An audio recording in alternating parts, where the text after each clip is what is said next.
on how best the very same QR code could also have the photos, the presentations, and everything else. So that will be communicated when it's been effected. But for now, you can scan that using your mobile phones and be able to view the program for the day. Before we begin, technical team at the top, if you can lower your voices, we'll be more than grateful. Before we begin the day today,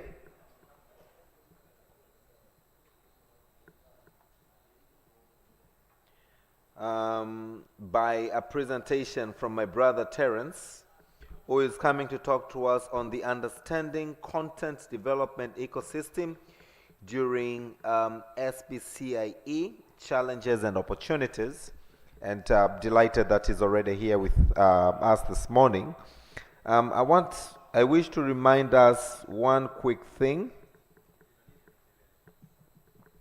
as onto the objectives of why we are here.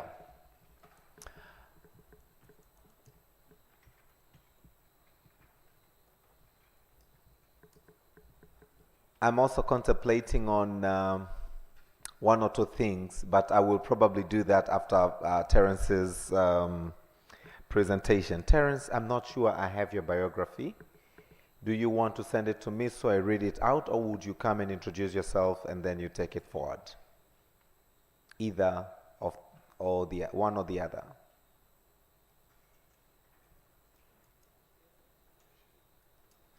Okay.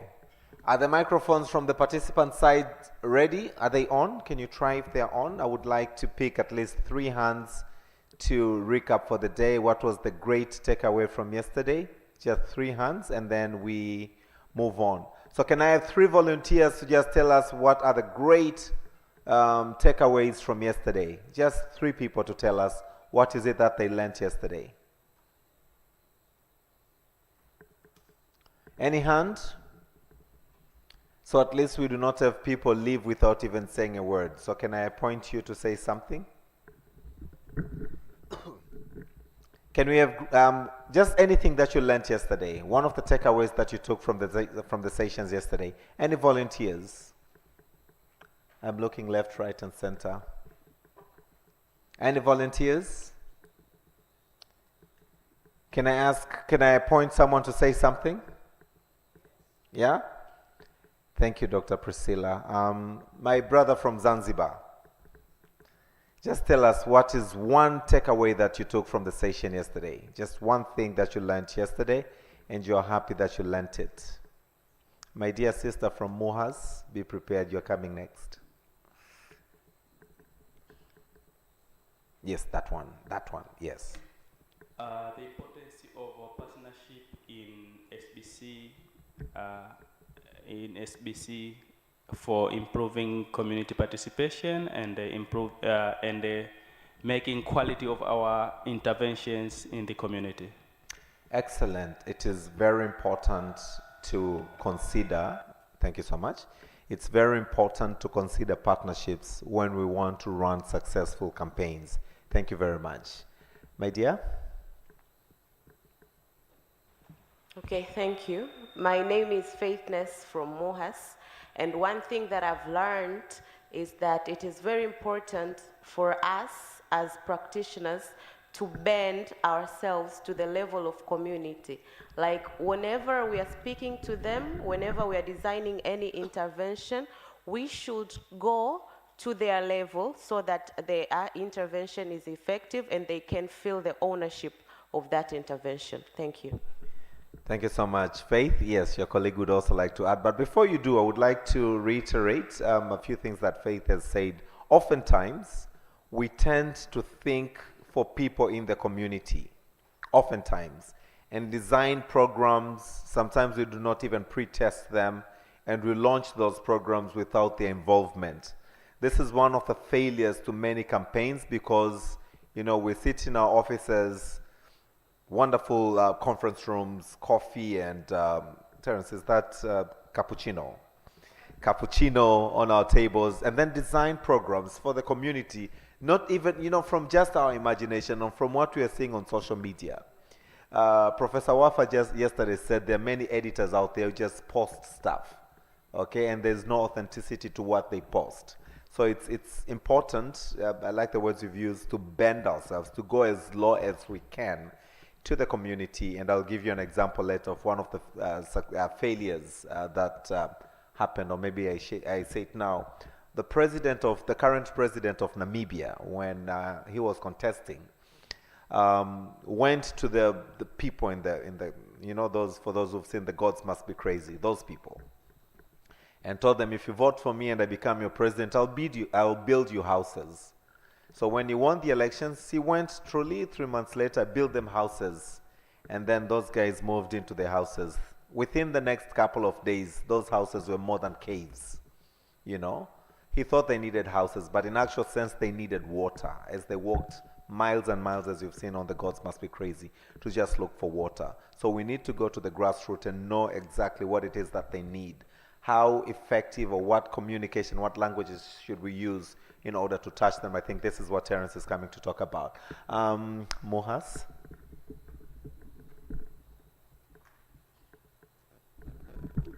Yes, Karibu. Yeah, thank you so much. My name is Alfonsina Kagaigai from Mohas. Also, my take-home message that I got from yesterday's presentation is the importance of artificial intelligence. So Professor Kakoko told us that we can try to run away from many other things, but it will be difficult to run away from technology. So however behind we are, we should try to also run fast and to copy with our technology. But also the other thing, interesting, I think, is the one that we have been trying to do many other preventive measures from the previous outbreaks, like the Spanish flu, like some measures that were applied back then, they are still being used up to now. But maybe we should try to do more so that we can try to avoid the consequences or the impact that comes with outbreaks. Thank you. I totally agree with you. I was distracted, but I heard every contribution that you've made, and I totally agree with you. It's a great lesson. AI is a new thing. When the filter content on your TV for your children not to view some of the content, that is AI. So we all use AI. It is with us, and we just have to embrace that. Distinguished participants, sorry I was bringing Terence prematurely, but we first have Professor Collins, who is coming to talk to us on unveiling the discourse of culture and nuisance in system differentiation of SBCiE in Africa. Let's give a big warm applause to Professor Collins as he comes to the podium. Karibu, Professor. A round of applause. Thank you so much. Can I request you wonderful ladies who just walked in to please let's fill up the seats at the front. Thank you so much. Professor, Karibu.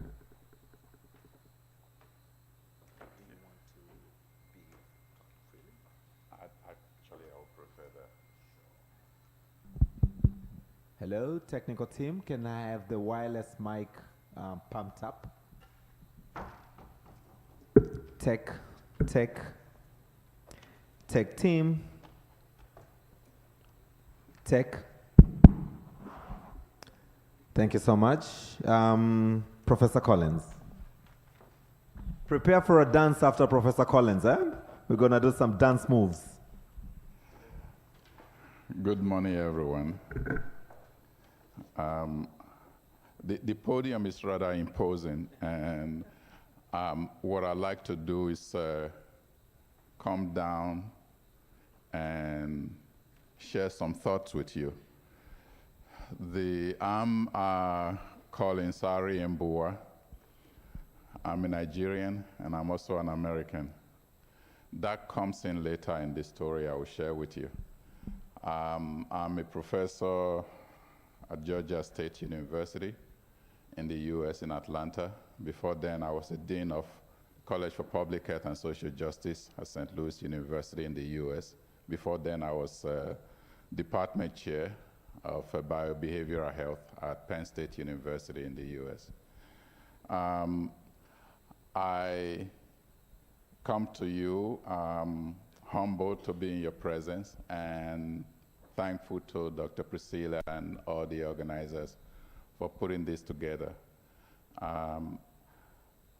What I'd like to do is share 5 basic points with you, all laced into the story we grew up with. I like telling stories.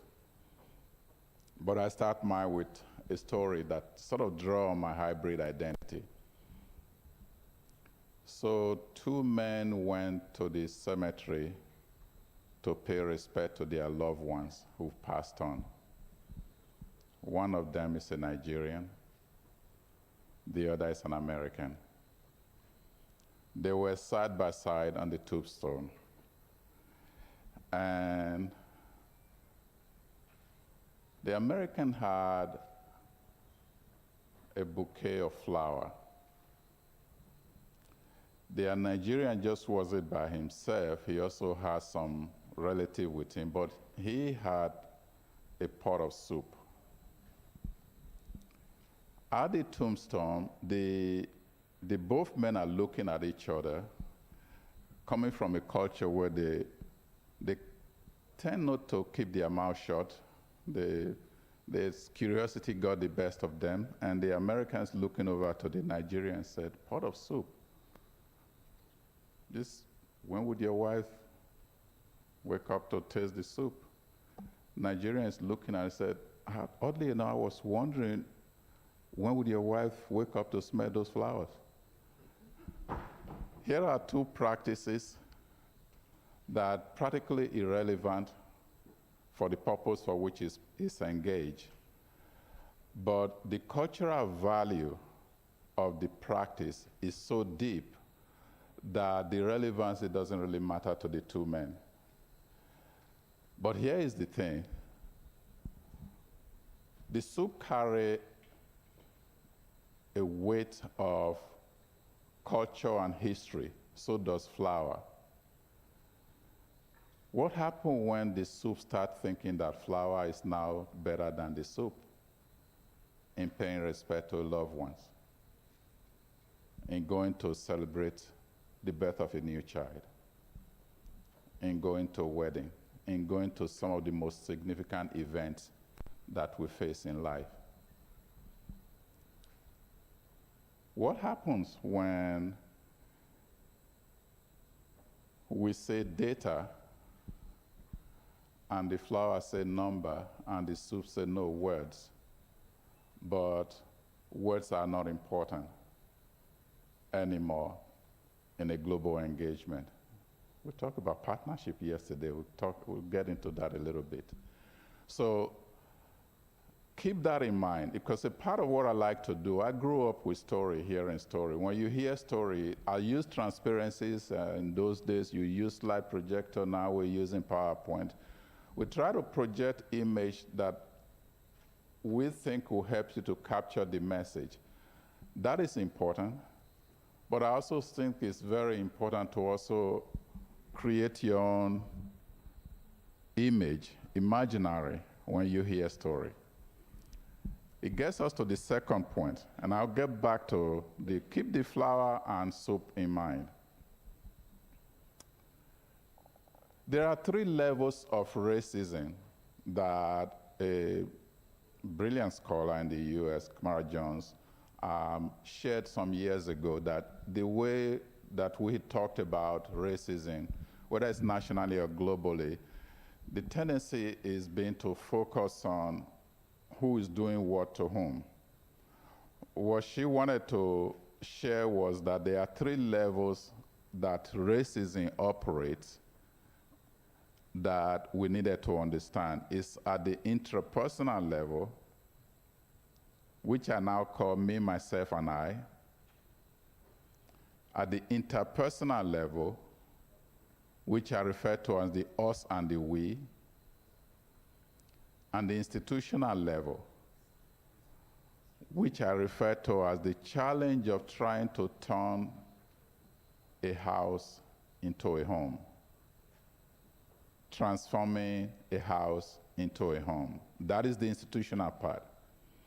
And that component of how do you transform a house into a home has been the most challenging and the most difficult.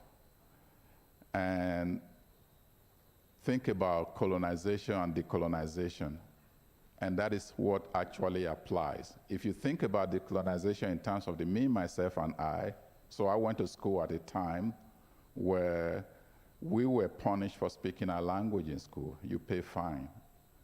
And so Ngugi wa Thiong'o said that the child was now made to stand outside himself to look at himself.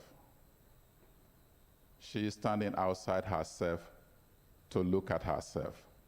Imagine being in school where your language, the mode of connection that your parents engage in is actually considered not relevant in the learning process.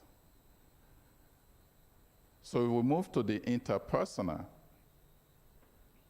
how we engage. We spend a lot of time talking about partnership, and you spent a great deal of, you had a panel yesterday, excellent panel. But one of the core of what makes partnerships so challenging, it was the number 8 in Millennium Development Goal, the last. It was number 17, as the MC noted yesterday, in Sustainable Development Goal. In whatever position it occupies, the point is that it remains a critical part of engagement. But partnership is meaningless in the absence of a relationship. Some of the things that we're going to talk about is language that erases our ability to engage, and at the same time can free you to imagine different ways of engaging. And that is also on the way. So some 25 years ago, UNAIDS invited me to lead a group of practitioners and scholars to develop what we call the UNAIDS communication strategy for HIV and AIDS. It involved meeting with different people in different regions of the world. So the model we came up with, we call it from house to home. Because you can have a house. The American singer, the late Luther Vandross, had this song that the house is not a home if there's no one there. But I'm talking about the house that is not a home, yet there's everybody there. And that is really the core of what decolonization is, and anti-racism, is that everyone is there, but there's no sense of belonging. You don't feel you belong, you can't connect. And so a number of the issues that we talk about, whether it's on the gender line or the economic line, or the sort of devaluation of different cultural groups because they don't participate, they are not a part of the major group.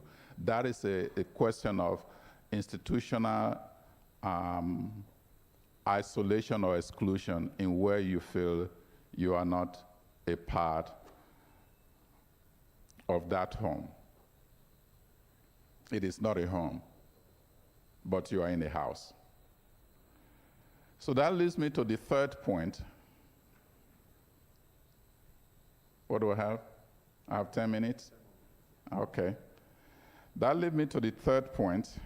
And the last two will be African expression. The last one will be my own mantra. The third point of the African expression that says, until the lion produce their own historians, the story of the hunt will glorify always the hunter. The question, and every time I'm asked to talk about capacity building, so we're trying to train new historians to tell their own story, to come up with their own narrative. The question is, how are we framing it? Which lenses are we using? A number of the issues that we wrestle with has to do with, if I say data, as I've said in different forums recently, Are we referring to number or are we referring to words? If I say family, is nuclear the reference point? Because anytime I hear extended family, then nuclear is the reference point. Because in the family I grew up with in Nigeria, it was neither extended nor constricted, it was family. So the soup has acquiesced its position to the flour without even reflecting on what that means. So for 2 years, I was a part of the UNICEF think tank to come up with some recommendation on how you address social and behavioral health, social and behavioral change. And 3 of the things that we came up with was you needed to understand what trust and trustworthiness means. When you say we need the community to be trusty, the organization needs to understand and earn trustworthiness. And that is the level of engagement in which the community and everyone else can expect you to perform that which you are supposed to without bias. And that there needed to be a new way of measuring how we engage. You always hear evidence-based practice. Well, scholars have raised the question, what about practice-based evidence? Evidence-based practice tend to suggest that everything we do has to be based on what has been established.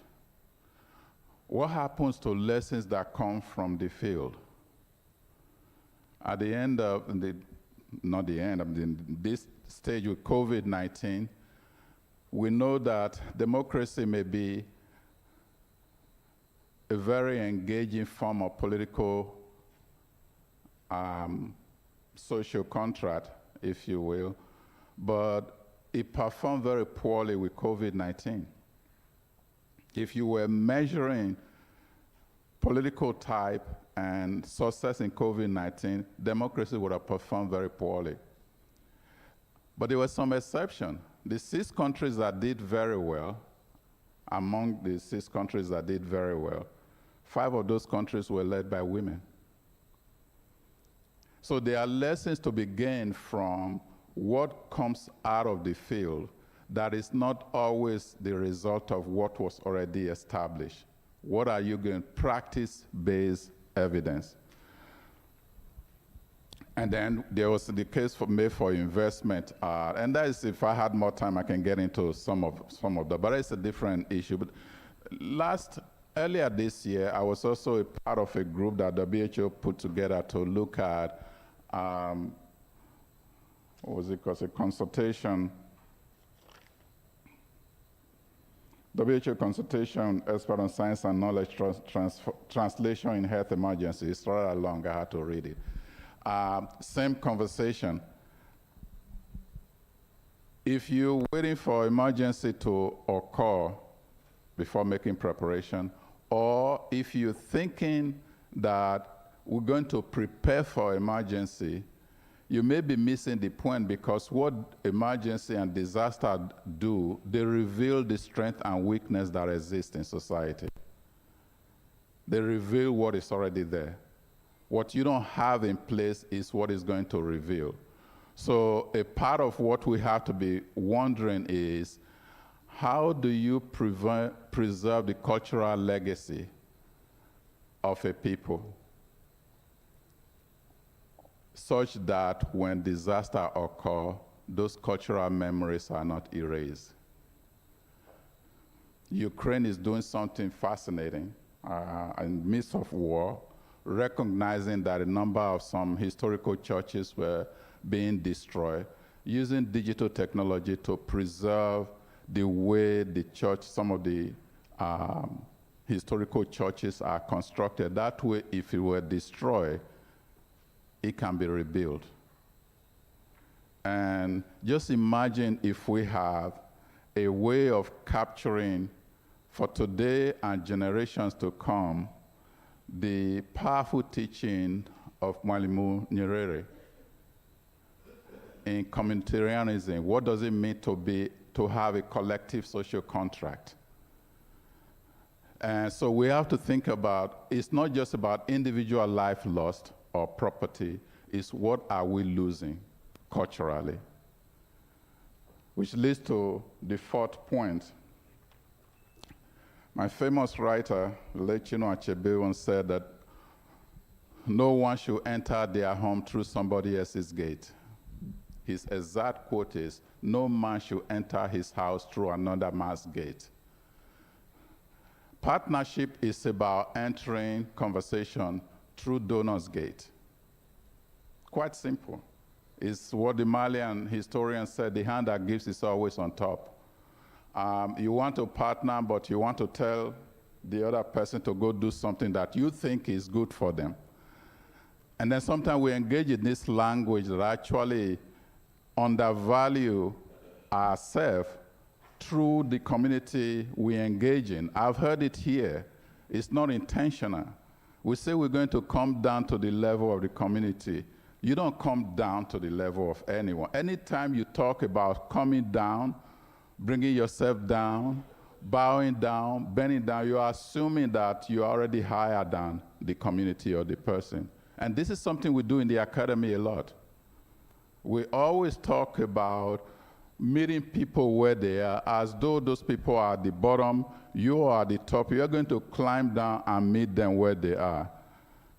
When we talk about cultural strength, which is the core of the work that I do in Pen 3 model, that if you go to a place, a community, anywhere to develop a program, find out what is positive and what is strong about that community. If you cannot find something positive, get out, or you become a part of the problem. You have to begin where the strength lies. So how do you engage, understanding that at some point, you are the student, at other point, you are a colleague, and some other point, you may be a teacher. The power of engagement and listening becomes a critical part of how we need to define through whose gate do we enter the conversation. Right? How we define a problem does not always mean how we frame the solution. And we make this mistake already. You may define a problem in one way, especially when we're talking about decolonization, anti-racism, which is focused on work using cultural lenses. You define the problem one way, the way you frame the solution may be totally different. Which leads to the last point that I wanted to share with you. It's sort of my mantra. Do you know who you are without what you do? Do you know who you are without what you do? When we all come into these spaces, it's about what credential, how well lettered you are. So I started developing cultural work in Pen 3 model because I could not relate to how my parents were talked about when I was in grad school in the US. I grew up in the village. When a reference was made to people who were in the village, it was in the sense of the way we as professors typically make these references. Let's go educate them. It must be ignorance. Right? So all I heard was what wasn't there. I never heard about what was there. I never heard about the power of negotiation, being in the open market to understand the brilliance of the women who trade in negotiating prices and being able to engage in a way that you cannot even teach in economic classes. And so I started to develop what became the Pen 3 cultural model as a way of saying, start first with the positive and move towards a different form of engagement. As a way of saying that soup is important as a form of cultural expression. Again, drawing on Achebe's other expression that when one thing stands, another thing must stand beside it. It is not about either or, it's about and. It's not about the or. Someone is referring to the tyranny of the or, O-R, as opposed to the genius of the and, A-N-D. That anytime you start thinking or, you have a problem. It's a question of the and. When one thing stands, another stands beside it. We're not saying erase flour. We're saying that soup has a powerful position. It carries a lot of cultural legacy with it. That soup has given up its space to flour in different ways. Whether it's number and words when we talk about data. When it's family, there's a way we think about family that makes those in the community look like the exception to the rule, when in fact they are the rule. Your thinking is the exception. In all of this, we are in the land of Mwalimu Nyerere. To me, the ultimate cultural agent who understood partnership. It was yesterday, somebody made a comment. Was it Aremo? I noted it. She made a comment about, this is what I got from the comment she made. When all is said and done about partnership, just understand that Dar es Salaam, Tanzania, is a place where collective engagement is baked into the cultural fabric. So that has to be central to the way we understand each other, we build relationship. All right. So I see the MC moving to tell me the time is up. That is fine. But let me do this as a way of closing, and I always do a story. I think if you are doing something at UNICEF that relates in Tanzania, there has to be something about Umoja. There has to be something about Ubuntu reflected in the work that you do, that everyone needs to understand what that means. And I will end with this story. It's a story of the snake and the toad, the snake that owned the horse. The snake owns a horse and got on the saddle, riding the horse along the path. It looked so sloppy. It just wasn't pretty to look at. There was a toad on the side just watching this spectacle as far as the toad was concerned. And after a while, the toad beckoned to the horse to, "This your horse?" So, "Yeah, come down, let me teach you how to ride a horse." So the snake slid down the saddle. The toad got on the saddle, proceeded to ride it. It was a beautiful scene. Proceeded to ride the horse the way it should be ridden. And it came around, it came back to the snake and said, "Now that is how you ride a horse." The snake said, "Thank you very much," slid back on the saddles and looked at the toad and said, "To know is good, but to own is better. What is the point of being a good horse rider when you don't own a horse? To develop all this framework is good. To pay respect to your loved one is good. What is the point of being a good steward of your culture when you don't own your body of knowledge, when you don't own the gate through which you enter your household, when you don't own the way you transform your house into a home?"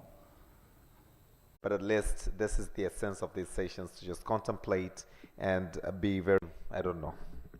But just to remind the objective of this symposium, distinguished participants, one is to foster collaborative partnerships.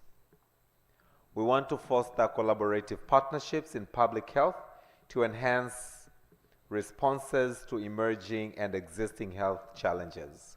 We want to foster collaborative partnerships. Number two, share insights from UNICEF initiatives on Marburg, Ebola preparedness, polio, measles, leprosy,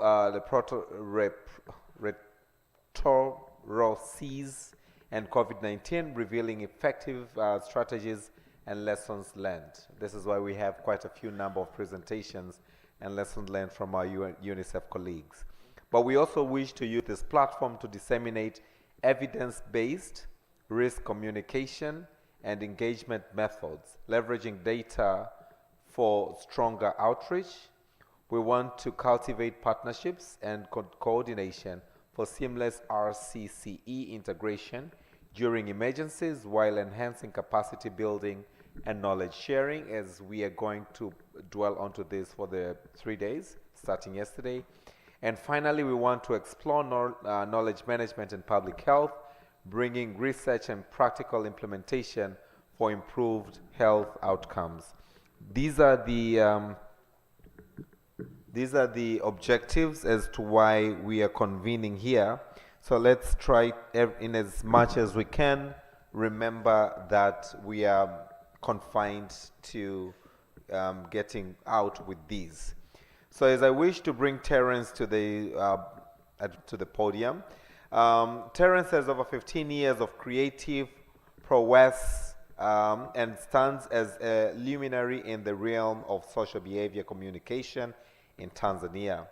He has captured some of the nation's and number 39's most ionic campaigns, delving into critical spheres like nutrition, maternal health, and HIV and AIDS, shaping the lives of over 70% of Tanzanians' populace. Terence's innovative concepts have earned him numerous accolades. Terence presently is an implementing partner with UNICEF International.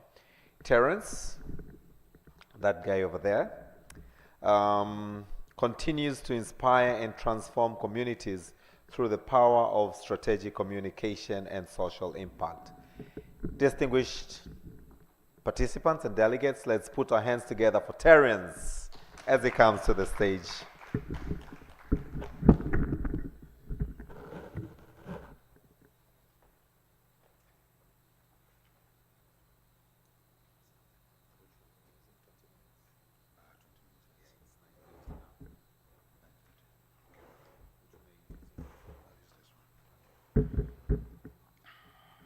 Morning. Change in emergency.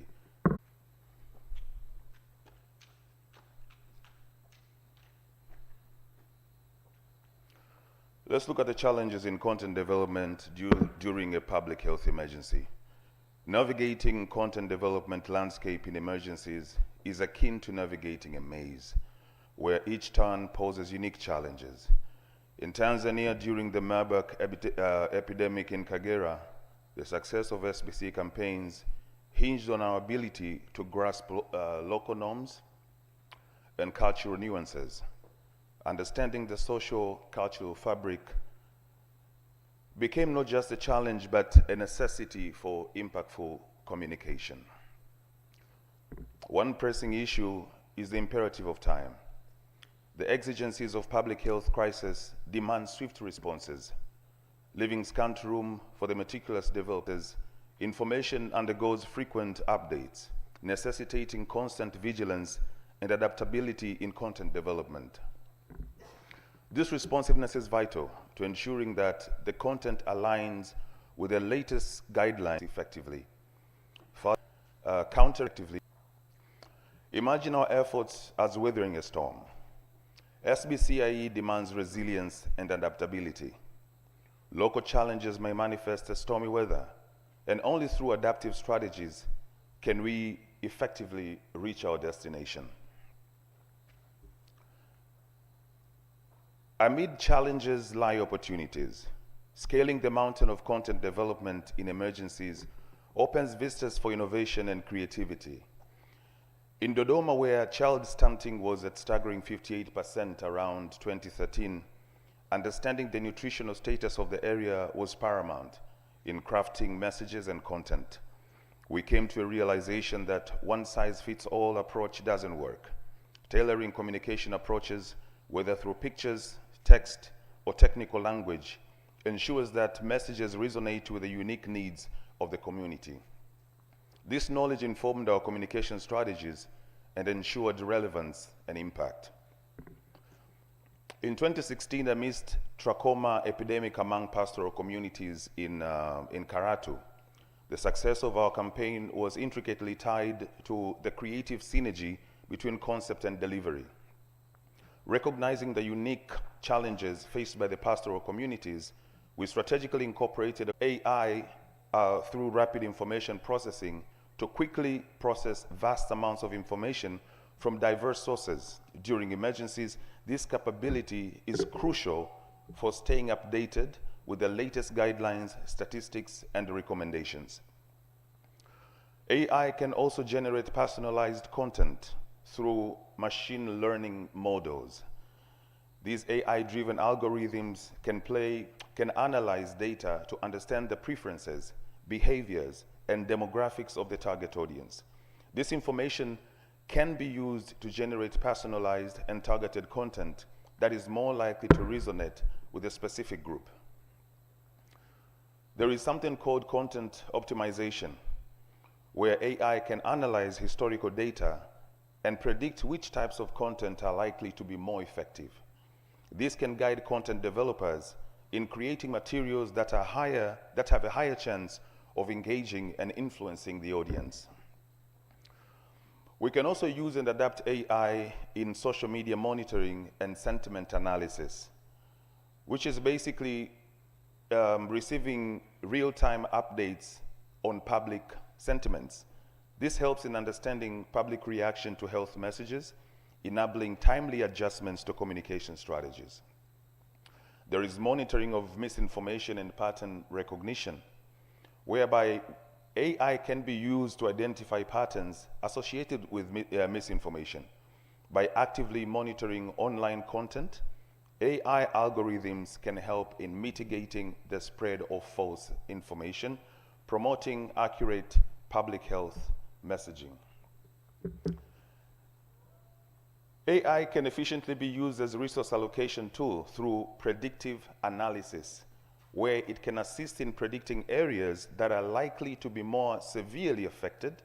This information can guide the allocation of resources and the development of targeted content for high-risk regions. AI truly emerges as a plausible opportunity in crafting strategies and SBC content during emergencies. In conclusion, ladies and gentlemen, the journey through the content development ecosystem in SBCiE is complex, but with cultural understanding, nutritional insights, and the integration of AI, we can overcome challenges and seize opportunities. As we craft strategies, let us remember that our work is not just about disseminating information. It's about creating meaningful connections that foster positive behavior change in the face of emergencies. Ladies and gentlemen, let us embark on this journey together to create impactful change in the realm of social behavior change in emergencies. Thank you for your attention.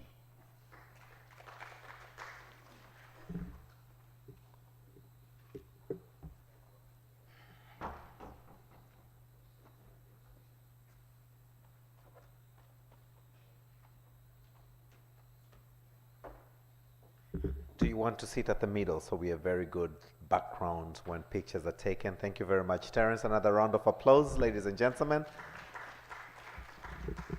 for that wonderful presentation, Terence, and very pragmatic and relevant in our context.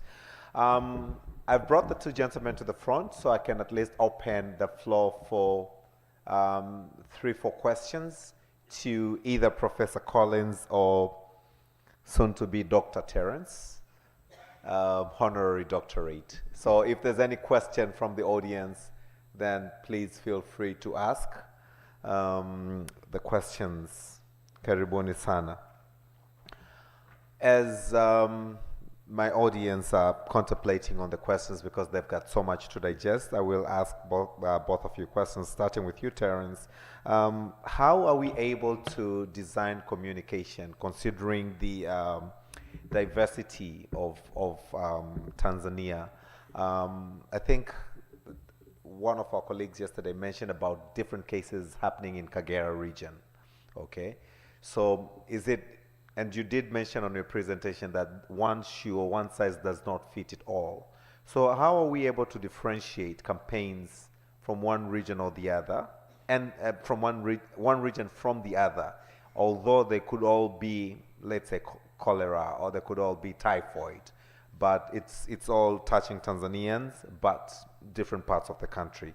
Can we use the same message? Can we package the same message to address maybe a countrywide campaign, or we need to tailor-make messages per the given zone?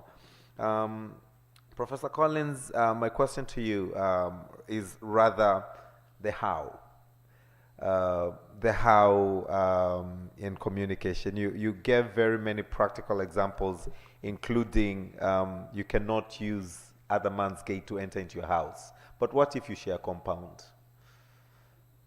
So the how in crafting, the how in designing, the how in how do we bring our cultural differences, Tanzania, Nigeria, Kenya, South Africa, into addressing common challenges that the region faces health-wise, and where do we draw the lines between the communication? Thank you. Are there any other questions from the audience? I can never run out of questions. I'm a journalist. So, Terence? Yeah, so I think what we are talking about here is social behavior change communication during in public health emergencies. And I will respond with that in mind. And I'm going to talk about what we do before a public health emergency. Yes, it might be something like malaria, cholera, an epidemic across Tanzania. The most important thing is how you package and how you update your data before a public health emergency. We have a circle in this country during rainy season, the drought season. We have this circle, and it is known. So the only thing that you need to do during creating a campaign is basically, and most importantly, understanding the tiny little bits of things like culture. Culture, social norms, very, very important. If I'm speaking to, for example, when we are dealing with Marburg, it was important to understand the cultural norms. They take Rubisi. Rubisi is not taken in Mbeya, but it's very prominent in Kagera. And everybody drinks Rubisi in Kagera. So you cannot ignore the fact that you have to address the brewers. You have to address Rubisi, but you will not be talking about Rubisi in Mwanza or Mbeya. So you basically have to have the general message, the general directives as per the Ministry of Health and other health entities. But you have to also be cautious of how and where you communicate these messages. I don't know if I've answered your question. Yes, you have. In terms of the language.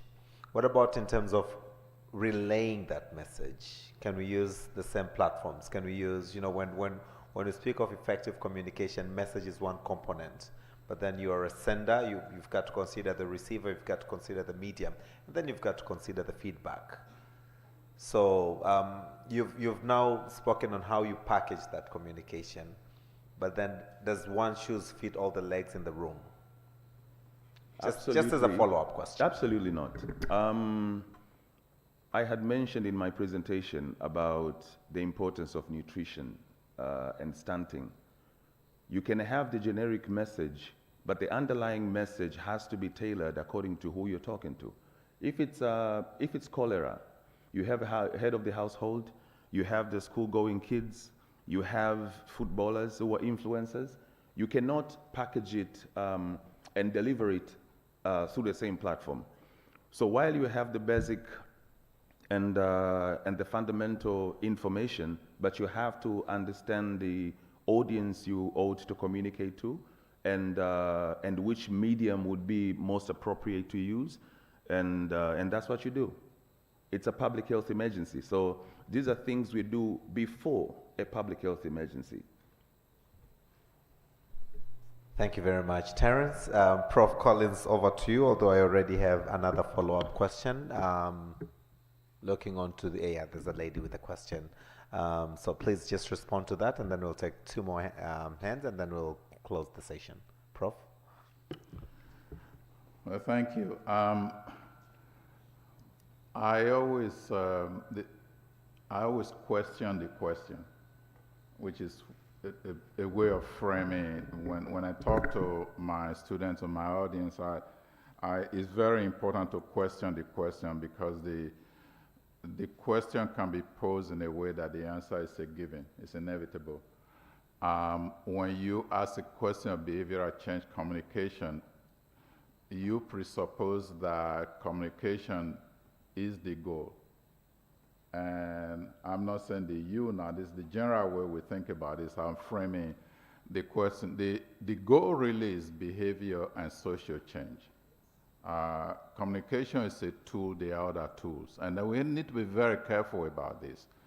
And the language becomes very important. The point that Terence made, earlier in my career in the 80s, I was doing this consulting for Johns Hopkins University. Has this major program on child survival, and the World Bank came to give a report that said it's invested these millions of dollars in Indonesia to address malnutrition because they were giving supplemental feeding, only to find out later that it was growth faltering, and that they spent all this money because the language, the way the problem was defined, presupposes that the solution is a given. It was malnutrition, give food supplement, when in fact, it wasn't the issue. It was recurrent infection that led to growth faltering. So we need to also be careful to understand the difference between communication and communicate. Communicate is one directional, it's very military. I send out a communique that everyone needs to do X, Y, Z. It's very different from when you engage in communication, the most important skill is the listening skill. So my question would be, if you share the same compartment, what is the structure? And is it rectangular? Is it circular? Because culture also defines shape, what matters to us. What material is it made of? Does it have a part of what matters to me in that environment? Or the example that MC, was it the MC that talked about a politician that goes into a community and start building houses, not knowing the disaster that was awaiting, because it seemed appealing that you're going to build house in a place when in fact there are other issues that needed to be addressed. So the first thing for me is how do you, the doing.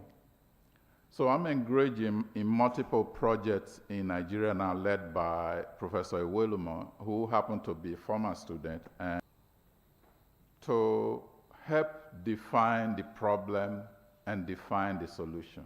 So the project is for youth by youth. All her projects funded by USNIH, some generated from on the ground. So it starts with crowdsourcing. Basically, I ask her, if you were to have a solution for any problem you define, how would you go about it? They'll pitch the ideas. We recognize that writing may be a challenge within the context, that the family is so critical.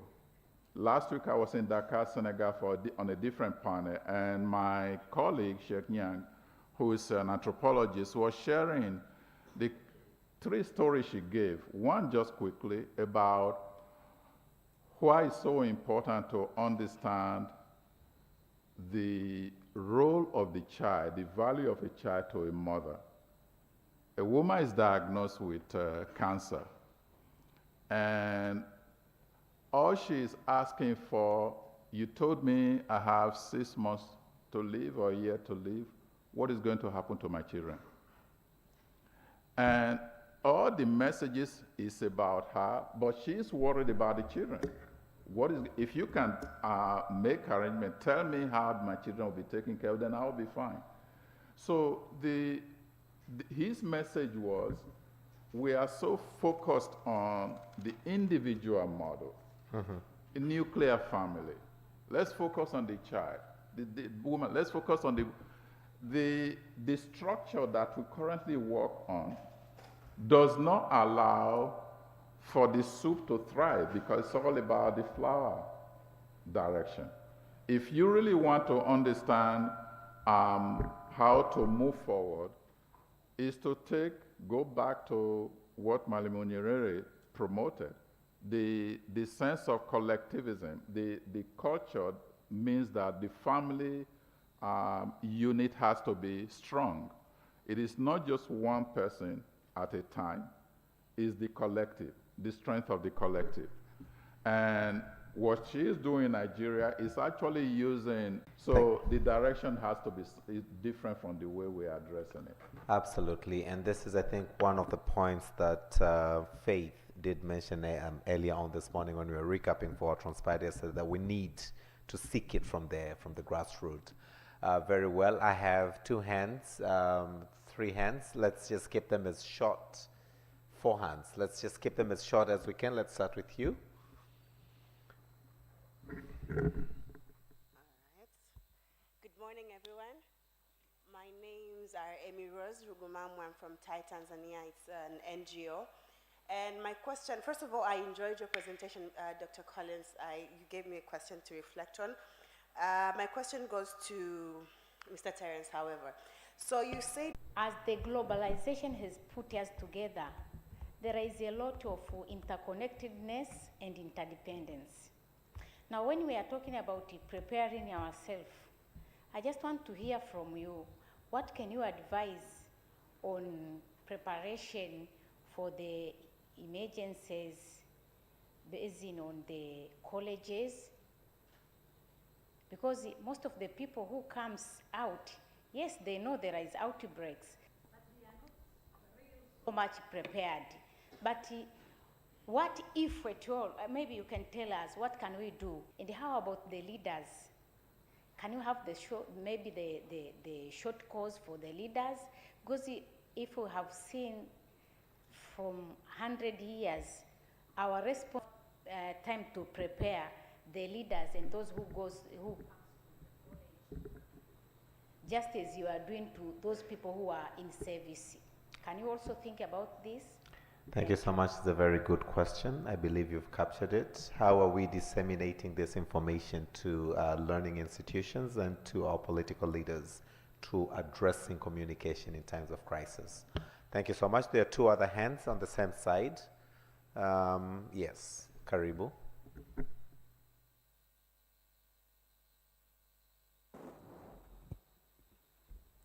Thank you, all professors, for your good presentation.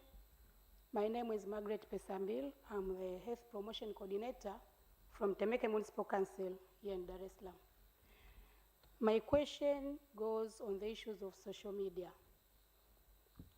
We have heard about the importance of artificial intelligence in disseminating information to many people at once. So my question is, how can we monitor these social medias in terms of miscommunication, ethical issues during the social behavioral change in emergencies? Thank you.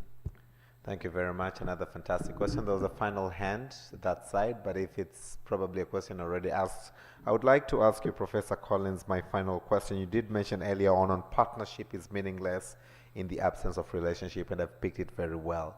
But my question still remains, at whose expense? Because you did mention that most campaigns that we run are donor funded. And donor funding, we all know, does not come without a tag. At times, this tag costs economies, cost cultures. So if you can maybe shed some light to all of us who are practitioners onto the aspects of financing. Thank you very much. Over to you, and then I will invite Professor Wafwa to the next session. I think the first question was around the relevance of AI in, say, Bukoba or any remote place in Tanzania. So as we learned yesterday through different presentations, AI is here to stay. And my presentation focused on how we can integrate AI during emergencies. So I can be adapted during emergency. These are components that can go to different levels of authority. Because again, Gugi, I made reference to Chinua Achebe, Wole Soyinka. I'm in health. I draw on literary figures to illustrate the understanding of behavior, of culture, or the way we engage. And I'm not alone. There are many institutions and actually draw on what goes on in society to illustrate what they are sharing with their students. But they draw on their society there. I mean, in the US, they are, because we are in public health, and then you go to the hospital and you start writing a report. I want them to learn about the teaching of Mwalimu Nyerere. What site can they go into? Because when I send students to South Africa, I send them to to Clifton, the People's Government Museum, where the Freedom Charter was written. And they have to learn about the other before they actually go into the different site. So we are more than the misfortune that we find ourselves in. We are more than the disease that we may have. We are more than the injury that we find ourselves in. We are being inclusive. So it's the totality of who we are. It is us that have to showcase that. And it's starting at the university. And that is a sad statement and something that needs to be addressed. And that feeds into the final question you were asking in terms of, in partnership, you have this, if an old person dies, the library goes up in flame. How are we capturing the library while they are alive? So because people with rich cultural memory that we are losing, whether it's in your family or others, how are you capturing, you don't leave that cultural memory? AI is a tool, for example. How much of what matters to you, matters to the country, is fed into the information that becomes a part of that is a part of what we are leaders from the global south who are not at the table. If we are going to talk about trustworthiness, a part of that is how inclusive institution and unit. You can move from UNICEF to WHO and be able to maintain that relationship. My worry is that... But again, based on relationship, but again, based on what one brings on the table. Did I get that right in very quick and brief summary?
Also during lunch break, that new contact you've added through this brief exercise, you make sure that you go with them for break later and you continue to engage with them. Ladies and gentlemen, it's truly an honor once again to have on the stage Professor Wafa. By now you should be able to pronounce the full name. I can pronounce the full name, Professor. You know me. I don't... Yes, Professor, you best know that I can pronounce your name very well without a single hesitation. Although I'm trying to grasp what is the origin of this wonderful name, Professor, you have. Maybe onto your introduction, you're going to tell us Muno Dawafa. Did I get that right? Muno Dawafa. You see, I've said it without reading anywhere. So be rest assured, I'm your self-appointed ambassador. I appreciate it. So Professor is going to lead us through a panel discussion that is going to explore the role of culture and the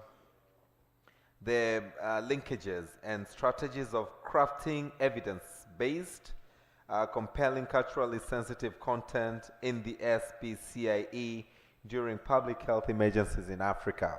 Is going to be joined by wonderful panelists, and I will let him bring them to the stage. Professor, you have about 35 to 40 minutes, and you stand between this wonderful panel and a tea break. Thank you.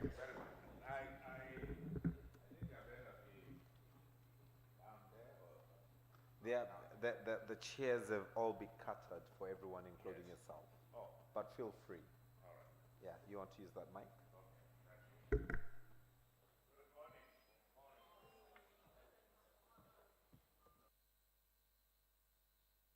Good morning, colleagues.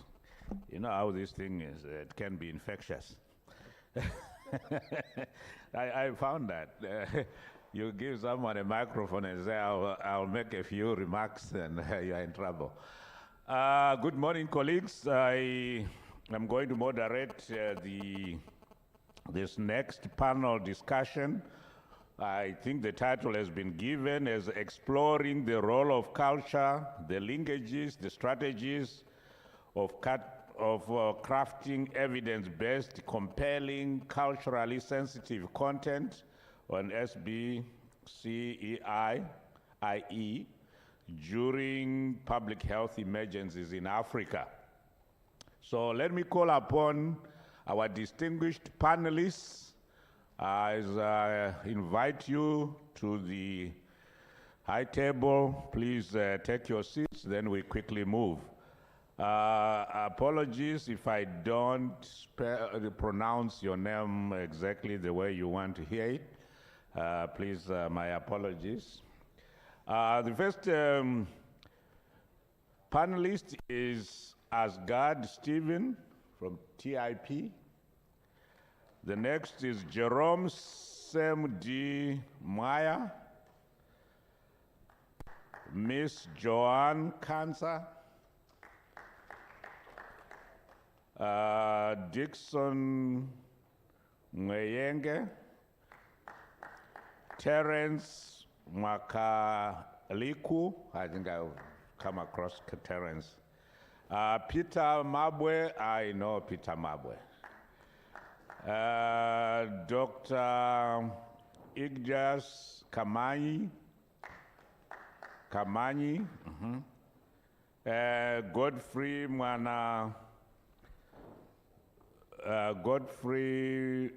Mwanakulaya, and who is this? Then Dr. Hussein. Okay. We have all of them coming, please. I know it's a little tricky because at one point, okay, I think I'll take this position. For the colleagues on this side, you'll see a bit of my back, but there's no other way. Did I need to read where they're coming from, which organizations, or I'll just also give each one of them the chance to say which organization you are from? I think it completes our introduction. Colleagues, ladies and gentlemen, our distinguished panelists. Oh, yes. We got one lady.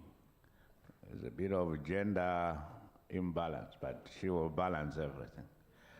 Welcome. Do we have 9 of them already, or? 1, 2, 3, 4, 5, 6, 7. We're missing 2. The camera people, am I in your way? Because we are looking for a good picture as well. So let me know whether I think I should go up. I have a divided mind. Now I'm going up to the stadium podium.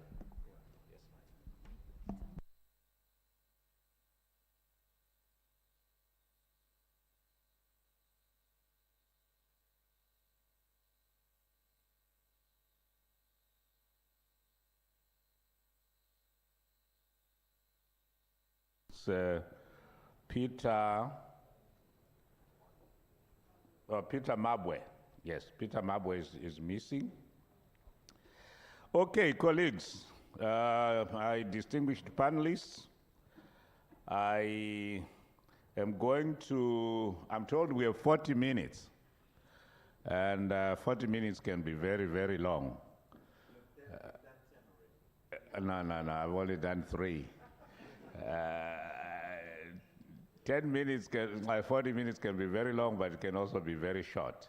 So here's what I'm going to ask. Each one of you will get 1 minute to respond to the first question, and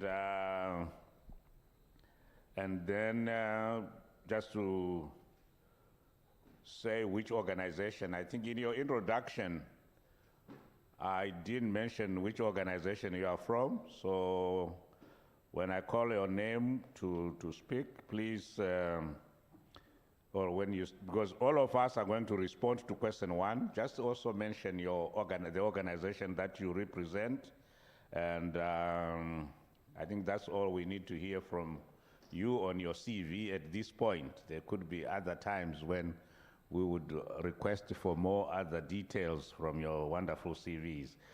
Okay, the first question that I would like to pose, and each panelist will have, as I said, 1 minute to discuss on this thematic area of unveiling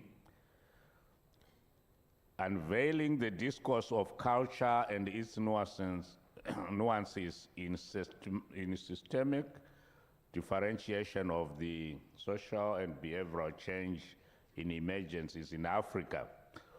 What is the role and value of culture in this aspect of systemic differentiation on social and behavioral change in emergencies in Africa? What is the special role and value of culture? Let me start on my right, on my left with the lady. And you have 1 minute to, I don't remember how to manage these microphones. I know there's a way you turn it on. It's a little, yeah. Okay, please, go ahead. Okay, thank you so much. Good morning, everyone. My name is John Kanza. I'm from an NGO called TADIO, Tanzania Development Information Organization. I work as an M&E officer over there. Since I have 1 minute, in our organization, I will just jot down the points. In terms of the role of culture, we are dealing with a collection of rural radio stations. So for us, it's the understanding of communication. In terms of disseminating the information, we look at local vernacular. Since you're sending this message to rural people, to interior people, so instead of using English or Kiswahili, you go back to the roots. What kind of language are they using? What ways can you reach them? So one of them is the local vernacular. And then we go also in terms of traditional practices and their beliefs that they understand or relate to. They can be in terms of health beliefs. They can be in terms of other practices and norms that they use or practice. So those health beliefs can culture influence different practices. So TADIO acknowledges the significances of traditional healing practices and beliefs, and understanding that these are not barriers but also avenues that we can actually use to send messages across.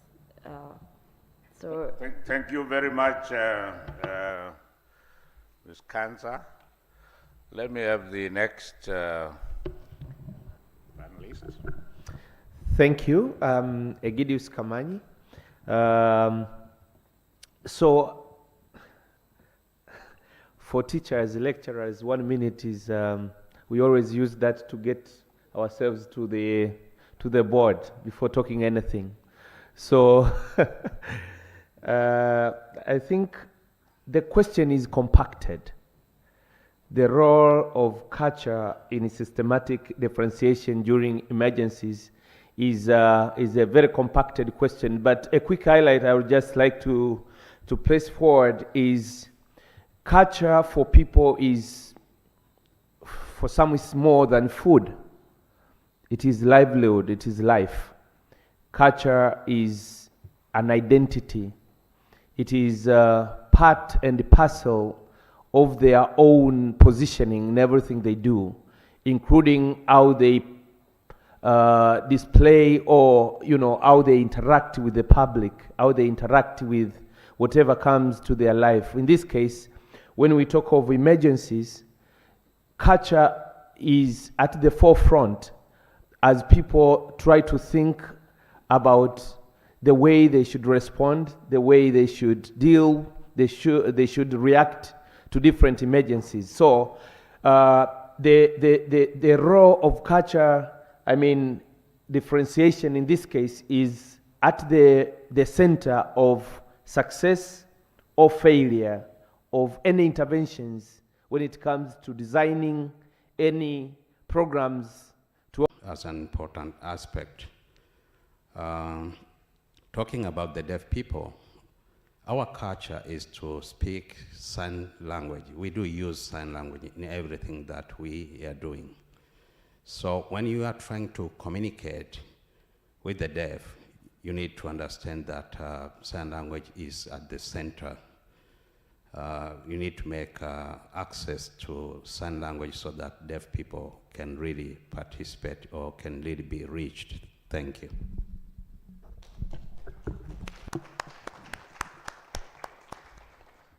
I'm very happy that this contribution did connect the way it also connected with me. And I see the audience clapping. Thank you very much. You are free and encouraged to continue to clap when you hear something that hits you in a different way. Let's have the second speaker from my extreme left. Yes. Thank you. As I introduced myself earlier, my name is Terence Mwakaliku from Honor Foundation. Honor Foundation is an implementing partner with UNICEF, and what we basically do is development of social and behavior change content. Culture is everything. In terms of communication, in recent days, we have been hearing a lot about human-centered design, which is, like the professor mentioned earlier, it is basically you design something from the people or the community you're intending to communicate to. So culture is actually something that has to be a center of everything, a center of every consideration in terms of how you package your communication, medium of delivery. Culture is everything. If you're using, or rather, a human-centered design approach. Thank you. Very much, and I would need to ask for the 3, 4 who haven't spoken, if we have one who feels they need to jump into this and contribute, please. Yes, so you'll be the last one. We move to the next question. Thank you. Okay, thank you, Doctor. My name is Godfrey Mwanakulia, and I work for TMAC Tanzania. TMAC has been a partner in the communication emergencies, specifically with USAID and UNICEF. And our work in Zanzibar has been co-designing and co-delivering our SBC interventions as far as COVID-19 is concerned. So to me, culture is a way of life, and therefore it shapes the way we design our SBC interventions, specifically looking at how different people understand their beliefs and actions towards specific behavior. So to me, I think it shapes our design, but also it shapes and influences our SBCiE interventions or approaches, because it's the people it's the culture that determines which kind of approaches we need to employ as we are design different approaches in reaching out to the people in the community. And lastly, it impacts our SBCiE, because if the approaches and the design are not well addressing the cultural issues, then it becomes very difficult for such kind of interventions then to have that impact that we actually want to have. Thank you. Okay, thank you very much. And we go to the next question. And this is, I know we don't have Peter Mabwe, so I will ask Lillian. Is TIP as is this the same? The way the names are written now, I'm not sure.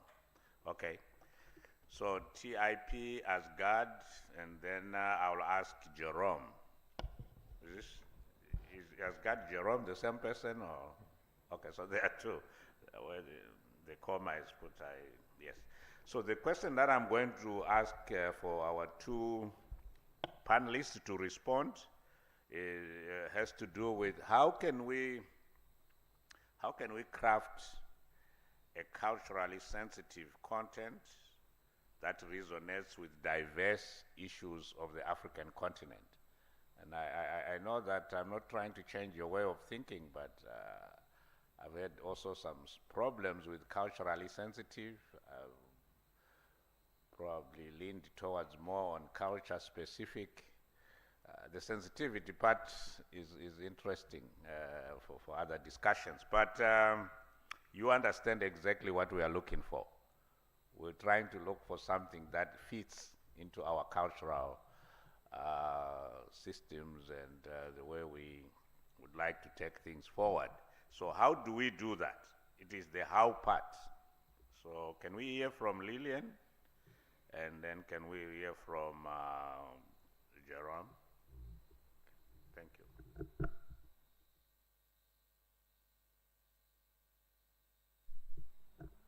Am I asking panelists who are non-existent, or? Yeah. Because I was told is Peter Mabwe is not here.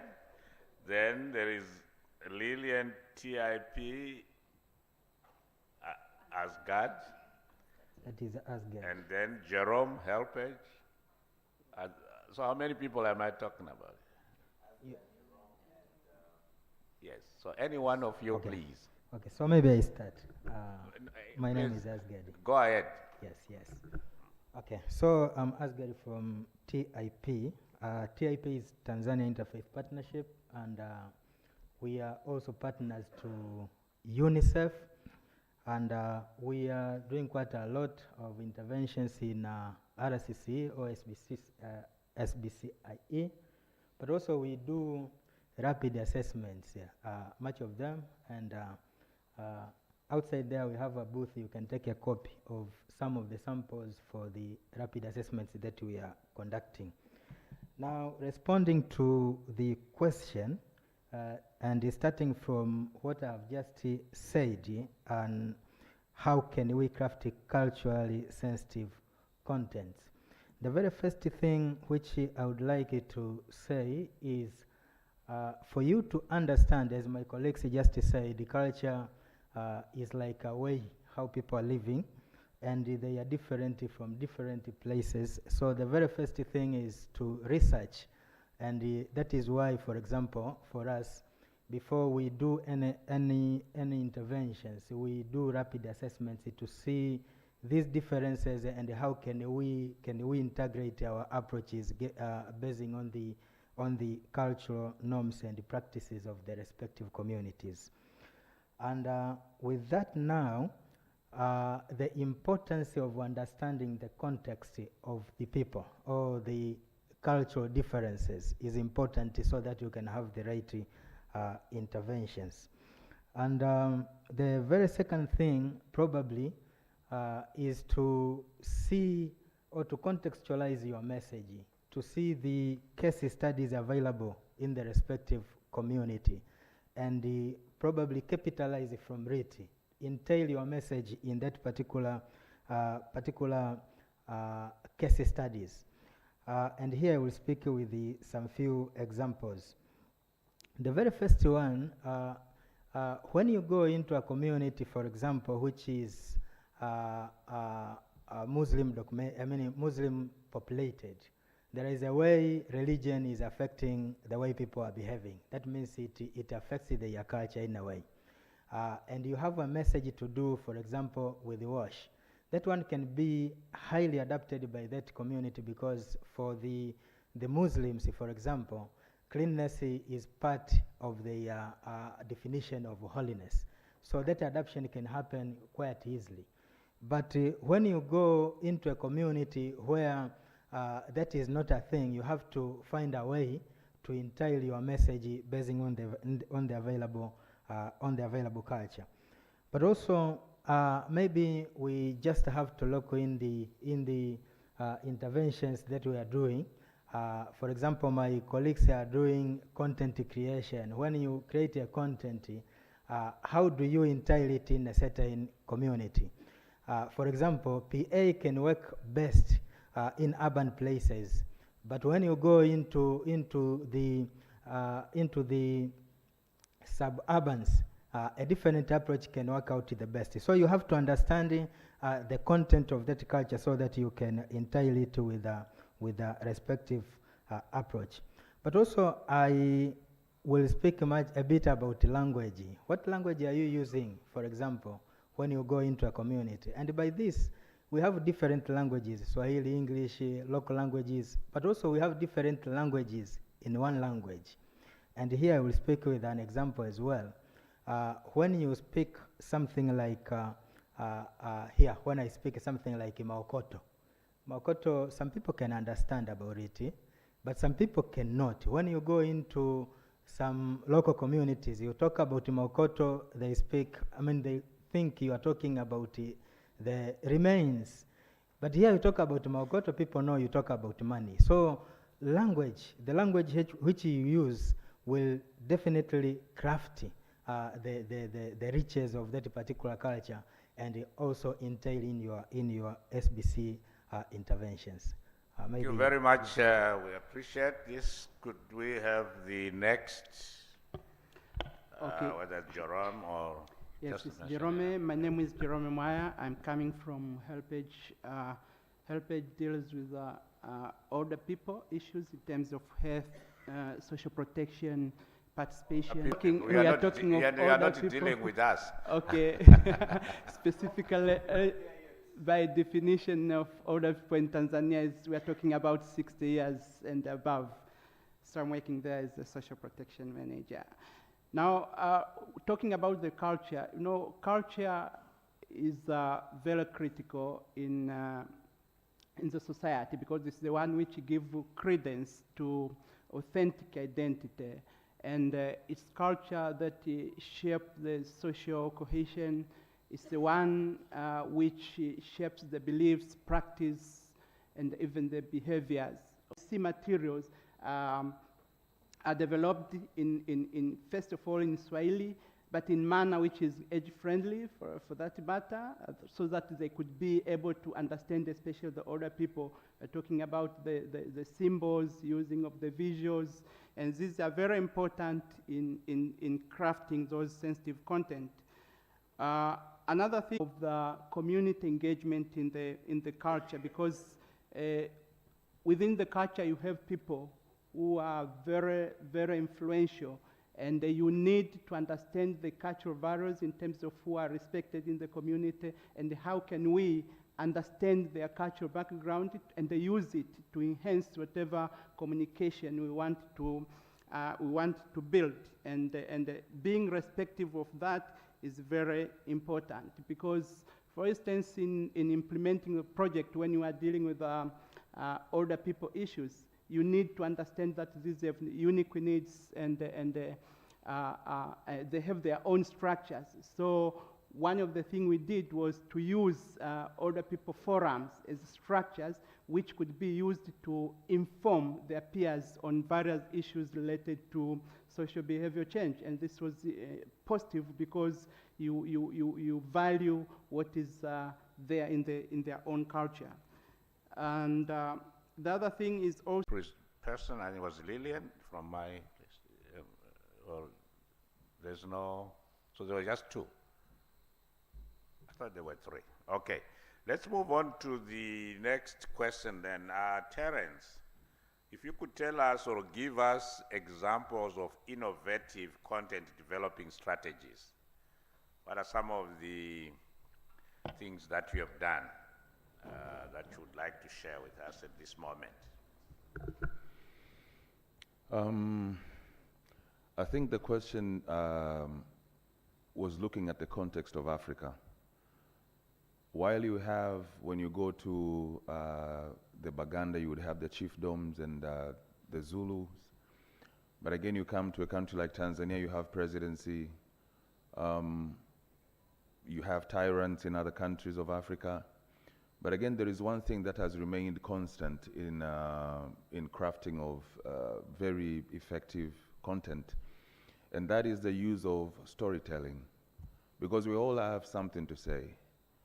Whether you're living under a coup d'etat presidency or whatever kind of regime or ethnicity, you have a story to tell.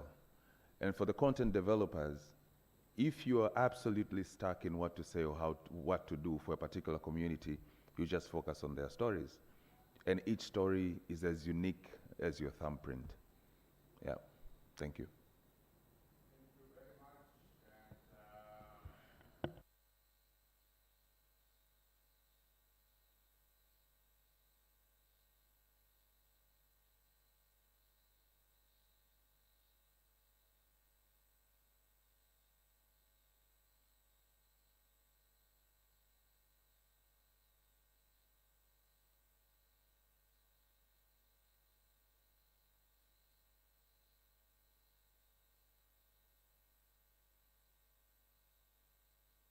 Please share the insights of your understanding and addressing of the cultural nuances in social and behavioral change in emergency initiatives.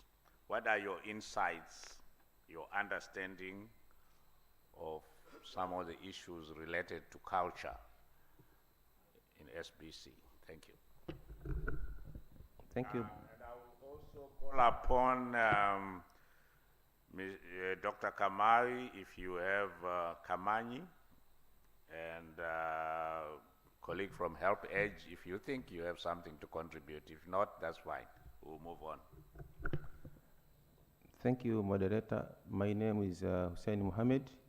I work for School of Public Health and Social Sciences, Muhimbili University. And some of you might have come across my emails invitation to this symposium, so thank you so much. I'm a knowledge management lead from School of Public Health. So being part of the panelists, you don't know which question are you going to be asked, and you get prepared to respond to one, and then it passes to the other. It's okay. I'll just highlight some experience with regards to our study. School of Public Health partnered with UNICEF and Behavioural, and we conducted a very comprehensive social anthropological study on Ebola preparedness in 5 high-risk regions in Tanzania. And actually, since it was social anthropological, then we came up with a lot of issues that emerge as a result of social interactions and the social life. As other speakers have mentioned, actually, if you talk about social issues, they are really very complicated. And if you want to refer to social issues as with regards to emergencies, it's like you want to interrupt their day-to-day life, their common life, the way they care their patients, the way they do their weddings, the way they gather, the way they do religious activities. So it's so complicated. But the other thing which is more complex is the fact that culture issues varies from one region to the other, from one district to the other, from one village to the other. So it's again complicated. And then there are some issues to do with religious, as other speakers have mentioned.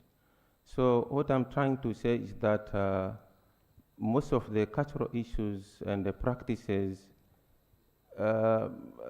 some of them are quite against the infection prevention and control activities, or methods, so to say. For example, mind you, most of the diseases that we are talking, which are the emergency diseases, like Ebola, for example, COVID-19, if you want to prevent or control such diseases, you have to keep distances, for example. You have to practice no handshaking, no hugging, everything. So it's like you are making people to do abnormal life, or kind of. So it's somehow so complicated. That's why I'm saying that for example, what we found in Kagera region is different from what was found in Kigoma, different from what was found in other regions that we did that study. So I don't know what can I say, but what I'm trying to say here, in order to respond to cultural issues during emergencies, really, we really need to understand what are the normal life of people and how do they affect the transmission of the diseases. Otherwise, it's a bit cumbersome, but if you have evidence, then you can focus your control measures, preventive measures towards the cultural issues. And most important, that most of the cultural issues are very sensitive, so a bit complicated. Thanks. Okay, thank you very much. I'm sorry to rescue you in a polite way, but we are told that we have 10 minutes and we need to be going into a question and answer. For the same question that you have just responded to Dr. Hussein, I think we had Dr. Kamani. You were supposed to say something. Do you feel you want to say something? Or Yeah. Please, go ahead and make it short, straight to the point. So, thank you so much.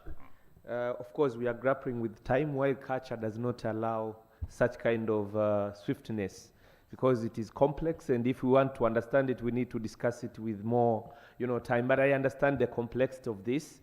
And I had a very good example, that I wanted to share. Time is not enough, but maybe Prof. Collins would say, there's this example, some of you might have faced it at some point in the US and at one of the universities. There is what we call in Tanzania vimbweta, the sitting, places cemented in the where students study and do their recreation work around the university. So they say at one of the universities in the US, a new president was wondering, one of these chairs is always with a guard. And he comes in, he stays there for 5 years, and always there is a guard whom they pay, and he stays there. And they don't know what is happening. So he asks the other administrators, and they say, that's how it is. We found this guard. There have been guards who have retired from this work. And then they say they follow up some kind of study to know what is happening with this place, because there is nothing happening, but there is always a guard. So they follow up like 5 other presidents of the university, and nobody knows. And then they go back to someone who is 100 years, who served in the past almost 60 years at the university and retired.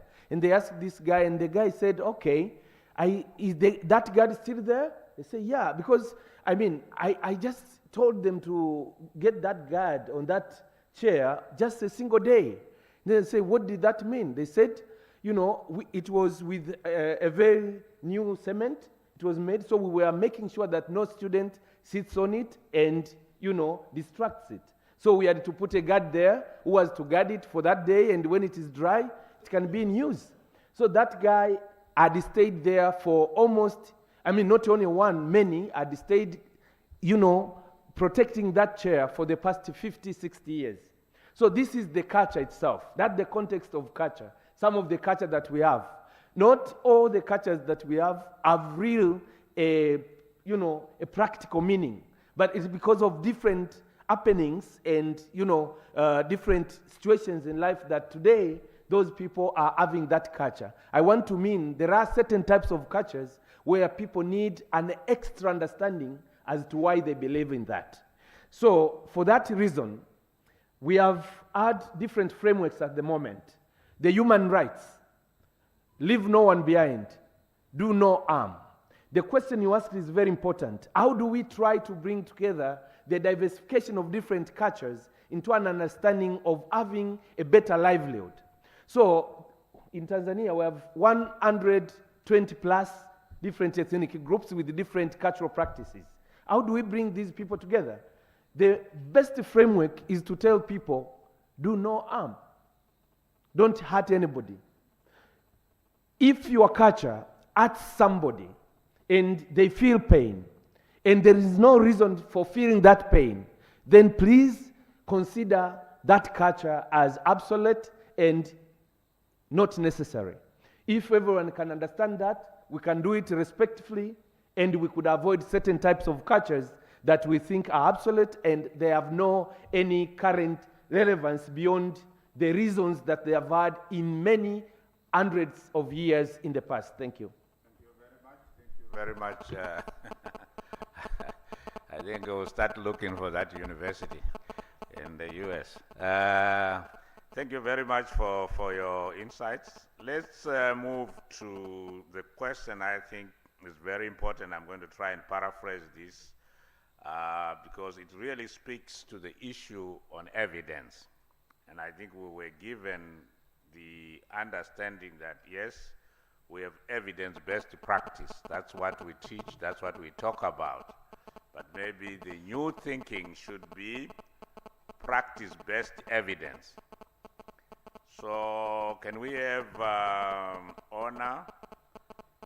I know Peter is not there. Could we have anyone who on the panelists who would like also to tackle this? How do we do this? How do we address the issue of practice-based evidence? Because remember, a part of the argument that we are now raising, and I think we should be questioning, Prof. Collins talked about questioning the question. When we talk about knowledge, we ask whose knowledge? And you find, so a lot of the evidence may not be our evidence. And so can I give you a chance then? Go ahead to make your response. Yeah, so I'm from Honor Foundation. If you mention me, then I guess it has something to do with content development, whether it's human-based or evidence-based.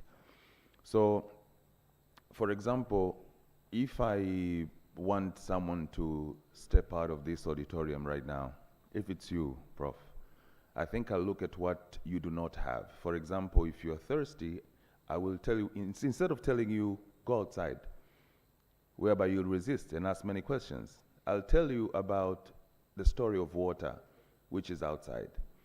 And gradually you'll find yourself stepping out, okay? Now, in recent days or years, communication has based on human-centered design. And there is something that I normally call what's in it for me approach. So when I'm creating content in any dynamic situation, Tanzania or in Africa, I would look at how to create something that will first appeal to you as opposed to appealing to the general community.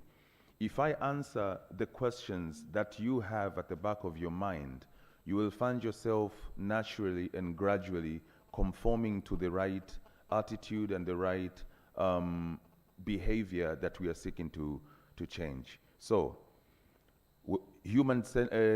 evidence-based or practice-based? Definitely practice-based, because we're supposed to address what's not happening without forgetting that you are to tell me how to communicate to you. So I have to understand you before telling you what you need to be doing using the science and the different scientific approaches behind. Thank you.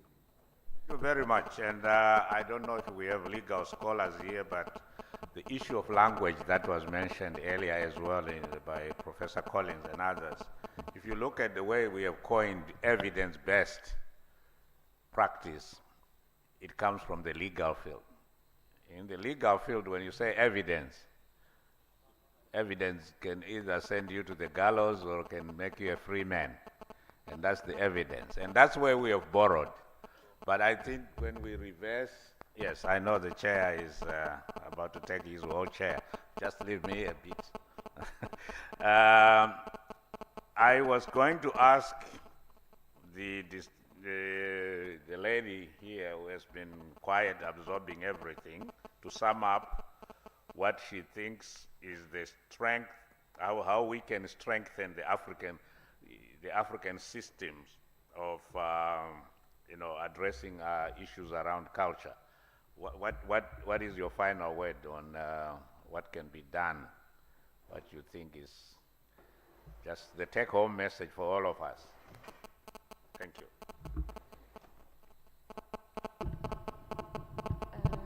Thank you very much. For what I can say as a final take-home, maybe we look at all those changes that are happening in our society. We look at the language evolution. We can take a look at the technology advances. My colleague before had talked about AIs. We can consider that. We can put that in consideration. At the same time, we can come up with practices that are actual cultural friendly and work on them. I think that's. Thank you very much, panelists. Give yourself a hand of a big hand, and the audience will return your favor. Thank you, Chair. Apologies for.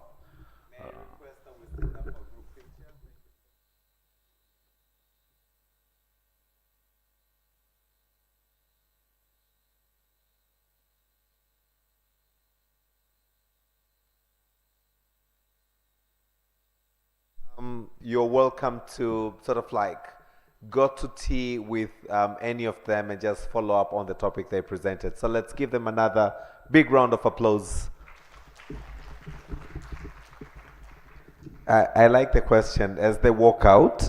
Camera, have you taken the picture? Okay. So I like one of the questions, Professor, out of this topic that you had asked the gentleman from the help page. What is the age? Do you want to subscribe? Yes, you. I know you're 55. So you still have 5 years to go before you. Professor is 70 years. He's 55 with 15 years of experience. Doesn't help you.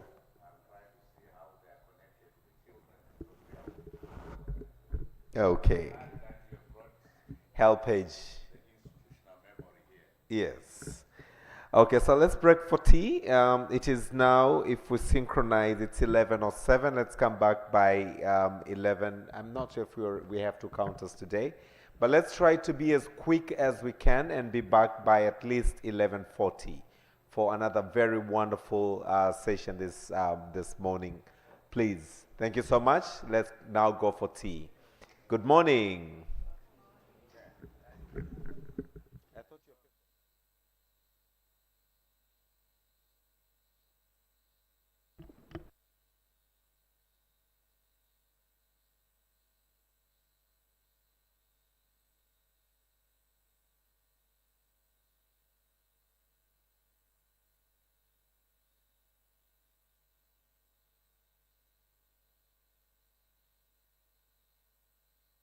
Jay, are we ready with Because I'm Happy?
Thank you so much. So before we broke for tea, I told Professor he is not retired yet.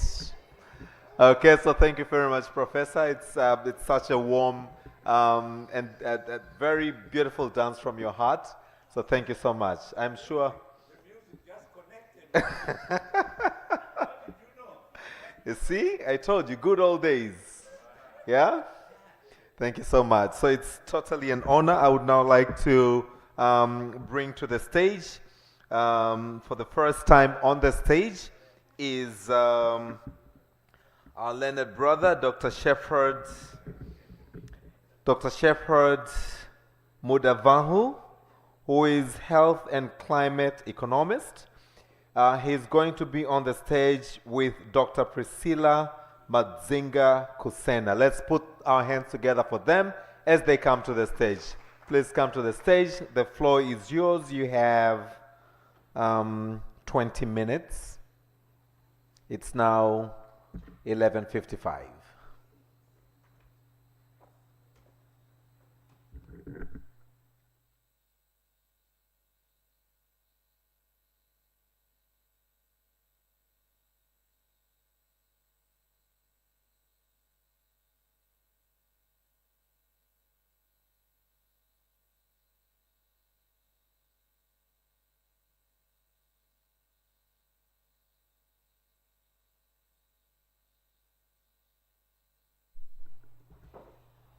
Good morning once again, colleagues.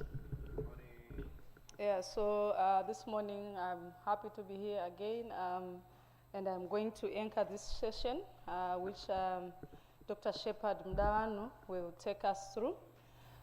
Just by way of introduction, as I anchor this session, is that we have continued to work with Dr. Shepherd Mdawanu, especially in bringing novel and innovative solutions around social and behavior change in emergencies.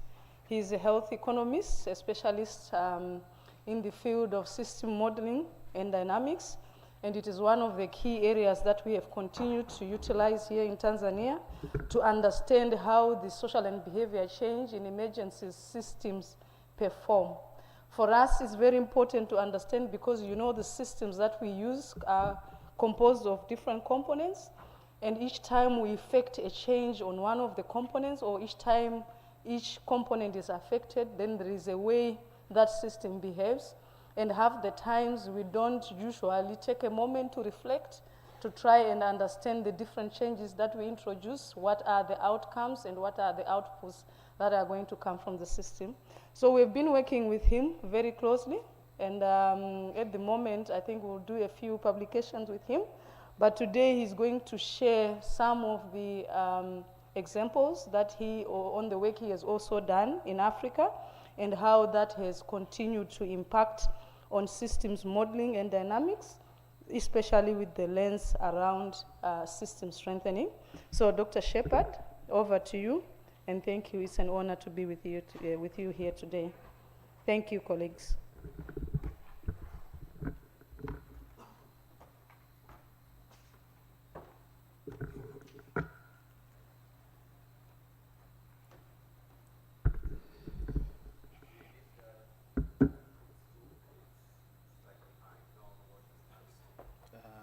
Can you see me if I'm okay?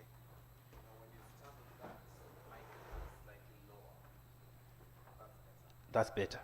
Okay. Thank you so much, esteemed colleagues and distinguished guests. I'm sure by now most of you already know me. My name is Dr.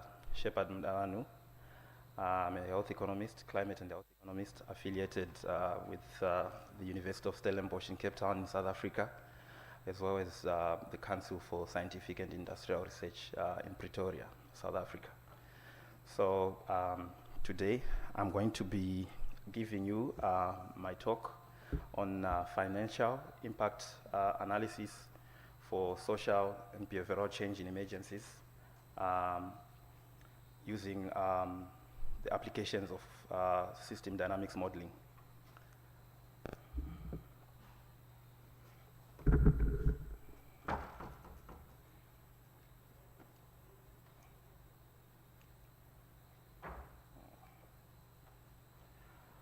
Okay, so this is going to be my presentation outline. I'll first and foremost take you through a brief but comprehensive introduction. Then I'll move on to talk about the importance of SBCiE in health emergencies. Then I'll also touch on the central role of system dynamics modeling in these issues. Then I'll also talk about the financial impact analysis for sustainable change within the context of health emergencies. Then I'll move on to just show you some illustrative and practical cases of how we utilize applications such as system dynamics modeling within public health emergencies. Then I'll conclude my presentation. So, ladies and gentlemen, in health emergencies like your Ebola, cholera, Marburg virus, and other related outbreaks, social and behavioral change systems play a crucial role in mitigating the impact of crises that emanate from these health emergencies. So, health emergencies exemplified by the rapid spread of diseases like Ebola and cholera resurgence in vulnerable settings, and the persistent threat of emerging viruses such as the Marburg, they create a multifaceted and challenging environment. So as a result, in navigating these health crises, challenges arise, especially from things like pervasive misinformation, cultural barriers influencing response strategies, as well as other factors. So the agency for behavioral changes conflicting with deeply rooted established practices becomes the norm in such scenarios or situations. So in order to address these, successfully addressing the challenges requires a comprehensive understanding of the interconnected nature between the cultural aspects and these emergency outbreaks, and which emphasizes for adaptability and innovation, so that we can build trust and collaboration for effective implementation of social and behavioral change in emergency systems. So the intricate landscape of health emergencies, and as well as the synergies between the system dynamics modeling and the financial impact analysis, it becomes indispensable, offering us with a holistic understanding of the dynamics interplay between the social and behavioral change, while providing crucial insights into the economic evaluations. So if we ask ourselves the question as to what is the importance of SBCiE in health emergencies, the three major things that emerge is prevention and control. So SBCiE systems are quite instrumental in educating communities, promoting hygiene, and fostering behavioral change, so that we can reduce the spread of infectious diseases during emergencies. Then it's also quite imperative for community engagement as well. So SBCiE systems encourage community involvement, which helps us to build trust, understanding of the cultural nuances, as well as tailoring interventions to the specific population settings that we will be dealing with in the context of the emergencies. Then it also helps us to reduce stigma by addressing misconceptions, reducing fear, as well as fostering early reporting and treatment seeking behavior within the face of health emergencies.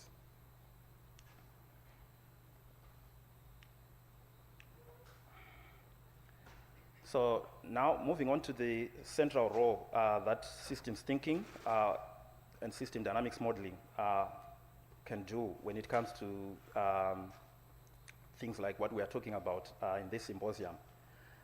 System dynamics modeling is a tool that is used to model complex systems.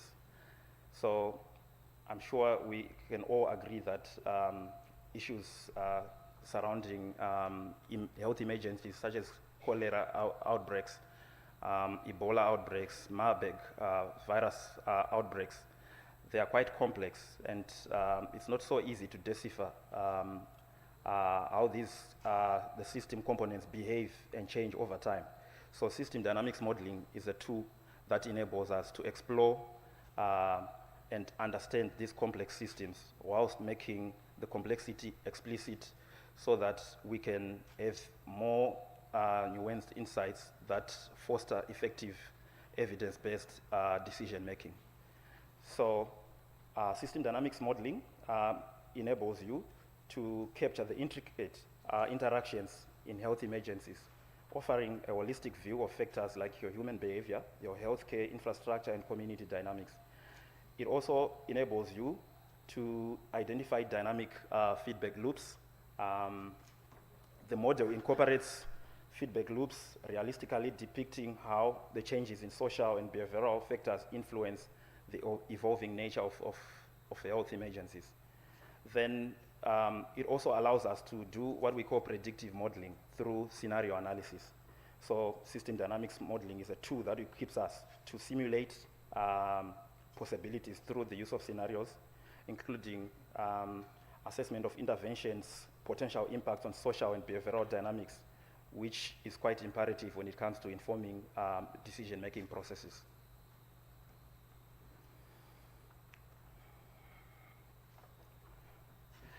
So now moving on to the financial impact analysis for sustainable change. Financial impact analysis within the field of health economics, and when applied in the context of public health emergencies, it enables us to deal with issues such as resource allocation, ensuring long-term sustainability of strategies as well as evidence-based decision-making. So financial impact analysis enables us or guides us to optimally allocate resources by evaluating which SBCiE strategies are likely to be cost-effective within health emergencies in the context of limited resources, financial resources. So in economics, we always make mention of the concept that we call scarcity. So resources are scarce. So when a decision has to be made when you are faced with health emergencies, financial impact analysis enables you to then evaluate which decisions or strategies that can be implemented within the constraints of your limited budget in order to maximize impact and realize the maximum utility from the strategies. And also, it enables us to assess the financial implications, which then allows you to develop sustainable SBCiE strategies that can extend beyond the immediate emergency responses.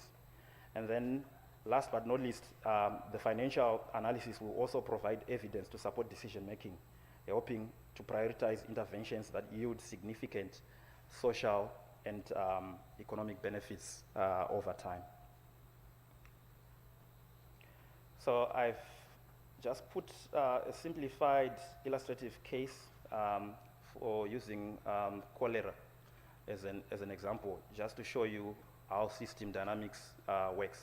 So what you see in front of you there is what we call a qualitative system dynamics model in the form of what we call a causal loop diagram. So what this causal loop diagram or this qualitative system dynamics model enables us to do is it shows us how the system, it makes explicit the complexity of the system, and it shows us how the model systems influence each other. So the case that we are talking about here is not a case of correlation, but it's a case of causality, as in how does this factor influence the next factor? Is there an inverse relationship or is there a direct relationship? So those are some of the things that we can do with tools such as this. So if you look like at the top, at the far left at the top there, I just want to illustrate how you interpret this qualitative model. So yesterday, I think you saw Prof. Mrodawafa did speak about the issues of open defecation and its influences on cholera. So if you check there, if we start on the open defecation, you see there's an arrow pointing to water contamination, and it has a positive polarity sign. So that shows that open defecation causes an increase in water contamination, which then increases cholera prevalence, which then leads to human infections. And once you have the human infections, it increases the number of deaths. Also, it increases patient costs, health sector costs, as well as productivity losses in other sectors when adult working population has to take time out of work seeking treatment. And these effects further have a cascading or a chain reaction effect where they cause negative macroeconomic implications, which then call for the need for government intervention to put in initiatives such as sanitation campaigns and also provision of safe drinking, safe drinking water. So it also calls again for the investment in public health infrastructure. So you can see how all these factors influence each other. So this level of detail, it's quite difficult to decipher when you use your mere human reasoning. So tools such as these, they act as an aid to complement our limited mental models so that we can appreciate and take cognizance of these complex dynamics, giving us better insights in making more better decisions when it comes to decision-making processes. So this is just a simple illustrative case that I made for the purposes of this presentation so that you can see the versatility and the value of using tools such as this. Then this one is a more complex model This is based on a study that I've been working on with my colleagues back in South Africa, where we were looking at a case for diarrheal diseases within a district municipality called the Vembe district municipality within the Limpopo province of South Africa. So there's a huge problem there when it comes to diarrheal diseases, cholera included. So one of the initiatives that the government, the provincial government, has been trying to implement is harnessing safe drinking water from what they call mountain springs. So they are trying to set up systems to reticulate that water, to bring it to the communities, so that the communities can have access to safe water, because currently the water that they have access to within that municipality is not safe for drinking purposes. And the cohort of the population that is largely vulnerable to this is the age group under 5 years. So we did a cost-benefit analysis of reticulating these mountain water springs to the communities. And within the cost-benefit analysis, we incorporated the health-related benefits into the model. So because of time, I will not go into detail, but whoever is interested in these, you can always come to me during lunch or when we have the other sessions, and I can explain more on these things. So once we move from the qualitative model, we then develop what we call stock and flow quantitative models, where we actually do the simulations. So what you see there is some sub-models that I developed with the colleagues from South Africa on this project. So those 6 sub-models. We have a cumulative operating expenditure sub-model, a capital expenditure sub-model of setting up the system.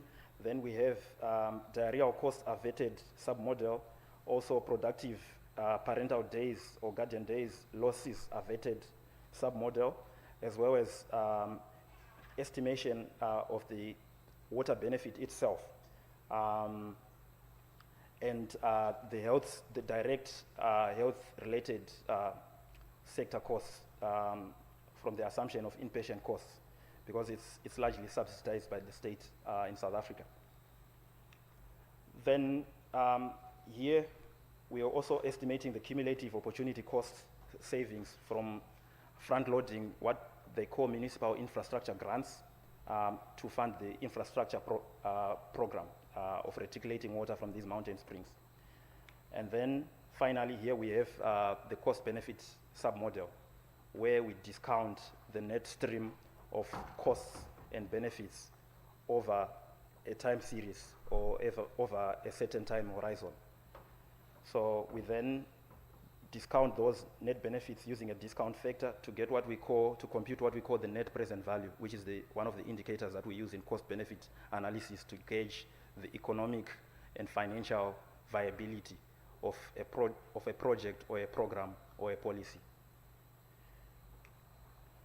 And the preliminary results that came from this cost-benefit analysis showed us that from the scenarios that we simulated, we experienced a cumulative net present value in all the scenarios, which signals economic and financial viability. So the standard rule in economics is when your net present value is positive, it shows that over the time horizon that you have simulated, your benefits will outweigh your costs. So it means that it's a noble thing to invest in that kind of a project.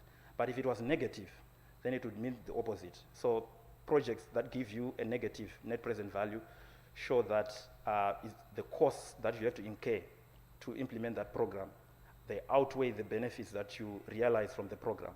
So in this case, we didn't experience that. So it shows that this project, if the Vembe district municipality does go ahead and invest in this project, then the integrated cost-benefit analysis, which catered for not only the private benefits and costs, but also the externality cost and benefits, which go beyond the private realm, it was all positive. Then we also did what we call a net social return on investment, that net is ROI, as a supplementary analysis to this NPV that we did. And what you see there, like that 7.87, how you interpret that, it shows that for every 1 South African rand that is invested in this program under that baseline scenario, it shows that you get 7 rand 87 cents worth of value. Then in that other one, 0.92, for every 1 rand that you invest, you get 92 cents in terms of value. Then 1.79 in terms of value for that 30% MIG pledged scenario, and 2.66 rand worth of value created for every 1 rand for scenario 4. So that's how you interpret these findings. So, ladies and gentlemen, analysis such as these, it helps you to then make decisions when you do your implementation of SBCiE strategies, because here you're using money to invest in these strategies. So economic analysis such as these, they enable you to then gauge whether there's value for money in that investment. So these are some of the insights that you can get from analysis such as this. There's many other results that I would have wanted to show you, but because of time, I just selected a few for the purposes of this study. So further on, we did what we call a sensitivity analysis to test the robustness of the findings.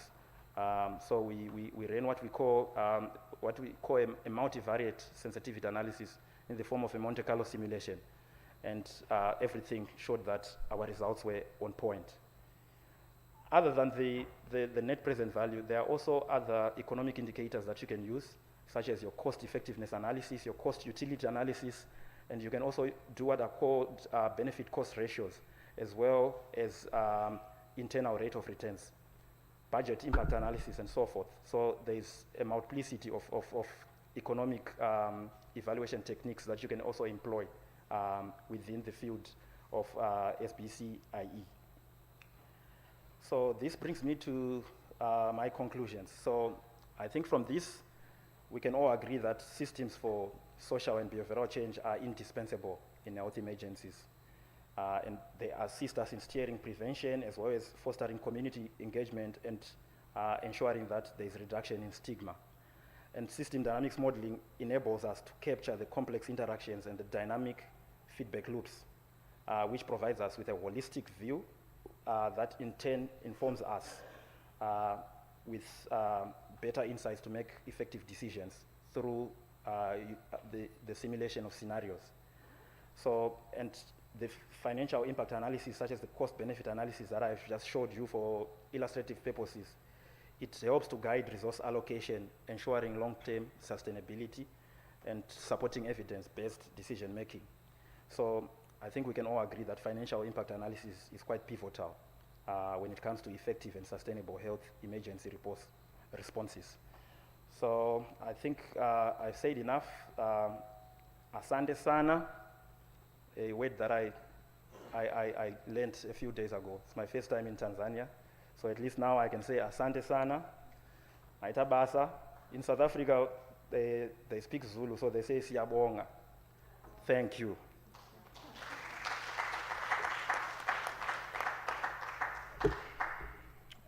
I open the floor for questions.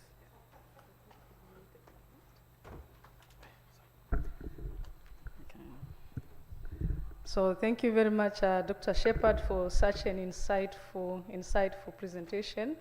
I think one of the things that we have continuously improved in terms of social and behavior change in emergencies is the way we have been using evidence, is also the way we have advanced our systems. Like I was saying, the pivotal word in this symposium is advancing, by how we use different methodologies and tools to inform the work we do. But one of the key areas which we need to continue strengthening, we have used a lot of resources, like you rightly mentioned, Dr. Shepard, but in terms of doing a effectiveness analysis, in terms of doing BIAs, is an area that we need to continue strengthening, because for us, really, a return on investment is something that we'd really love to look at. And I think in the next session, we'll also hear about the legacy when it comes to the resources that we have devoted for social and behavior change, and how the systems and structures are continuously being used in the communities. So thank you so much for such an insightful discussion. I think this is where we end. Austin, back to you. Asante sana. Thank you, colleagues. Yeah. Okay.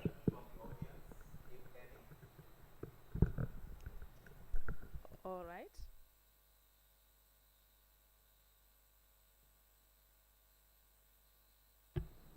We have one question, so let's take that. Oh, there are two questions on the same line, and then we invite Awet for the next section.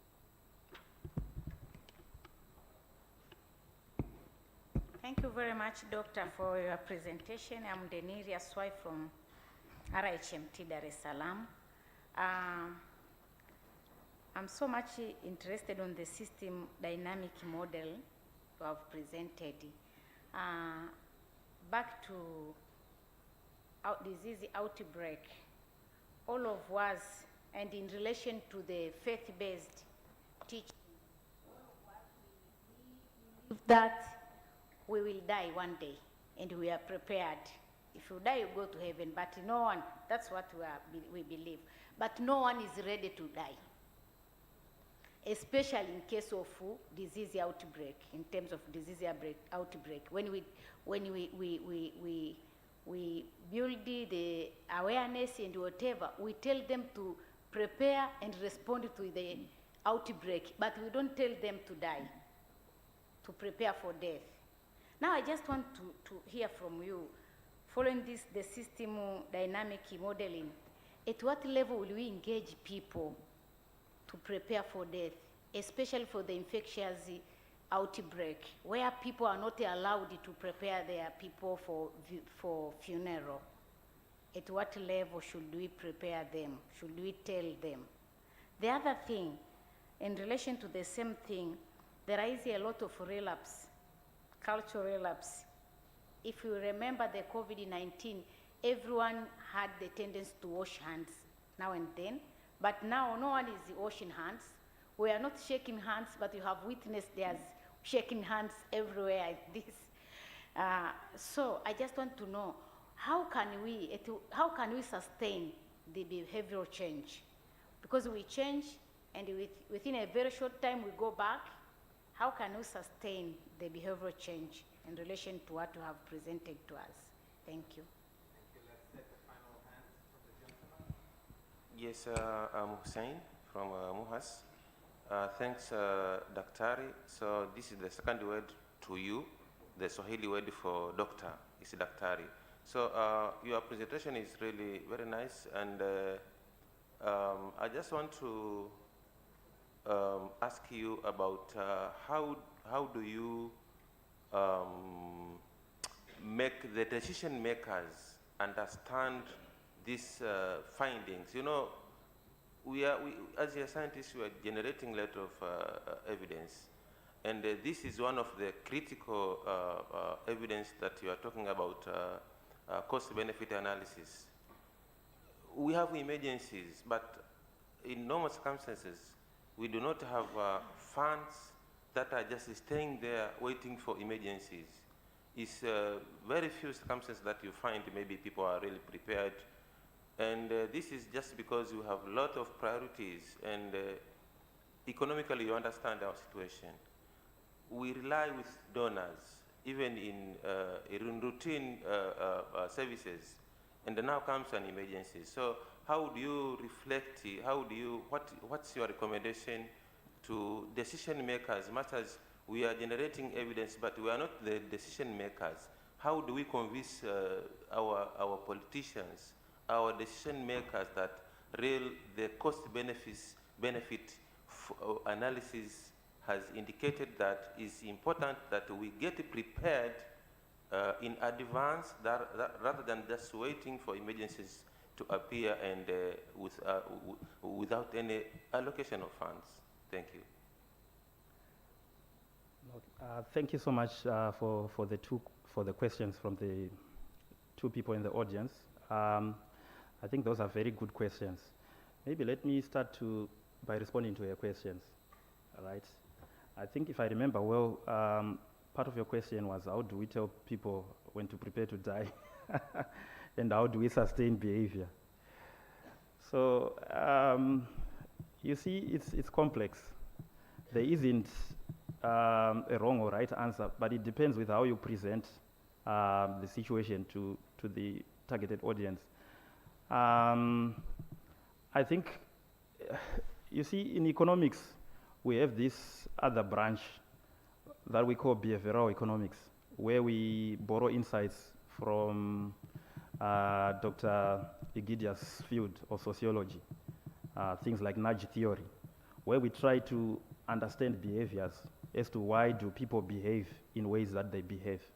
So what we see in real life is that people behave irrationally because of what we call cognitive biases, right? So these are things that it's an inherent weakness of mankind. So we all have these cognitive biases. I'll give you a very simple example. It's like when we are driving in a car. People don't want to wear seatbelts, but then the car manufacturer is telling you that, look, if you wear a seatbelt and an accident happens, you are likely to come out of that car alive, other than when you don't have a seatbelt. If the car spins, you can be thrown out of the car, and then you can be crushed to your death. But then people don't go and wear seatbelts anyway. So you see, this is the irrational behavior, and that is some of the things that we try to understand using behavioral economics insights. So using the nudge theory, you know, we try sort of to come up with campaigns where we can sort of tilt the playing field within the direction that we want the people to behave in. And you see, I think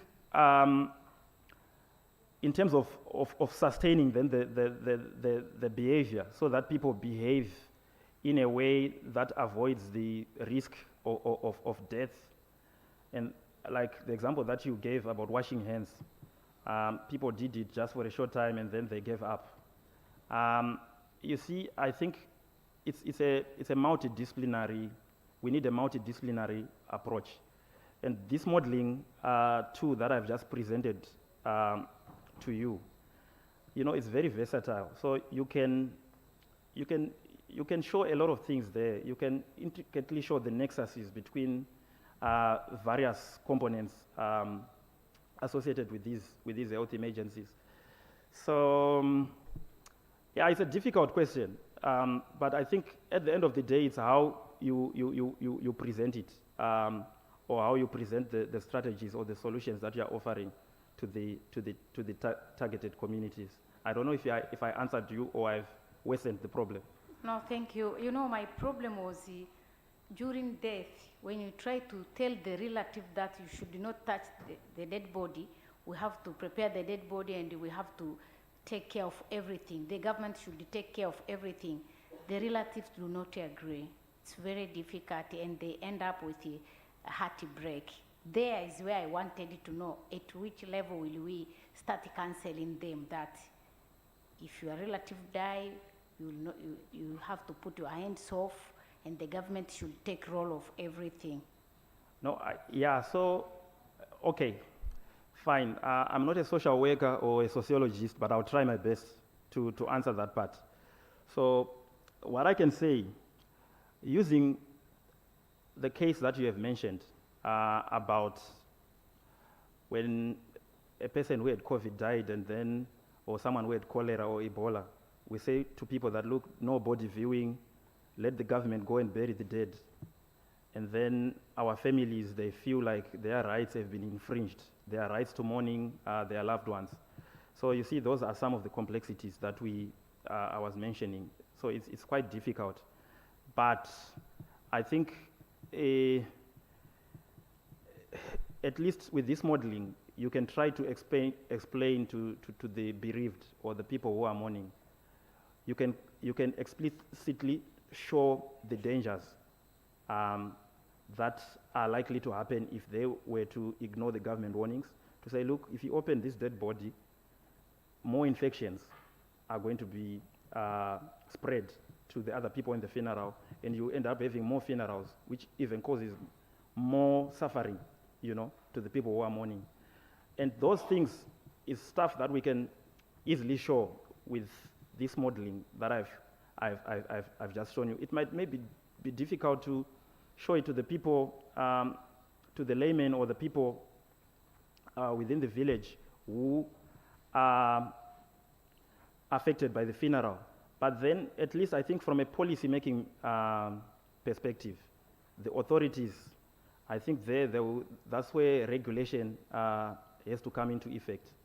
Because, look, if people are not going to follow the instructions, and the evidence is telling us that this is not the best way of doing it, then the government has to come into play. And I think that's why you saw even with COVID, they had to put the lockdowns. Like in South Africa, we're not allowed to come out of our houses when the government was trying to curb the spread. So I think that is what I would say.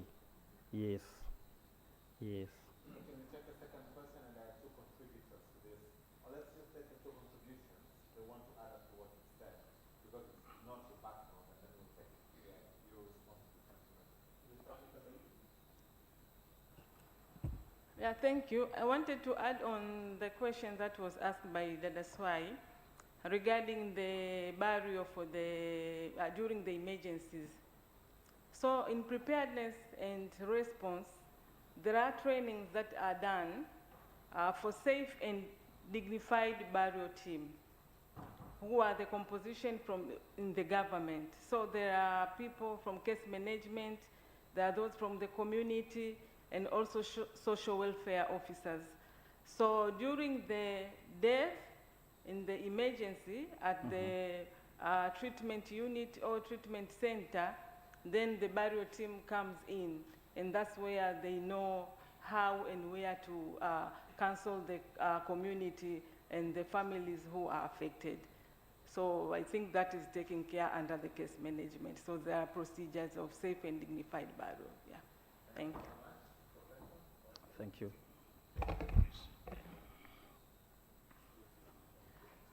I'll switch it off. Okay. Thank you very much, Shepard. Thank for the presentation, and I think good to hear you say I'm not from this background, but you tried very well to explain this. I think it's a very important aspect around death and dying, or what we call the ultimate loss.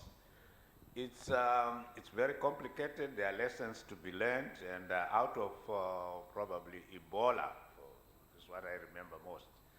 Out of Ebola in West Africa, Sierra Leone, Liberia, and Guinea, there are very good lessons where we had to bring in anthropologists from all over the world to come and also work with the SBCiE team to try and address this issue.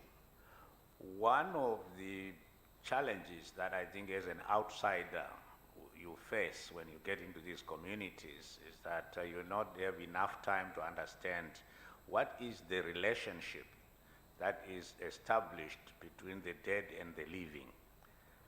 In most of our societies, and I'll use even where I come from, in my own family, small group of, say in West Africa where we worked, there is what is called a continuous relationship between the dead and living. Now, if you're going to try and break it at the time of burial, that's where the problems arise. So I think it was something that we had to take a bit of time to understand what are the rituals, what are the practices, and how best to handle that. Because I remember in Liberia, we were told by our scientists that Ebola was most infectious from a dead body. So we tried very hard for them not to touch the body. And yet touching is a symbol or a practice in most of our cultures that is so much a part of us. If you don't touch someone, if you don't shake hands, if you don't impress. It shows you don't have any feelings about them. And when we were trying to separate the living and the dead, then we had problems. And we would wake up in the morning to hear that the grave, this family went in and dug the dead body because they were not happy. In one case, they were not happy with the way the body was dropped into the grave. That procedure alone. So it is something that we need to study, we need to find ways, and I think what my colleague just mentioned about the burial teams that were set up, which were local, were trained, were given the protection, and the kind of meetings we did with those family members prior to the actual burial became very important. So I think it's something that we need to invest a lot of time, patience, and resources in order to address it. Thank you. Maybe for 1 minute, if you can respond to the gentleman. Okay. 1 minute. Okay. No, thank you, Prof. And thank you, my sister, for assisting me with my, I'm mostly from an economics background. Yes. But thank you for adding the insights from your expertise with your contributions. Thank you. Doctor, I was saying, I think to answer your question, I think you wanted me to explain how do we communicate these findings to the politicians, right, so that they can listen to what we are trying to say with these things. So maybe to answer that, you see these models, right, what they help us to do is, especially within the context of emergencies, scenarios allows you to explore possible paths or directions that certain settings can go through into the future. So if I was asked to come and advise the Ministry of Health here, or UNICEF, or WHO, using this modeling, right? If I would simulate scenarios, right, based on assumptions, validated and realistic assumptions, and the model can tell us with a certain degree of certainty that, look, if these assumptions hold, if we follow this direction, in 10 years' time, if an outbreak happens, these are the consequences. If these other subset of assumptions happen and we follow these other different trajectories, these are the implications. So this kind of modeling can help you sort of to even do what we call like future risk assessment, enabling you to come up with mitigation strategies.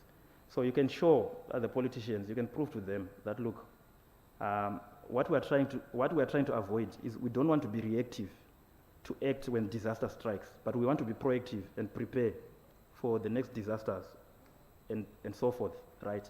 So this modeling, it can give you with a certain degree of certainty some implications that can happen by following various decisions. So at least the politicians can then gain more insights to then make decisions that are more informed. So you tell them that, look, if you do this, it's likely to fail. But if you do this, it will succeed.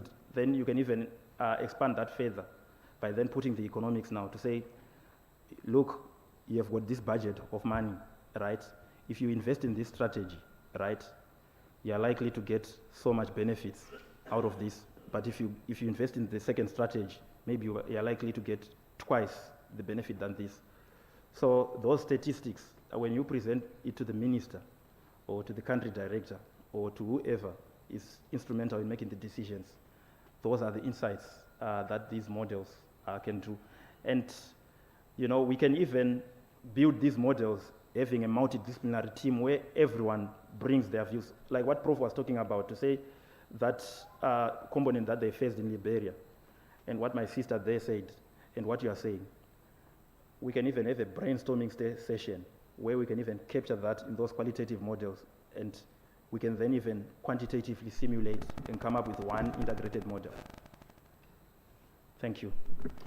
Asante sana. Let's give a bigger round of applause to Dr. Shepherd Madavahu and Dr. Priscilla Madzenga Kusena for this fantastic presentation and anchoring.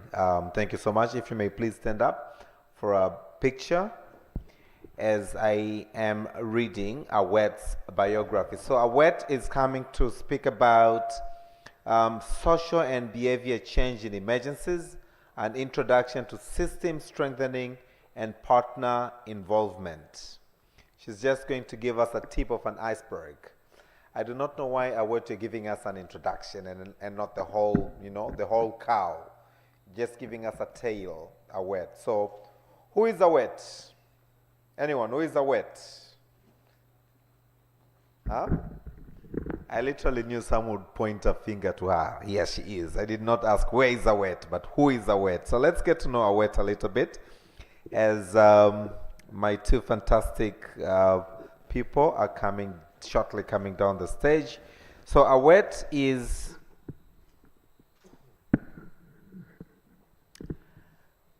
working with, what is this now? Technology can be deceiving, eh? Asante sana. A round of applause as they come down. Thank you so much. So please, should you want to know more on the dynamics, when I was looking at that cobweb, Dr. Shepherd, when I was looking at those lines going left and right, I almost dozed off because I was like, now what is this? This is meant to be fun. Now this line crossing the other, it's like if there were electricity lines, we would all be electrified, yeah? But I like the connections, when you started explaining, then it became clearer and clearer. So thank you so much for that. I have taken a picture and will continue to. So the notes are going to be put on the barcode, which I will announce later, as well as all the wonderful photographers taking wonderful pictures. They will be at your disposal. So Awet is an esteemed keynote speaker, renowned for her expertise and contributions to advancing social and behavioral change in emergencies. She has a remarkable 20-year career in social and behavior change, education, and gender transformative programs. She possesses a wealth of knowledge and experience in the field. Again, why just an introduction, Awet? Throughout her career, Awet has worked with prestigious organizations like the current one that she is at the UNICEF. She's worked with USAID and UNFPA, where she has excelled in policy advocacy, system strengthening, strategic communication, partnership, civic and community engagement, applied behavior sciences, evidence and knowledge management, and humanitarian response. Our exceptional collaboration with government bodies, regional and bilateral agencies, civil society, and donors has played a pivotal role in advancing UNICEF's development and humanitarian agenda, ensuring the realization of child's rights. So she is deeply passionate about transforming human behaviors. There was a question earlier on transformation, and I'd wanted to explain to that, but yeah, so we'll hear more from the experts. So she's deeply passionate about transforming human behaviors, a firm believer in the unlimited potential of young people. Young people in the house, make some noise. Nice. Professor did not make some noise, but you're still young, at least at heart. That we know. So she has been at the forefront of several initiatives and successfully established a National Youth Innovation Hub in a native country, empowering the next generation and fostering innovation. With extensive experience in diverse settings like Tanzania, Eritrea, Zimbabwe, and Syria, Awet boasts a comprehensive understanding of the challenges and dynamics associated with social and behavioral change in emergency situations. Her well-traveled background, having lived in countries such as the United States, Sweden, Switzerland, Ethiopia, and South Africa, enhances a global perspective and cultural sensitivity. Awet's educational background is equally impressive. She holds Masters of Science as well as an MPA from the University of York from the United Kingdom, as well as a BA from University of Asmara. Additionally, she has pursued advances in communication for development, social action planning and evaluation from University of Malmo. Awet's achievement as a distinguished Harvard DLC Fellow, along with being the recipient of the prestigious Maria Boulboulis Scholarship, further exemplifies our dedication to excellence. Beyond our keynote speaking engagements, Awet continues to contribute to the field of social and behavioral change. In 2022, she published a series of manuscripts in a renowned health journals and presented at the 24th International Universal Health Promotion Education World Conference on Health Promotion, promoting policies for health, well-being and equity. Her participation in such esteemed conferences showcases a commitment to critical thinking about health system, social practices, and political processes. Awet, Araya, Balbiz, diverse expertise, extensive experience, and unwavering passion for empowering youth make her an exceptional keynote speaker and a catalyst for positive transformation in a society. Distinguished participants, ladies and gentlemen, a round of applause to Awet. A bigger one, young people.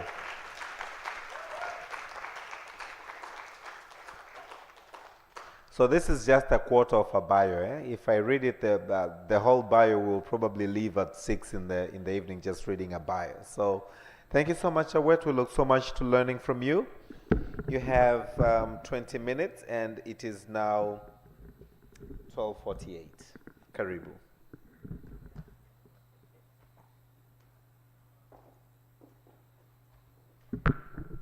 Habari za mchana. Thank you very much, MC. I think I'm fine. Yeah. Thank you very much, MC. That was a very deep introduction. In my culture, it's very difficult to talk about yourself. So whatever the elders say, you just take it and say amen. And amen to that. So thank you very much for this opportunity, colleagues. It's an absolute pleasure to be here with you all.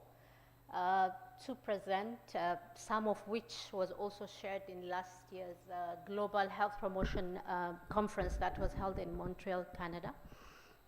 So this is part of it, basically, but also a tip of the iceberg, and somehow deconstructing what we seem to be, mystified about when it comes to systems thinking and system strengthening and dynamics. So maybe we can go ahead and look at the next slide. As the title says, it's a study utilizing the Oxford Government C19 Response Stringency Index. But also it looks at on how we can now deconstruct the issue of system strengthening, but looking at the way the COVID-19 pandemic has affected the way we do business.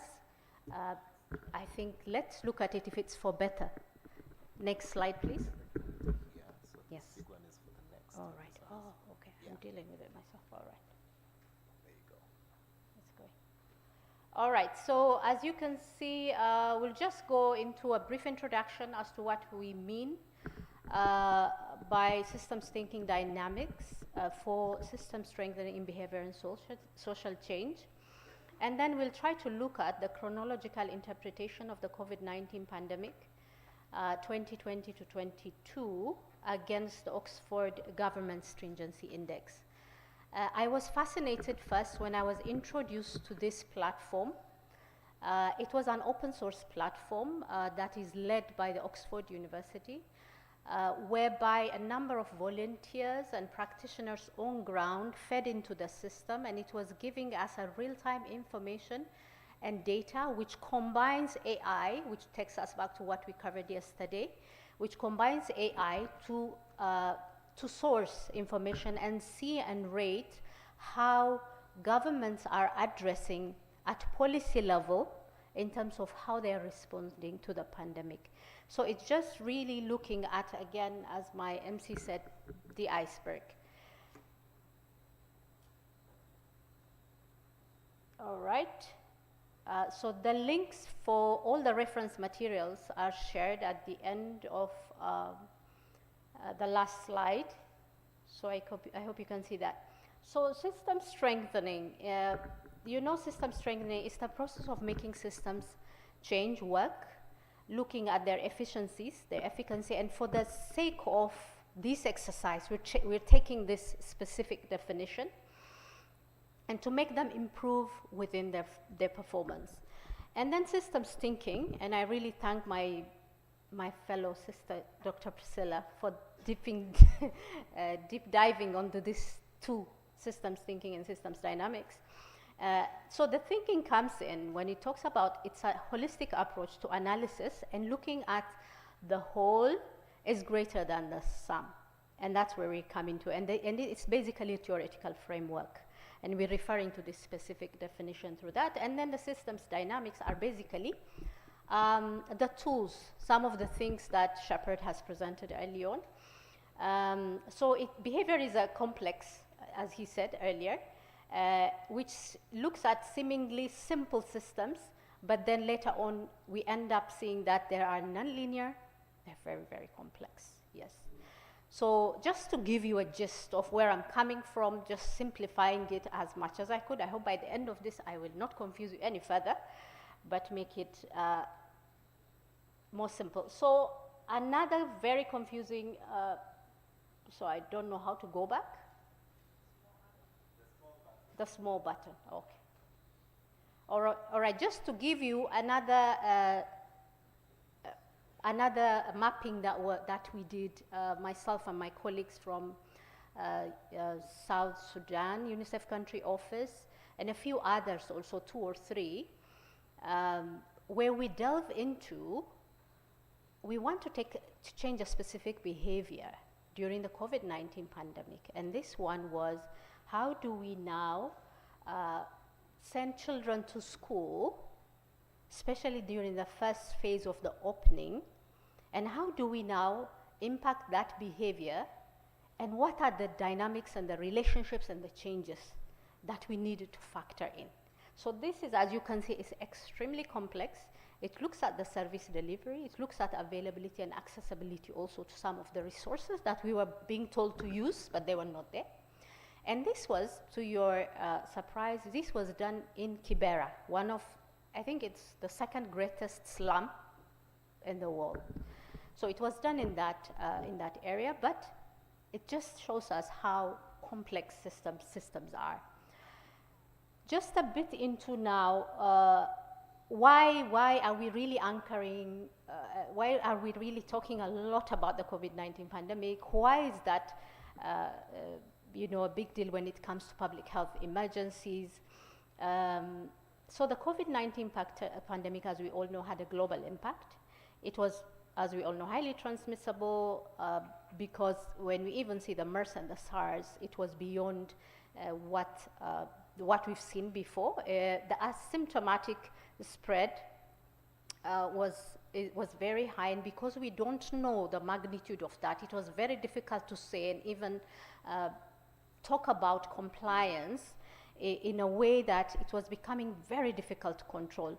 And the severity of the symptoms also varied, and we all know that how it stretched the health system, and including the social system. And also the vaccine development, as we know, has taken a different role, I mean, a different trajectory, because the speed and the scale and the advances of technology were also tested during that time. And also in terms of variants of concern, we've come across variants that we could not even pronounce, and it was very difficult to even cope up with and say that, you know, with the fatigue that was going on in the communities, with the fatigue that was going on in the health system, even in the overall social structures, this potentially altered the transmissibility of the disease and, of course, its severity. And, of course, until now, we're suffering the long COVID. We're seeing people who really are now living with the impact of that. All right, now why am I talking about the COVID-19 Stringency Index?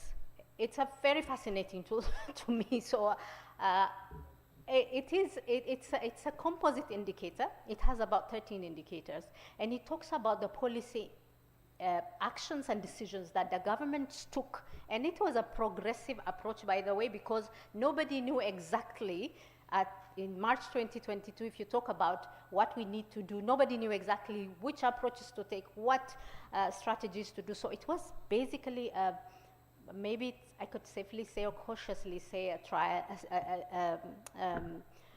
trial and a failure kind of approach. So this actually calculates a composite measure of 13 of the policy responses that were adopted by governments, which includes school closure, workplace closure, cancellation of public events, restrictions of public gathering, closure of public transports, staying at home requirements, public information campaigns, restrictions on internal movement and international travel controls, the bans. Again, later on, we saw that how they were being expanded. The testing policy came, the vaccination policy came, the face covering policy also came in later, and it was being reinforced. So framing the government response to the pandemic, as I said, and its effects on its dynamics. So the higher the score indicated that the governments adopted, sorry, I'm taking you back again to that slide. The higher the score means that the governments were very, very strict in terms of adopting the policy recommendations. And then within this, one thing we were able to see was also the analysis of the systems of social and behavior change in emergencies could only be prior to the COVID-19 pandemic, could only be done retrospectively. But COVID-19 really changed the way we think about things and the way we even analyze, look at Ebola, look at H1N1, and look at even Zika, because it was localized. At times it was not really a global threat.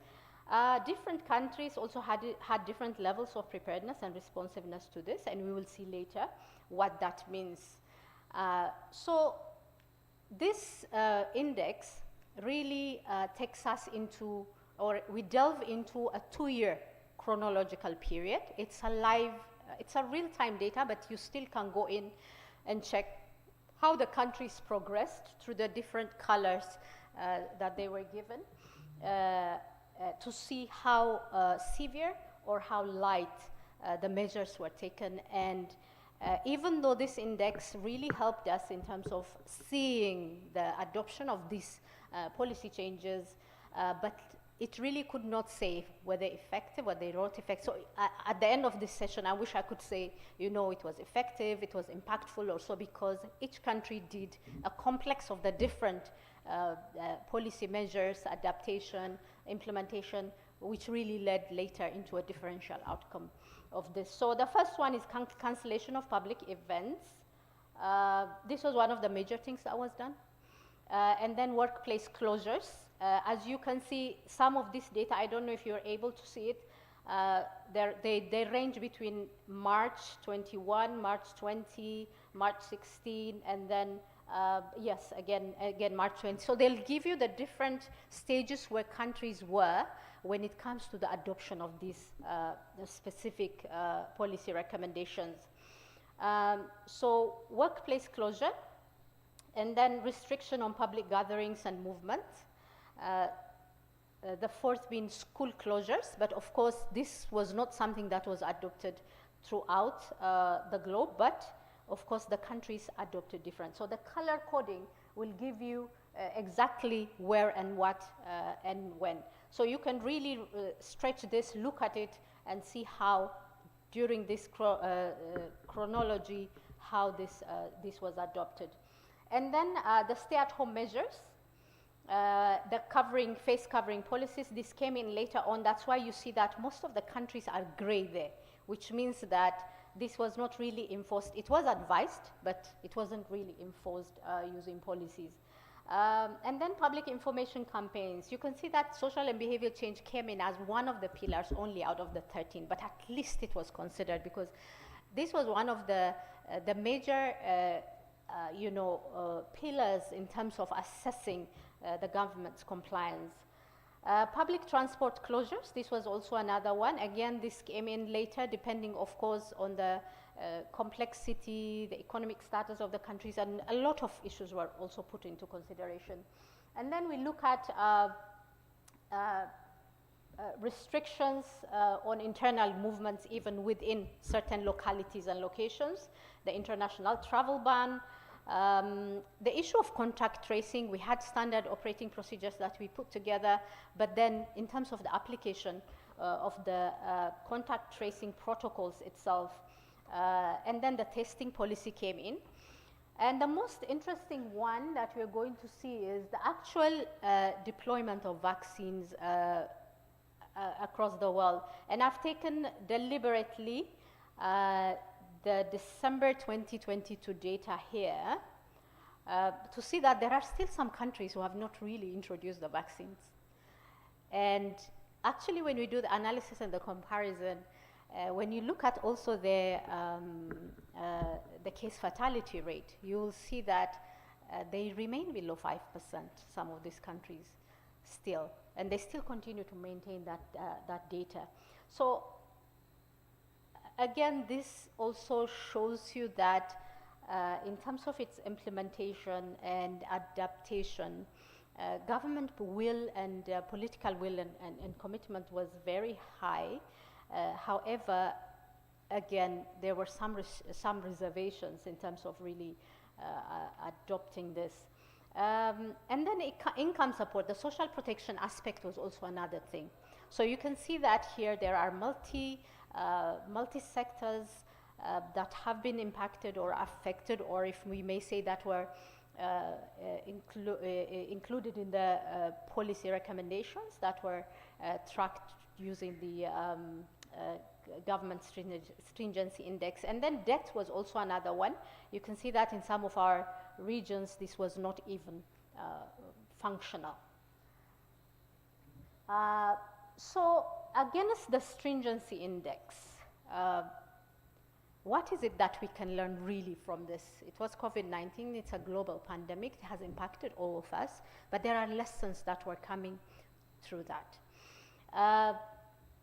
First and foremost was correlating with trends in social and behavior change and spread of the pandemic. We have seen that they took only one pillar of SBCiE, but it is a starting point, because for SBCiE, or for social and behavior change in emergencies, even though we're talking about pandemics and public health, but also social and behavior change is applied in other humanitarian settings as well, which we have not really delved into during this symposium. But it's one of the pillars that was really tracked in this. But the note to take here is that public information with embedded connotations on trusts and accountabilities around the governments was being tracked. And then systems resilience and adaptability, adapting to the changing circumstances during the pandemic, such as first of all adjusting to the new strains, the way these things were so adopting changes to the circumstances during the pandemic, such as adjusting to the new strains of the virus, or addressing public fatigue with the measures. So it really also assessed how adaptable was the system to the changes within the context. And then comparing the stringency of the measures with the actual behavior of the population.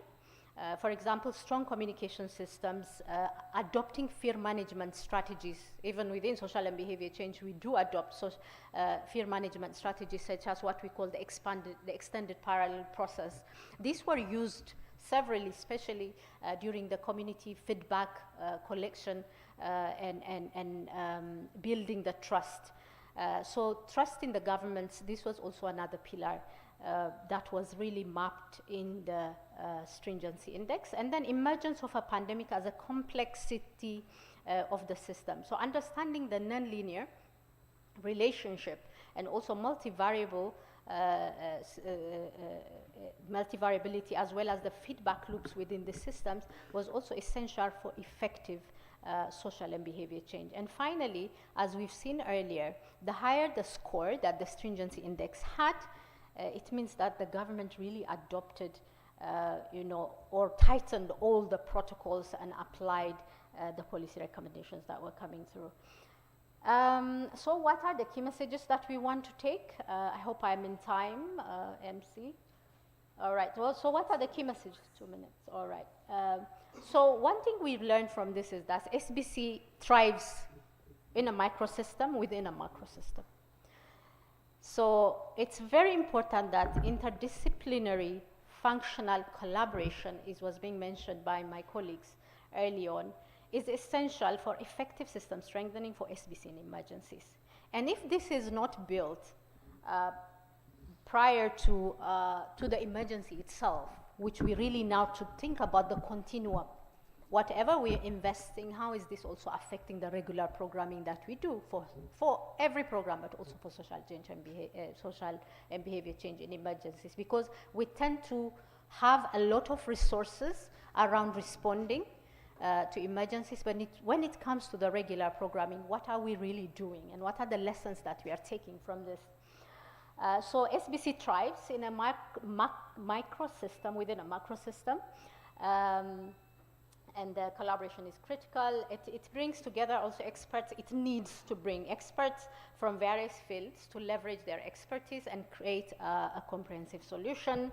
It's also, to some extent, we've seen that this was an indicator of political will and commitment, because the stringency index can be seen as an indirect indicator. The screens here are failing me, so I'm shifting here and then here. Can be seen as an indirect indicator of system strength. Governments that were able to implement and enforce these measures likely had a stronger system. But this is, again, an assumption to be on, because there were other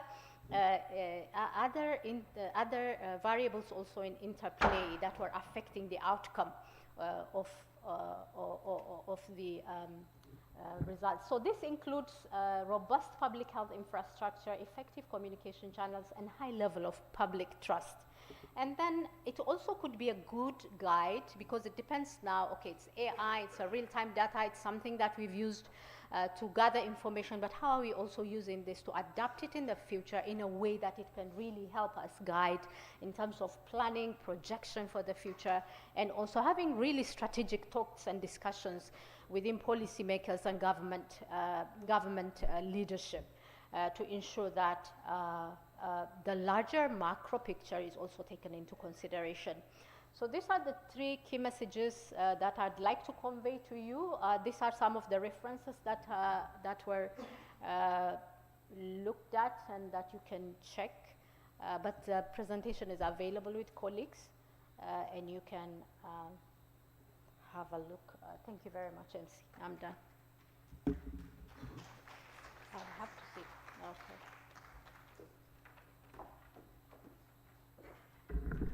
Another round of applause. Thank you very much, Awet, for that wonderful presentation. You thought you would walk out of the podium without being asked questions. No, Awet.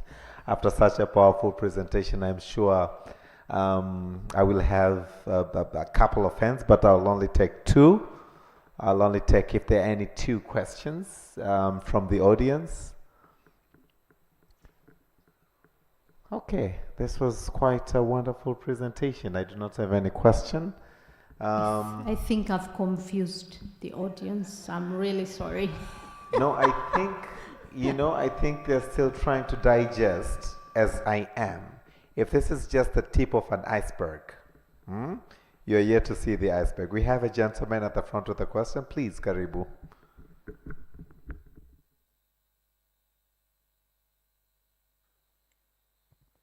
Okay, thank you very much, Awet.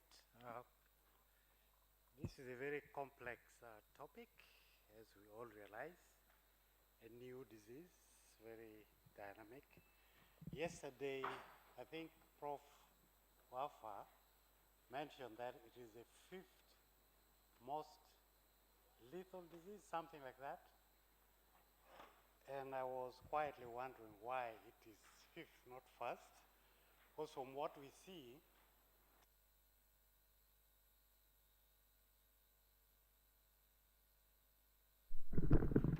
Your mic is on and off.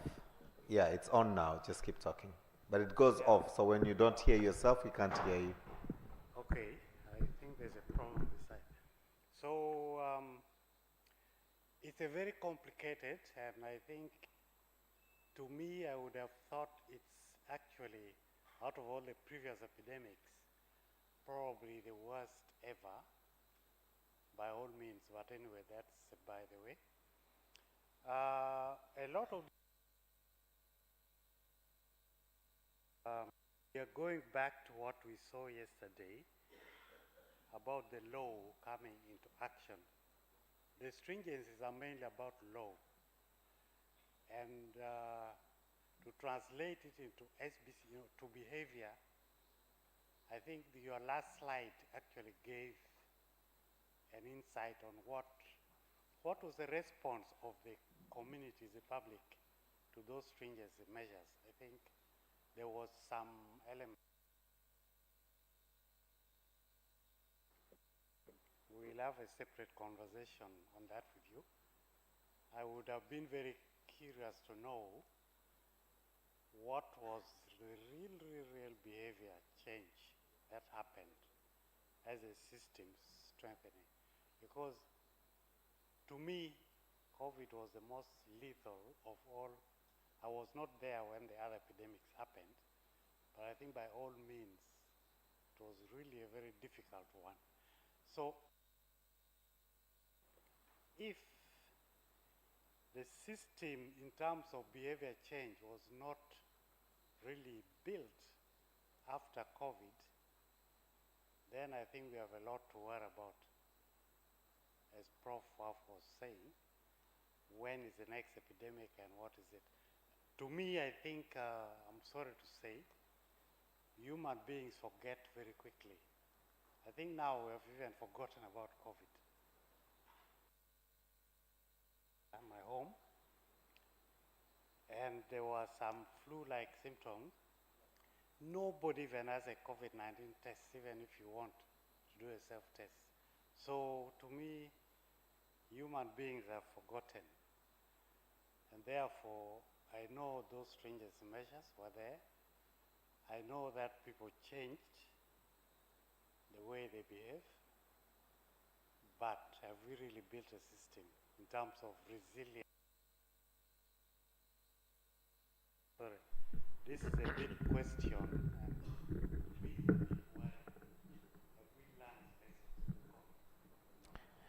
Thank you very much. And maybe to add one question as well, Awet, in relation to what the gentleman had just said.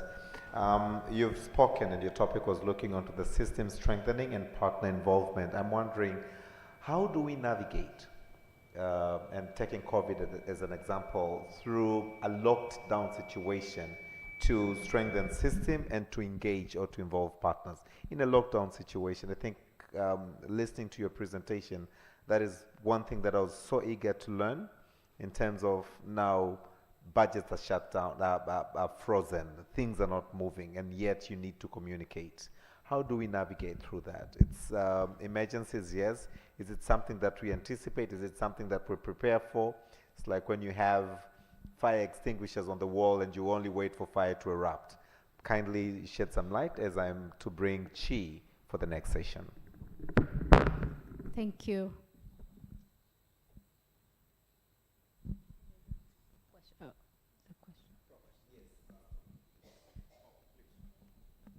Mine is a question, but I think more of a comment on both presentations, and I think we need to flag this.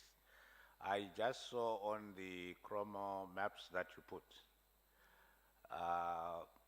In this area, one of the critical entities is the quality of the data. And the data is as good as its source. In any way you work with data, it's as good as its source. And some of us get excited in our air-conditioned rooms, we are working, punching, seeing, but we don't know where the data came from. I remember reviewing peer education studies that were done. And when I went back and asked, what is a peer? And I wanted to know, what was all this about peer education? And I got 101 definitions of what a peer was. But the data was, and we are now busy reporting about how effective peer education is. And yet the data was flawed. So when you look showing about the schools, countries which had schools that closed, I quickly picked my own country, the one I know best, Zimbabwe. And I know when the schools closed and when they were open. But that map is not showing the correct data. It's showing as though they never closed. They closed for almost 2 years. So the data part of all this modeling and what is very critical. I have friends who make a living in this. It's an exciting, and I'm glad to meet my Mzukuru here, Shepard, and I look at his age and where he's going to go with this. There's another Einstein coming, and I wait. But I think we need to invest in the data sources to ensure that whatever is being captured, we have data on immunization, number of children immunized in countries. A lot of that data is really not exactly what it is. So I think this is somewhere, I thought I'd make this comment that... it's a comment and not a question. You would, okay, you would, yes. I'm running short of time, but maybe less than a minute. I just wanted to say, there's something that I forgot to say when I was presenting about these models. So when we were taught this modeling in university, our professor from Kenya, her name was Josephine Msango from Kenya, she told us that all models are wrong, but some are useful. Thank you. Asante sana. Thank you so much. Yes. Let me go to Dr. Achai. I'll start with that question. It has changed the way we do business in social and behavior change or risk communication and community engagement, COVID-19. I'll go back to the International Health Regulation Guideline that was issued by WHO. I think Professor here would know better about that, but that is an excellent tool that really systematically holds governments also accountable in terms of compliance with the key 17 or 18 pillars that they're supposed to report to every 5 years. And every 5 years there's a plan that's issued, and that plan is scrutinized. It's assessed by technical experts who delve into the key areas that we need to comply in as a country, as a government. So I'll go back to that again, and there is a specific one that looks at risk communication and community engagement. It has 5 key areas. One of the key areas is ensuring that there are policies and normative tools available to guide where risk communication and community engagement is embedded. We know that most of our governments have what we call the Health Promotion Division, or Dr. Peter Mabwe is not here today, but the Health Promotion Division is the custodian of that specific pillar ask. So one, governments are already being held accountable through this system. So it has changed the way we do business, even as practitioners, as technical experts. We're now talking about rumors tracking, we're talking about demystifying, we're talking about mis and disinformation, and these are the words that were coming through. We're even talking about infodemics, and these are coming through and mostly magnified after the COVID-19 pandemic. So I'd like to reiterate that it really has changed the way we do things, the way we capacitate our staff, the way we look at our policies, our guidelines, the way also ensuring that inclusivity is critical during this public health emergencies. Another thing maybe that I'd like to pick on the data and the quality of the data is that, as I said, I picked the datas that I thought would have specific impact, especially in relation to what I was presenting. However, since it's a chronological data, it ranged between January 1, 2020 into December 31, 2022. So if you actually go through that link and check, then it will really tell you when the countries close school, if it's closing, when the countries introduce the vaccine, when the countries actually set up their system in contact tracing and things like that. Of course, I'm not saying that there could be some data that may not be as accurate, but if you go through that link and look at the details, it will really give you the clear picture of what it should be. Also, since this is an open source, we are asked to provide our feedback and comments, which I really recommend that you can go in and also communicate through this platform with the experts. I think I'll take off the other during lunch and maybe discuss with the... Sure, absolutely. Yes, thank you so much. Await you're on, so please stand up. We take a picture of you on the stage. As we upload, let's put our hands together for Await. Asante sana. I picked that very well, that all models are wrong, but some are useful. Some are useful, some could be very useful. Yeah, it's like when we say a broken clock is right twice in a day. So I totally agree with you. So I want to run you through the day, the program for the remainder of the day. We are going to have two combined moderated panel discussions now, and these are going to be moderated by Ms. Chi, Dr. Chi, looking onto the social and behavioral change in emergency system strengthening, stakeholders engagement and legacies, as well as it's going to be combined with the scaling, sustaining and replicating social and behavioral change in emergencies, high impact interventions. So we're going to merge these two together. Then we're going for lunch, and after lunch, Chi will be back on the stage to do a presentation on solution collaboration and coordination to drive harmonized SBCiE for cross-border communities. Okay? And after that, we're going on to Q&A, and after that, we're going to meet the experts as we did yesterday. So at least by the close of business today, we've met, we've heard from all our experts, so we'll have more time to engage knowing their varied backgrounds. So without further ado, Ms. Chi, the floor is yours. You have an hour, and frankly, our time is already trembling. So keep it snappy, and karibu. A round of applause, ladies and gentlemen. She works with the president's office. I will not finish the rest of the office name, but she works with the president's office. So, yeah, Karim.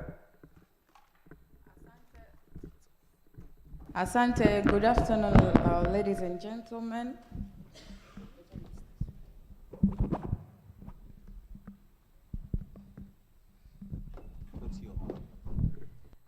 Good afternoon.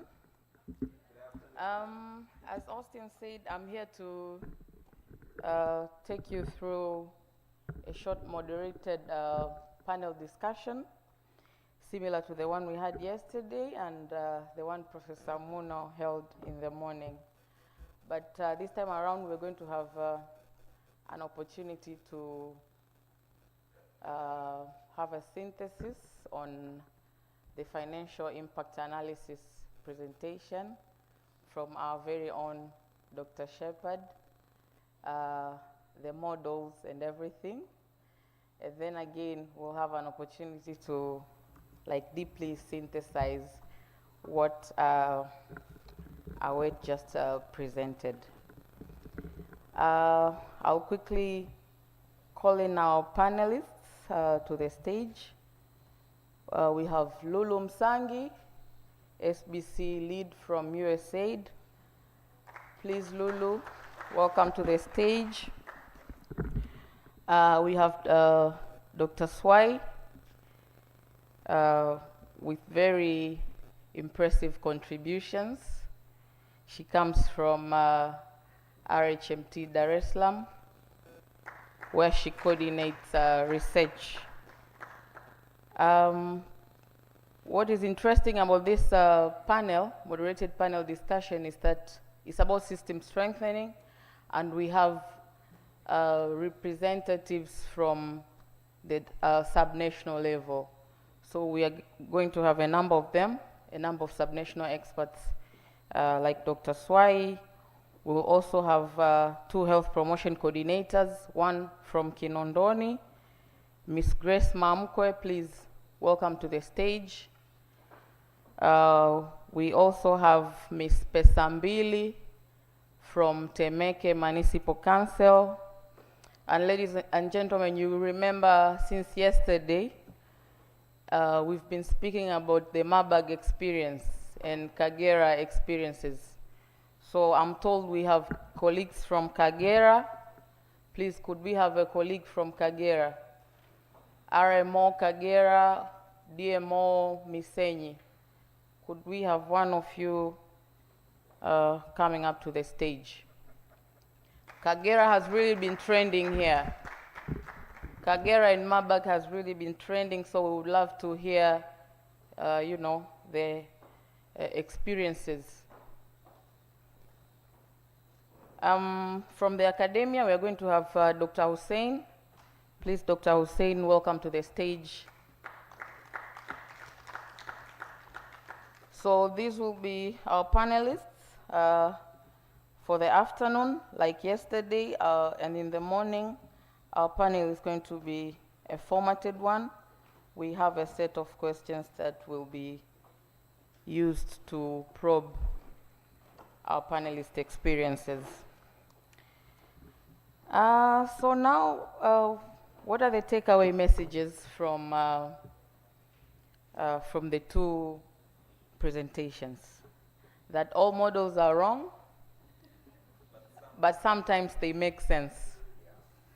There are times that the models do make sense. Are they wrong when they tell us that open defecation leads to a strain in the health system? Panelists, what do you think? Are the models wrong when they tell us that open defecation leads to microeconomic implications? Yes. But a strain on the health system, is it very direct? Is it very direct? So that's a food for thought. But then again, with Awed's presentation, it's all about SBCiE in here. It has been about SBCiE from yesterday, when we started with partnerships and now with financial analysis and system strengthening. So she's very right when she says SBCiE thrives within the macro system. I mean, the macro system, think of the macro systems as leadership and governance, service delivery, healthcare financing, the workforce, the health information systems. So SBCiE thrives within all of that. I think we all agree. So what do you think are the strategies essential for strengthening SBCiE systems? If SBCiE is part of the macro system, think of the complexity, but see SBCiE as a hand, or as a palm, or as a leg, just a small part of it. So what are the strategies that we think may be essential for strengthening SBCiE systems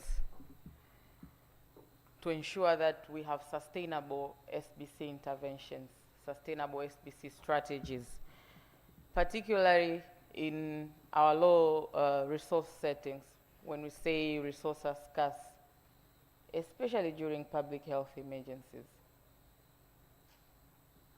Are we okay? Who is going to start on that, on the strategies? Lulu, would you like to come in? The mic is very close to you. Karibu. Asante. Habari za mchana? Nzuri. Nashukuru. So as you said, I think the concentration is looking at the low-income countries, and Tanzania is one of them. So I think number one thing is to start looking at the need assessment, looking at our context. What exactly are the issues that are facing us? So we need to analyze and see what exists already in the system, and looking at the system, what already exists. So you really need to do an assessment and look into that, because not one size fits all, so you really need to see exactly what you really need from that, looking at the context. So then you need to see how best community can be engaged, because you need everyone in the community to be engaged in order for the systems to work better, rather than working with nobody. But how best can we involve the community? So involve them in the whole set of the SBC context. Looking at from the design, you really need to pull the community. Then after the design of the SBC interventions, in the implementation, everyone needs to be involved. And we see, for example, in COVID-19, whereby everyone was involved in the design, looking exactly what are the issues which are facing in terms of abiding to the rules which were given on preventing COVID-19 and later vaccination.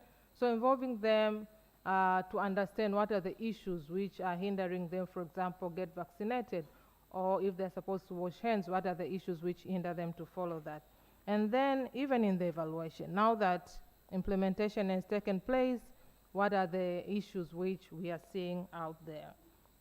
And this really imparts ownership, because they are involved from the beginning.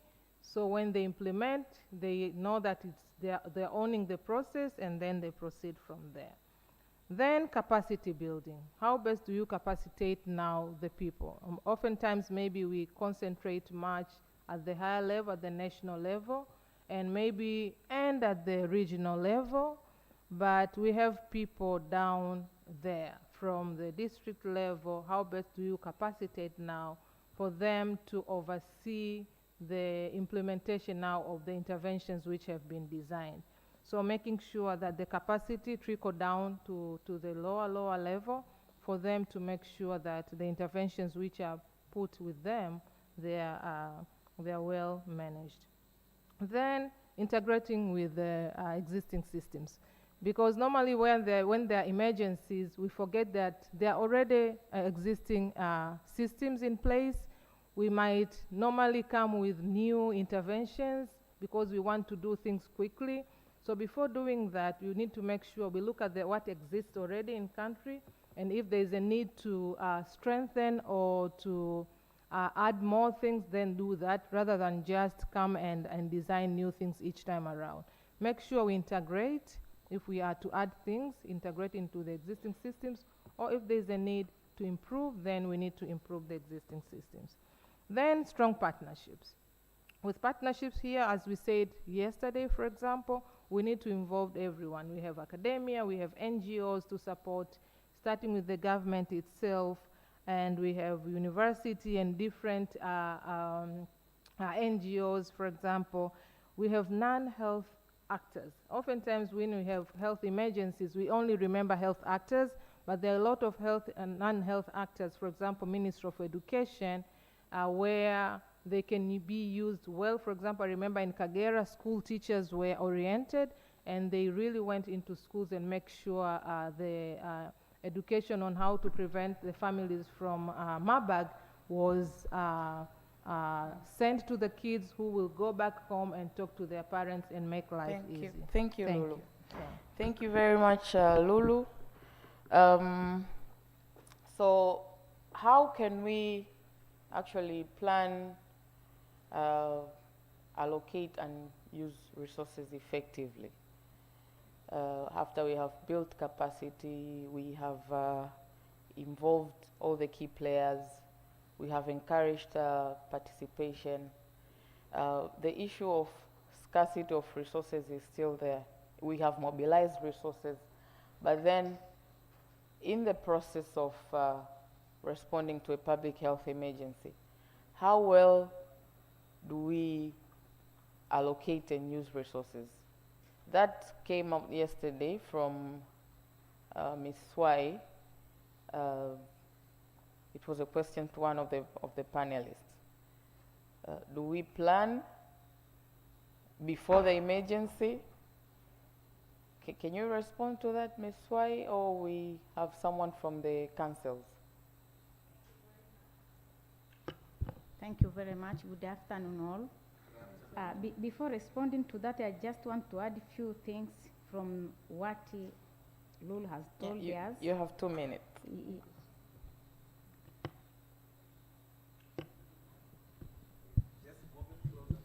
Okay, thank you. I just want to add a few things on what our scientist Lulu has told us. Yeah, of course, in case of outbreak, you have to do the environmental analysis or the situation analysis to understand the community and the environment around them so that we can know how to tackle the problem. But we have also to invest on awareness creation. And on awareness creation, if you recall me, I asked about preparing to death. And I think here is where we are messing up. Because most of the time, during awareness creation, we tell the community information in pieces. Get prepared, respond to the problem, but we don't say about death. So, if we tell them the reality from the beginning that these people are going to die, if they die, you will not be allowed to touch the dead body. You will not be allowed to mourn for them. This will help to avoid the double shocking information. Suppose somebody took the husband to the hospital, expecting that the husband is going to be cured. Suddenly, that person is told that the husband died or the wife died. Suddenly, he is told you are not allowed to mourn for him. You are not allowed to touch him. But if we start creating awareness from the right beginning, that somebody knows that this is the infectious disease, and if you go to the hospital, you'll be cured, but then if you die, this is how things will go around. So I think we really need to tell people from the right beginning everything so that they will not be shocked at the end of the journey. The other thing which I'm thinking I have to add on is to support the education of the next generation. To make sure that the schooling and the other people are also supported on the infection or on the outbreak that happened, so that it can help us in sustainability. And in allocation of the resources, yes, well, most of the time we are supposed to allocate the resource for the planning in the regional and the CHMT. We usually allocate the resource, but the problem is that the resource allocation does not meet the need. It's very low. It's the amount of money allocated is very low, and that's why we are thinking maybe for the stakeholders who are supporting us can also think of allocating the resources for the outbreak in case we come to them for the support. But also at the community level, there are people who can support us. That's why we say the stakeholders are, the ground for stakeholders are many. There are also believers, people from different organizations. They can also come up and support us. This depends on how will we give out the message. So per se, allocating the resources, it's something which we are supposed to do formally before even the outbreak, but because of the shortage of the resource and the funding, we lag behind. Thank you. Thank you very much, Ms. Swai. Resource allocated is very low. Why is it about priorities? More resources go to other priorities. So members of the floor, you may note that, and it may come back as a discussion in the Q&A opportunity. So, like we said, these are colleagues who are implementing SBCiE and other interventions in the regions and the LGAs. So, would love to hear their views on the legacies on SBCiE interventions. Maybe they should give us examples on how these interventions as system strengthening programs have benefited our communities. We've been speaking about Kagera in terms of Marburg. We've been speaking of examples from the whole country in terms of the COVID pandemic. but we've been mentioning cholera since yesterday here, and these colleagues are from Dar es Salaam, where cholera also hit in the beginning of this year. They had quite a number of cases. So let's start with Kinondoni. Can we hear some legacies on health in general, but SBCiE particularly interventions during the cholera outbreak in Dar es Salaam? And we also indicated yesterday here that we have representatives from the community governance structures. We have MTA executive officer and a few of ward executive officers here. So that tells us there was community involvement. That tells us there was partnership at that level. Can we hear something from Kinondoni or Temeke? Or can we start with Misenyi, DMO, if you're ready? You're ready, Mamkwe. Please come in. Okay, thank you. My name is Grace Mamkwe. I'm working with the Kinondoni Municipal as the Health Promotion Coordinator. Thank you for UNICEF for organizing this forum. We have experience of several epidemics and outbreaks and emergencies. We are working with local leaders, religious, influential peoples on emergencies. So when emergencies occur, we are divided into pillars, which we call pillars, and all pillars, they have its own responsibilities. Example of pillars is the RCC pillar, coordination pillar, RRT, it's called the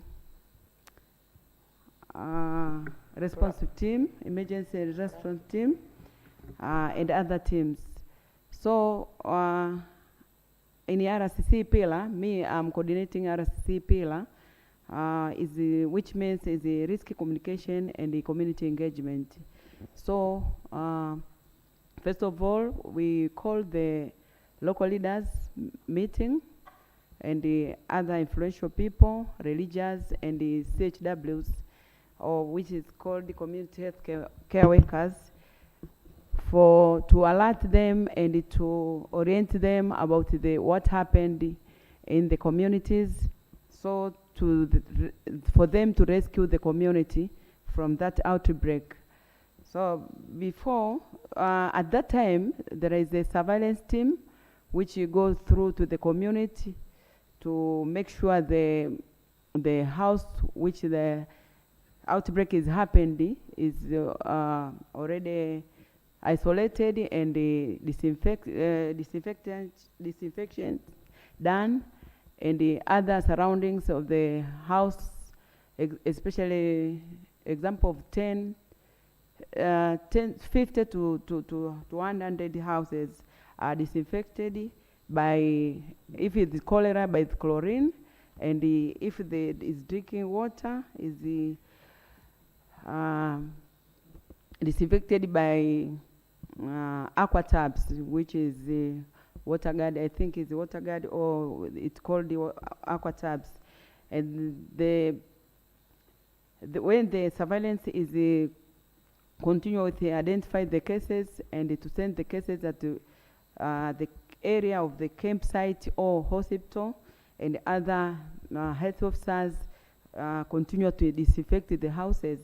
The risk of communication pillar continue to orient the local leaders and the other influential people and the religious on what happened, so they can go to the community to continue to give the health education to the community to prevent the spread of the disease at that time. So at that time we faced some challenges from the communities due to the cultural and the practices to the community. But if we are with local leaders and other members from the grassroots of the community there and influential people, they are going to change the community mindset on their culture and the taboos to prevent the spread of the disease. But if you go at the health worker alone, or a partner or a government, without the local or influential people or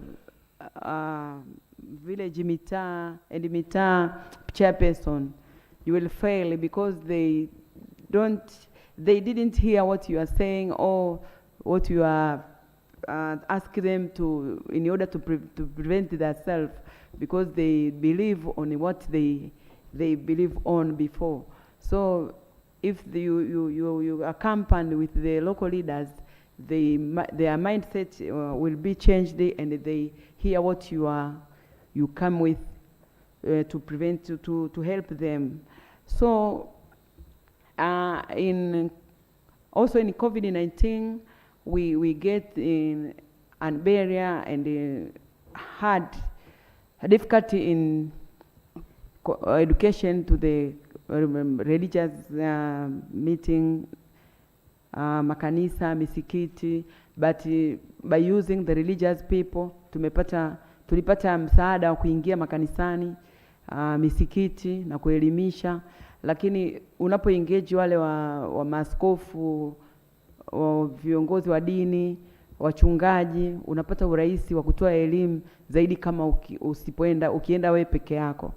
So kwenye mambo ya COVID tulipata ugumu sana kwenye makanisa, especially kwenye chanjo, kwa sababu they don't believe that the COVID-19 vaccine is only to kill the COVID-19 virus, but is to limit the pregnancies to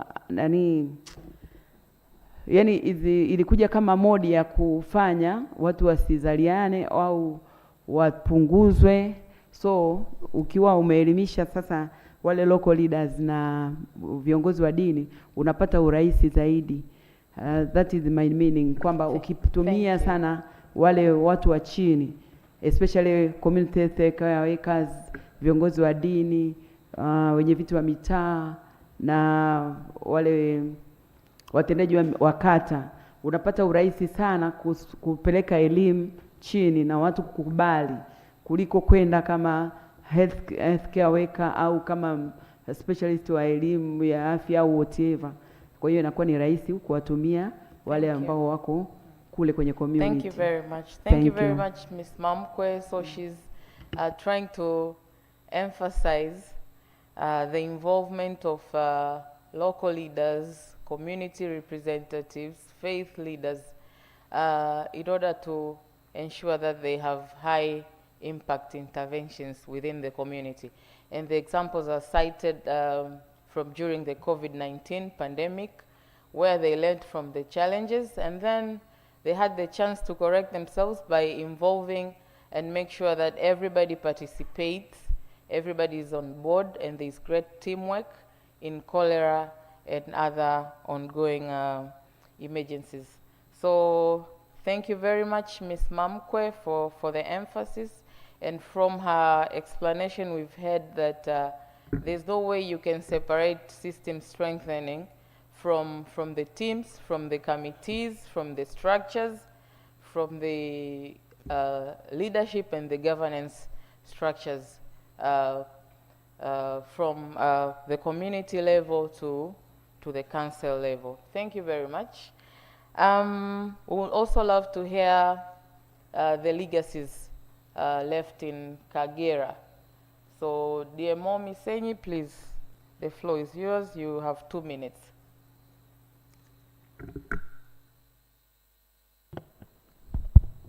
Hello, good afternoon. Yeah, my name is Dr. Daniel Chochole, a district medical officer from Misenyi. Yeah, in Kagera, when we had a Marburg outbreak, we managed to control these diseases, as you all heard about that. easily, just because of the following reasons. One is there was a quick response from the regional rapid response team after Alert Desk received a call about a suspected case, which facilitated the prompt management of cases. So Alert Desk was responsible to communicate and dispatch the team to respond to alert. So this one helped that a lot to control the diseases timely. But also, when the outbreaks occur, there were inadequate medical equipment, supplies, and medicine to cover the outbreak, which necessitated it to be mobilized from the district within the region, medical store department, and the Ministry of Health and the other stakeholders. I mean the local and the international stakeholders. Another thing is that commendable collaboration with the local and international partners facilitated the acquisition of most of items lacked. So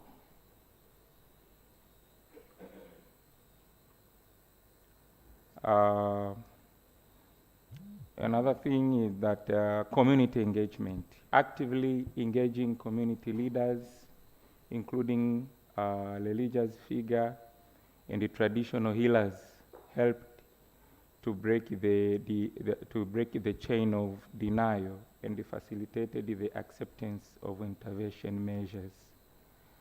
Also, the value of indigenous knowledge and the use of local language and the practices in providing mental health and the psychosocial support was very helpful. And the last thing is,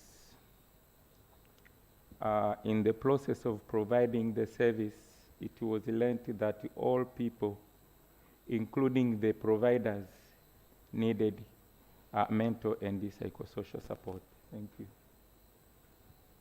Thank you very much, dear Mo Kagera. What I liked about that is that partnership is still featuring out itself.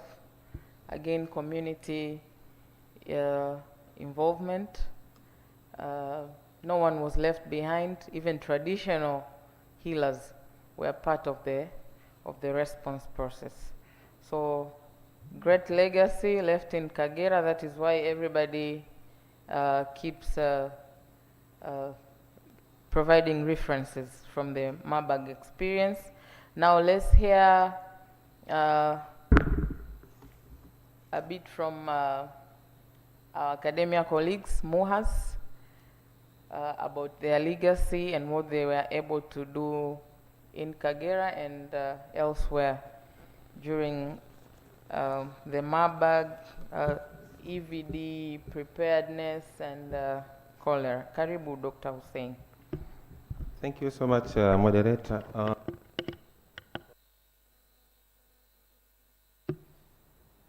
From the academic perspective, I can say that we are everywhere in the sense that we are there to support the health system in terms of capacity building, in terms of technical supports in the development of assessment tools, in terms of conducting the actual studies to generate data and evidences that informs the response, in terms of disseminations of the findings, in terms of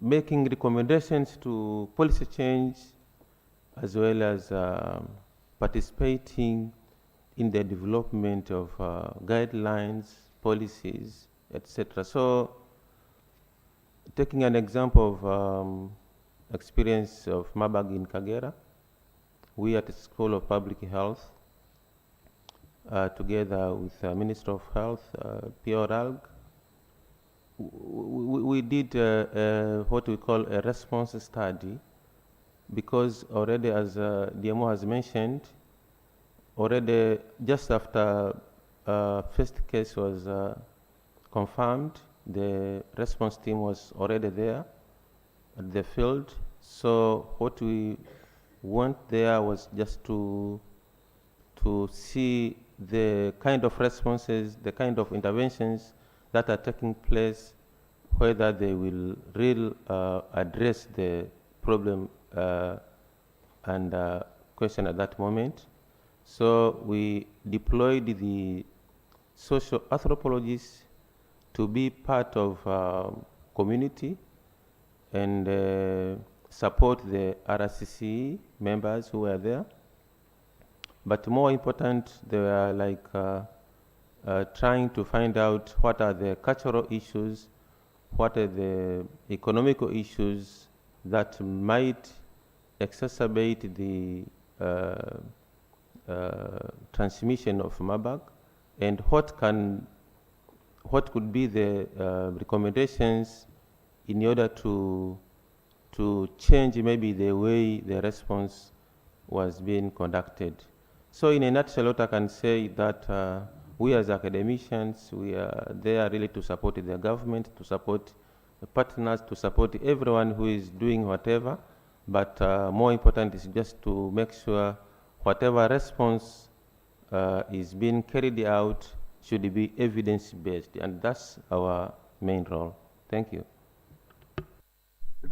Thank you very much, Dr. Hussein. Now, with all the legacies we've had and the processes, first, do we think the processes are kind of adaptable to different contexts? Because we've heard from Kagera, community involvement features out, and that participatory nature of all interventions and programs. We've heard from Kinondoni, we've heard from Dar es Salaam, RHMT representative. That tells us it all happens in all the 5 councils of Dar es Salaam. So what are we concluding here? Is it something that works for all contexts, as it is 100% a health systems? Does it work? Lulu, what do you think? You are not an implementer. I know, yes, I'm not an implementer, but at least we are overseeing the programs which implements. So I can say, looking at, from our perspective, looking at the development programs, for example, and looking at what we put during emergencies, I can see there are some adaptable interventions. Quickly looking at, for example, at community engagement. With all the interventions that we are supposed to support, we really need to involve and engage community.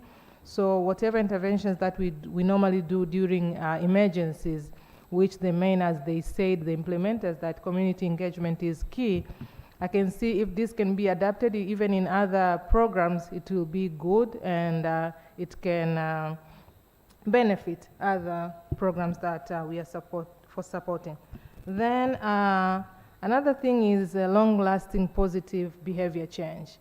Because for all interventions, we're looking at the positive behavior change. So when we go, for example, for them to change behavior towards preventing themselves from getting any emergency disease, if they can mimic that and adapt and put it in other programs which they're supporting and making positive changes, I can see it can be a benefit to all the system at large, not only looking at these emergency diseases, but looking it in a big picture for other interventions that we want to do, and also ensuring long-term success interventions.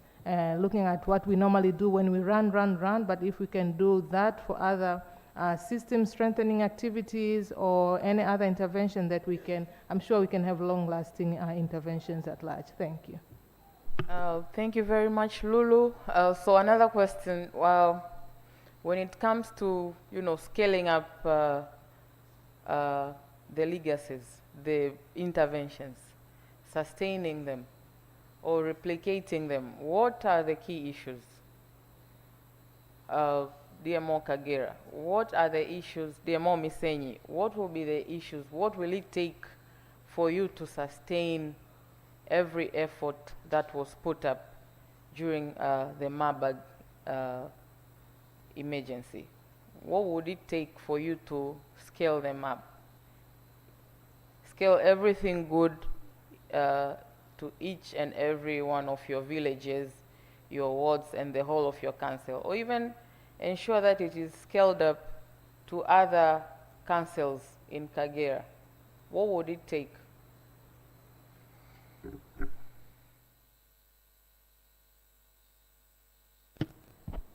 Yeah.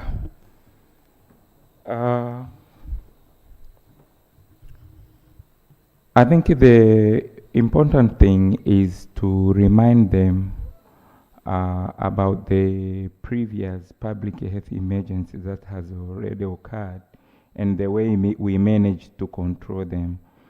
So the thing will be to encourage them to stick to the good things or practices they used to do by the time we were controlling the previous public health emergency like Marburg. And this should be in part of the daily activities to make sure that the problem does not occur in the community. Yeah. Thank you very much, DMO. So maintaining the good practices, probably continued capacity building, continued resource support in order to sustain the good results from, to sustain the legacies, like we said. So with the remaining time, colleagues, if you allow me, I would like to, before the questions, I see Dr. Rutasha back in. He was supposed to be one of the panelists, so I'll give him 2 minutes to give us his insights on health system strengthening. That's his area. Please, Dr. Rutasha, you are welcome. Before we take in a few questions from the members of the floor directly to the panelists. Karibu, Dr. Rutasha. Thank you. Perhaps what I want to bring in is a behavior in urban and the culture in urban setting. And I wanted to make use of the melting pot theory, which actually proposes that when people are in urban setting, they lose their cultures from their places, and then they are town dwellers without culture. And there's another opposing theory, the salad and the soup theory, that when a salad is cooked in it remains the same. So really there's this opposing thinking and a school of thought when you're addressing culture in urban setting. But most of us, we retain our cultural thinking. We retain our ideological thinking. So it's really very important, particularly when challenges are happening. And I want to say again, Tanzania is urbanizing quickly. Even in some places, which perhaps my colleagues are implementing projects, we think that it is rural, but the setting up is urban. We are seeing urban coming up, mushrooming along the roads, especially the main roads. So it takes a lot. It takes a lot. Now in health system strengthening, especially when we are looking at making sure that after emergency, the health system remain the same and come back to its original programming as we saw. This thing does not, I want to take an example of COVID-19. It was both for rural and the urban. Urban were more actually affected because of the setting of the life, the way we live together. The contact was easier, particularly in most urbanized places like New York, where you use one outlet, especially there. So when we are designing a program, really, especially in urban, it is a question actually, which can be discussed further,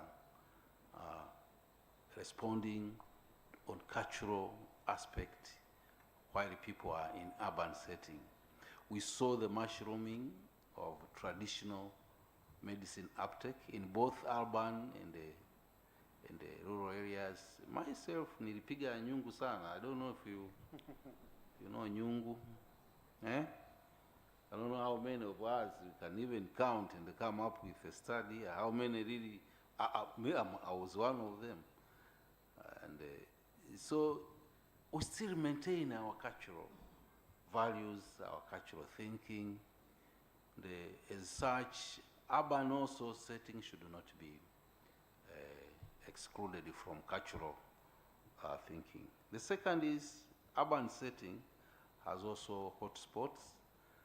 Sometimes, particularly for example in Dar, people are settling according to the settlement from their original places. People who are from southern Tanzania, most of them will find them in Mbagala and those areas. The people from the north Tanzania, most of them in the other areas of the. So likewise, so the issue of culture, I want to repeat again, particularly for people in urban setting, it should not be undermined, should be underscored. Thank you. Thank you very much, Dr. Rutasha. So colleagues, Dr. Rutasha is taking us back to a session on culture this morning, and that we cannot speak of health systems without having that cultural, considering that cultural perspective, issues of urbanization, etc. So thank you very much, Dr. Rutasha, for taking us there. We will have a very nice wrap-up in the evening with our very own Professor Collins.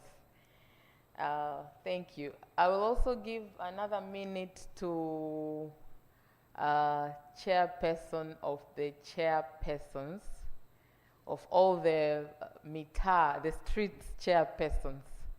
Dar es Salaam streets chairperson. How many streets do we have in Dar, RHMT? We have 564 streets. So this chairperson is a chair of 564 chairpersons of Dar es Salaam. We would love to hear from him.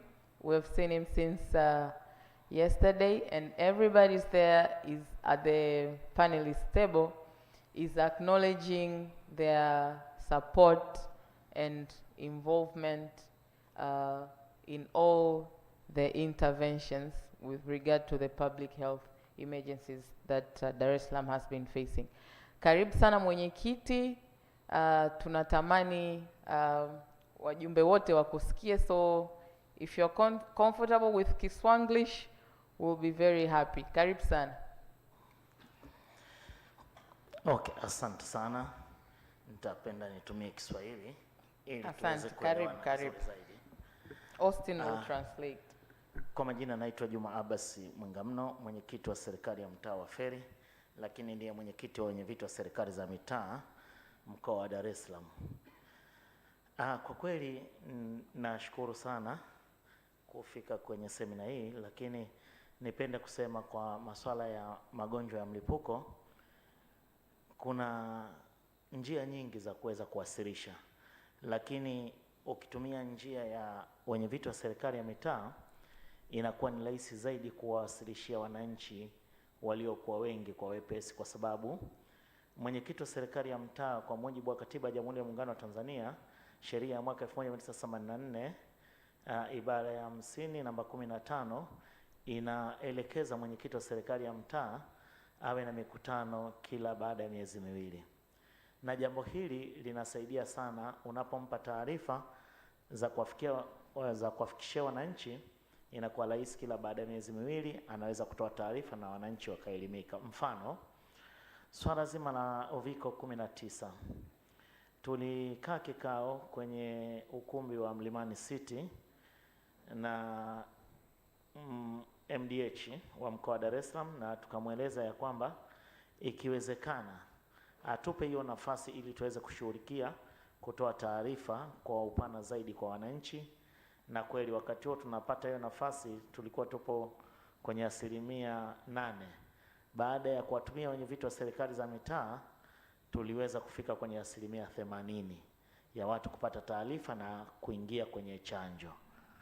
Kwa hiyo nilikuwa napenda kuwasilisha juu ya utumiaji wenyeviti wa serikali za mitaa katika taarifa za maradhi ya milipuko kuweza kuwafikishia wananchi kwa wepesi. Nashukuru sana, asanteni.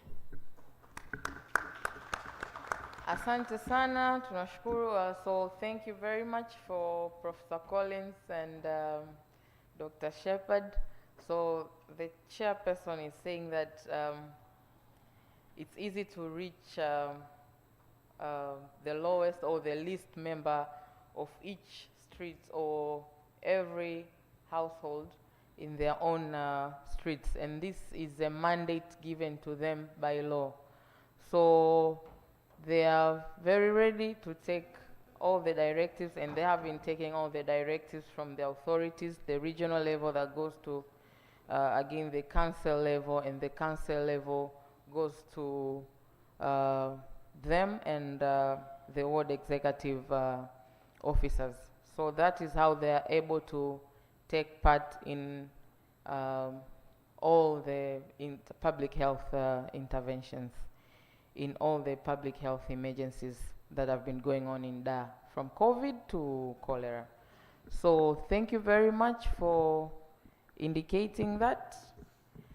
Next, we will have to take questions from the floor for the panelists to respond. Can we take just one question? Interest of time, we have far right a question, and then we shall meet these experts at the Meet the Experts session at the end of the day, but that is with your permission, Chi. That's okay. Thank you so much. Karibu from Chavita.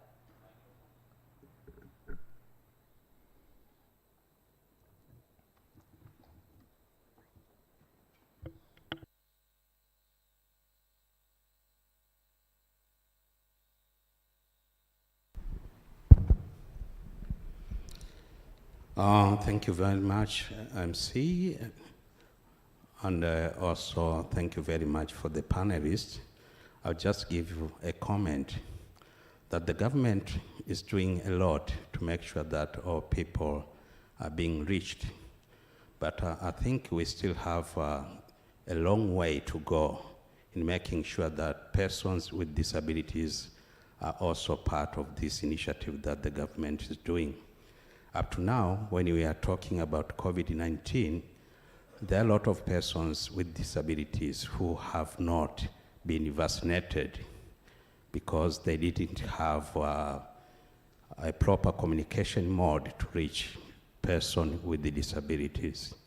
So I'll urge this panel to consider including persons with disabilities in the intervention.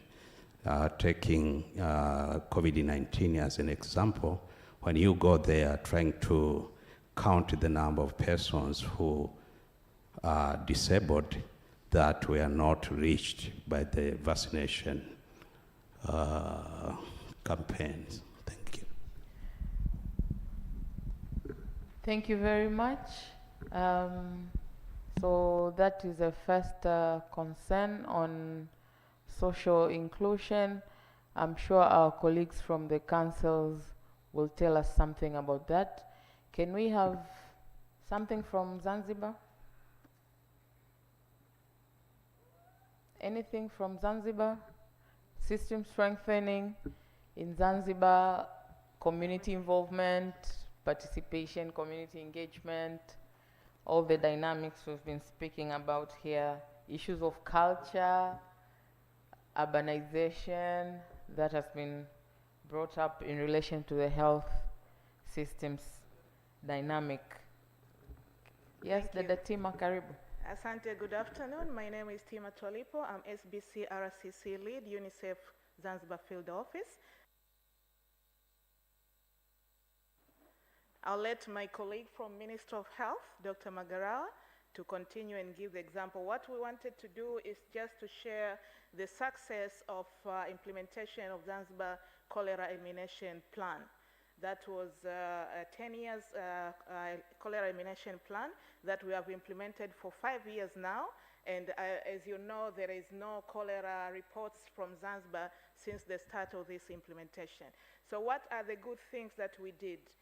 Just like the panelist had mentioned before, we did formative assessment because when cholera hit Zanzibar in 2015, 2017, it was severe. And if you remember, there was a lot of death and casualties.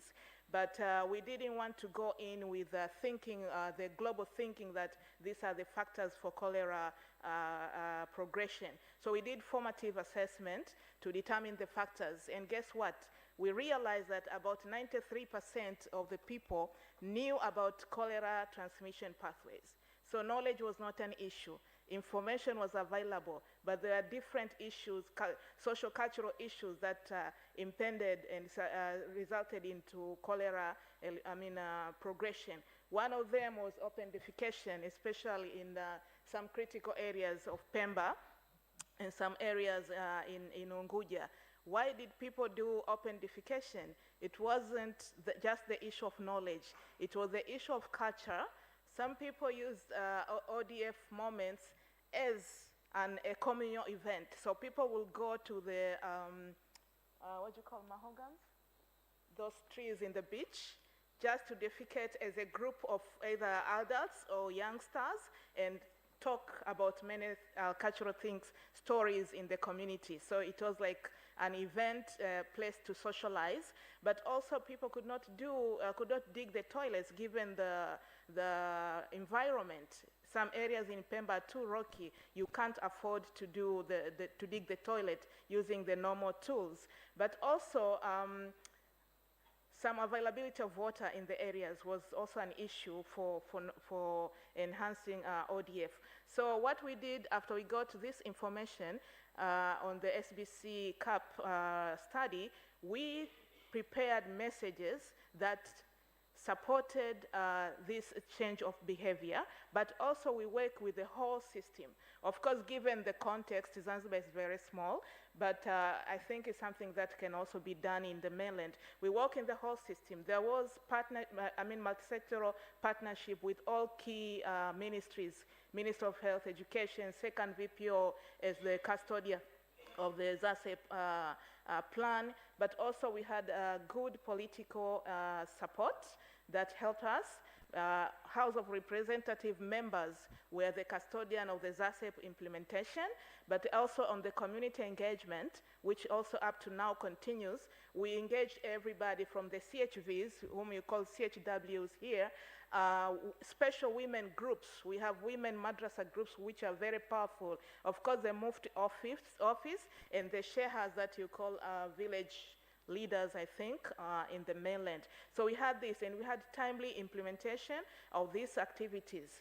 Up to now, we have these Shehia health custodian committees, which could equivalent to maybe health villages committee, if that exists. We are capacitating them right now. We are in the module study for about 4 Shehias that we are trying to build the capacity of them as a subnational structure. These are very down to the level. We are building their structures so that they give surveillance sort of information up to the national level. For instance, during Ebola threat, we didn't have Ebola cases, but if you remember, we had a doctor from Zanzibar who died in Uganda. And Zanzibar, being an island, has a lot of porous ports. So it was vulnerable. But by utilizing these Shehia health custodian committees and CHVs, we are able to get information as quickly as it happens. Like if there are people who came from Zanzibar, and you know, Zanzibarians, we all look alike. So if there are people who don't look like us, the CHVs and the CHCCs would report to the authorities and follow-up was made. So these were some of the successes we had. But one more thing that I wanted to say, the UNICEF support to ZASEP is ending this December. But what we have done, because so far we have not gotten any other support and we want to sustain the behaviors, we've done integration.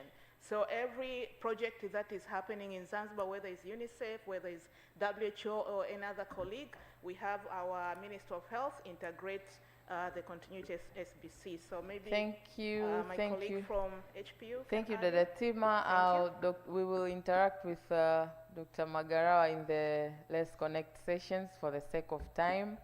But the key takeaway from Tima, with all the good things that she has mentioned, of course, we will come to learn from Zanzibar on cholera elimination. But the key takeaway that I just had is integration for sustainability.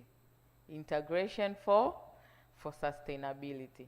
So panelists, let's respond to the social inclusion concern from Chavita. To what extent have we been able to include people living with disabilities into our systems, the structures, from the structures at the council level, at facility level, at the ward level, from all the in all the committees? Do we have representatives from the group of people living with disabilities? How do we ensure that the interventions are accessible to them, the messages reach out to them? Do we have a way of monitoring that?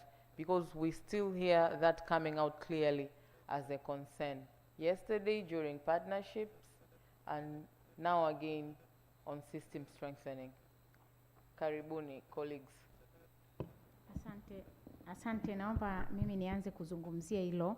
As you have said earlier, at the regional level, we are collaborating with the municipal level, and we have the collaborative governance from TAMISEMI and the Ministry of Health.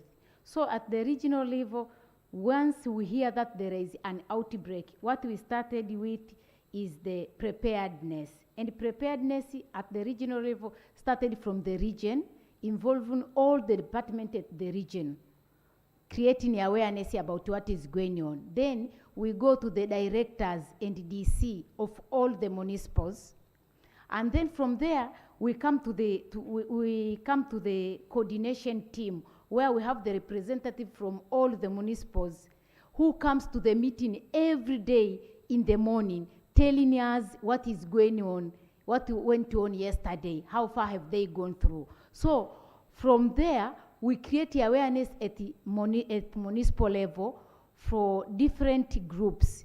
For people with a disability, we have the leaders of people with disability, and during this orientation meeting, we usually invite them to the meeting. We invite leaders, faith-based leaders of different areas. We invite the leaders of groups, being the motorbike, being the leaders, traditional HEBs, all of them, they are usually invited to the orientation training. So as we hear from our colleagues, it seems that we have not done enough. So we need to strengthen ourselves. Thank you very engage in much. them. Thank you very On much. that note, let's make sure we interact with our colleagues from Chavita to get more of these concerns. Finally, members of the House, I would love to end this panel discussion with a question to each of the panelists on financial analysis. Just a yes or no. So how do we ensure that there is value for money? Or do we ensure there is value for money for interventions, programs, or projects before we start implementing them? Or when we are deciding to implement a project that we think it is fit for purpose? Do we at any point start with financial analysis? Dr. Hussein, Mohas? Yes and no. USAID, before you allocate funds to Behavioural, MOH, AMREF, USAID, so-and-so project, do we do a financial analysis? Yes. Yes, from the development partners. Yeah, that's very key. Okay. Dr. Swai, at the regional level? Yes, we do, and we usually cry for help from our stakeholders. Financial partners. analysis before we do. Okay. Yes, we do. Say yes. Kinondoni Municipal? Yes. Yes. Before you build a health center, do you conduct, or a dispensary, do you conduct a financial analysis? Yes, by using the BOQ. Okay, you prepare a BOQ and you're like, okay, so this is the cost. Yes. And okay, this place has so and so population. So that gets you, that tells you that this is a fit for purpose project. Maybe politically, but does that tell you if the NPV is negative or positive? No. No. No? Yeah. Yeah, it doesn't give you the math that Dr. Shepard was telling us about, negative NPV, positive NPV, if I understood him well. So it's a yes, but it's a no. Temeke, Pesambili, I've not heard your voice. Do we do financial analysis before we build dispensaries? We buy medicines? We go training for our HRH? Pesambili, do we do financial analysis? In some occasions we do, but in some occasions we don't do. So it's yes and no. Okay, yes and no, it's not scientific. DMO, Misenyi, do we do financial analysis? Not always. Not always. Do we do financial analysis even when we prepare our plan, CCHP? Do we do financial analysis? Or it's about the priorities? Medicines, this %. Wash, this %. So, Dr. Shepard, do you see how tough it is? Do you see how tough it is? So we will catch up with you during the Let's Connect sessions. Colleagues, thank you very much. I see Austin is right behind me. Thank you very much. I thank you for your active participation. Thank you, dear panelists, for this session. All right.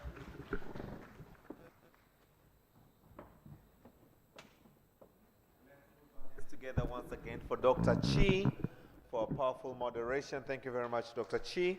Please join your panelists for a group picture. Distinguished participants, it's 2:30. We are going to go on to lunch now for 1 hour. Let's come back by 3:30, and the session after lunch is really very brief. We're going to have a presentation by Dr. Chi, Q&A, then we're going to engage closely with the experts. So let's come back in an hour. Let's be back by 3:30. Bon appetit. Mlo mwema and mchana mwema. Thank you.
and collaborations. It's because we have been speaking since yesterday here about public health emergencies, emerging and re-emerging diseases. Of course, with a specific view on SBCiE interventions. Now, it's very risky, or they are very vulnerable because of the population movement. People move from one side of the border to the other due to different activities, business activities. In most of these border areas, you all know that they are probably business centers, or people move from one side to the other for social services. We have instances in some parts of our borders in regions in Tanzania that people move to the other side either to get medical or health services, or to fetch water from the other side of the border.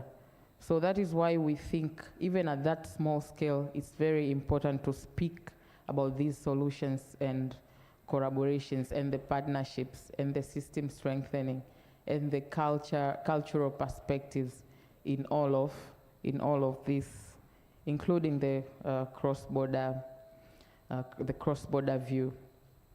So among the objectives is that we, to some extent, we want to enhance understanding of all partners on the issue of cross-border social behavior change interventions in emergencies. But we also want to emphasize the importance of collaboration, coordination, community engagement, you name it, from a cross-border perspective. We also want to present or propose solutions or through different pathways in terms of how we're going to ensure that we are impactful, or we bring about impactful change to that wider scope or magnitude. So what we are speaking about here is not only the highlighted regions. We have over 10 regions that are cross-border regions in the country. Kigoma is highlighted. That's the border with Congo DRC, Katavi, and Rukwa. Rukwa is also bordering Zambia, but we have Ruvuma that borders Malawi and Mozambique, along with Mtwara, which is not highlighted. But then again, over the Indian Ocean, like Tima was saying on the other, on her contribution earlier, that it's very porous because it borders us with other islands like Komoro and so forth. So it's also porous in terms of the Indian Ocean border. If you go up there on the northern part, we have Mara bordering Kenya, we have Kilimanjaro bordering Kenya, we have Arusha bordering Kenya, we have Kagera bordering Uganda, the famous Kagera. And if they give you a number of porous border in Kagera, you can't, you can't stop yourself from being amazed. DMO Misenyu, correct me, is it over 200 porous spots in Kagera, Uganda border? Something over 200. So there are over 200 spaces where people can actually get into and out of Uganda. So that's just an example. And we have other, like, very, very long borders on the southern part, the Ruvuma, Mbeya, Malawi, and Mozambique border. So that's the extent that we are saying that we are very vulnerable when it comes to occurrences of these emerging and re-emerging diseases. And I remember yesterday, about 2-3 speakers said we don't know when we are going to have which type of a public health emergency. So colleagues, why do we think we need harmonized cross-border interventions? Why are we saying that we want to increase cross-border collaboration? Why are we saying that we are calling for a multi-sectoral coordination in managing this cross-border vulnerability? Why are we saying we are calling community engagement, engaging the cross-border communities, the communities in both sides? Why are we saying we are calling for partnerships, resource pooling, participation for all stakeholders, multi-sectoral, effective engagement of the once affected communities, the once hot spots in all of these interventions? We want to make sure that we have impactful change in the current state of these cross-border regions. So we are looking forward into having active community surveillance and case management systems, effective detection and responses. We are looking forward to having timely surveillance. We're looking forward to have sustainable community-based strategies. So that is what we are calling out for here. And why are we saying this today? Maybe I can try to convince you. Apart from the map showing the level of vulnerability to our country, and probably the same to our neighbors, we have a number of case studies. Sometimes this year, when we were all struggling with cholera in a number of regions in the country, we held a knowledge management session where we had all the regions that had cholera cases, about 8 of them, in Dar es Salaam. And what is interesting here is that the findings from this knowledge management meeting, from sort of a local context, because these were just leaders or health promotion coordinators from these regions, but the findings were sort of the same, or rather relating to the findings of a similar knowledge management session or a similar case study. I will speak about it. It's right in the next slide. Between a Tanzania and Uganda cross-border meeting. So on the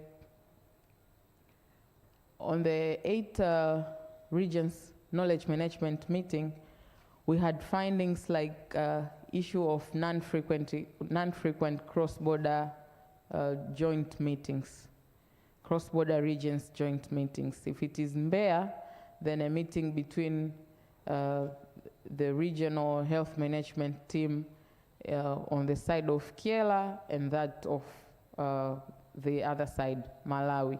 If it's at district level, then at least we expected that there could be such meetings, especially when we are all responding to the same disease. Remember how Malawi was struggling with cholera.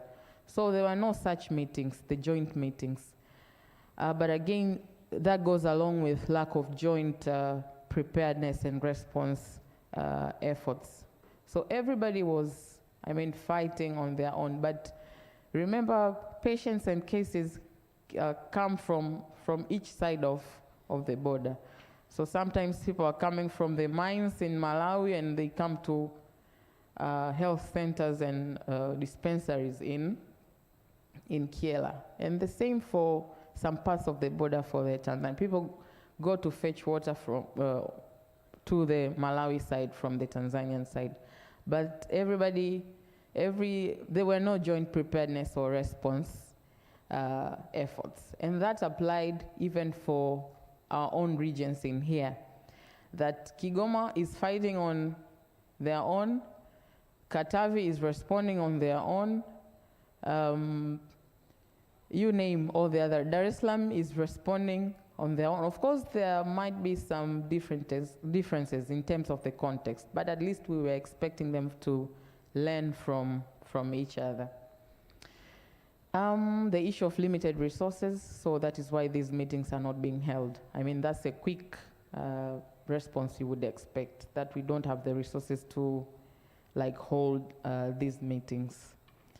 Now from the international cross-border meeting, it was also a knowledge management, it was a learning platform for some of us. There were a lot of good things that the joint meetings, the joint structures, everything is all governed by laws, policies, procedures, frameworks, protocols. As you know, it is already in a diplomatic level. So those are some of the documents. Good enough, there is something called the Joint Commission for Cooperation. There are a lot of joint steering committees, and health is among their concerns. But most of the guidelines, most of the protocols are not followed. They are not implemented. So the meetings are not held. The quarterly meetings, the joint responses are not clearly coordinated. Most committees are non-functional. I mean, they are in the policy, they are in the guidelines, but they are not implemented. Information sharing is so scary. You have to follow a lot of protocols to, share actual information on the emergencies. Committees, again, there was a challenge on that, no joint committees. Cross-border coordination structures, they are mentioned in some of these protocols, but they are not active. And so at least we had a communique, like Professor said in the morning. There were some agreed action points, and some of them were a communique, a direct order. There were no negotiations about it. So at least with Tanzania and Uganda cross-border issues, we are not doing so bad. But what about these other borders from the other? That only applies for Kagera and a bit of Mara and Kigoma. What about these seven other regions? So we agreed on activating the cross-border committees. We also agreed on orientation of cross-border committees, orienting them on the laws that already exist, the protocols that already exist, and the guidelines. Linking and integrating the cross-border committees, structures, and teams with our own systems, the RHMT, the CHMT, the WADC, the District Security Committee, etc. And then again, we are looking forward to developing a cross-border RCC strategy, because that is completely missing. So we said we should share this, so as since we've been speaking about partnerships here, synergies, now this is what we are calling for an action. To you all, our partners, from wherever level you are, and these are the opportunities we are expecting to use to attain the impactful change on RCC and other SBCiE aspects. At least we should have a harmonized collaboration and coordination. Community engagement in cross-border, all the aspects of partnerships and synergies we've been speaking about since yesterday, multi-sectoral engagement, the issues of capacity strengthening, resource pooling, and that is the most important part, the resources. How are we going to mobilize resources and forge our synergies into the cross-border regions and make a change? Yeah, so looking into the future, these are the recommendations and areas for continued consideration and negotiations, policy frameworks for collaborative communication, allocation of resources for cross-border initiatives, continued advocacy for regional cooperation, not only on the East African community, but also the southern part as well through the SADC and so forth. So have improved that regional cooperation with all the bordering countries. Resource accessibility, like we said, we are looking forward to providing solutions to overcoming the existing resource limitations. Yeah, so thank you very much. A bit on the pathways, maybe on how we are expecting to, like we said, we spoke of partnerships yesterday, we spoke of system strengthening, we've been mentioning the cultural diversities since yesterday here. So we are going to very well take that into account and quickly position all the existing structures in our regions, in our LGAs, to ensure that we make an impactful change. So Austin, I see you moving close. Yes, and we want to give a round of applause. Can we clap for our presentation? Asante Sana. We will take a few questions from the audience, if there are any questions from the audience, before we do another jump and dance. Is there any question from the audience? I was looking forward to some of the responses myself. Please have a seat. You want to sit next to that mic? Yeah.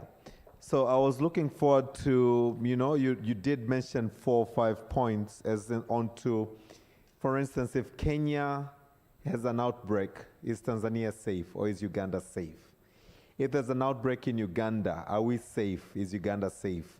Same as Mozambique, same as Malawi. I think I participated, I think UNICEF did vaccination for, which one is this? Last 2 years, last year but one. A disease that, an eruption that started in Malawi and was coming to Tanzania for under polio.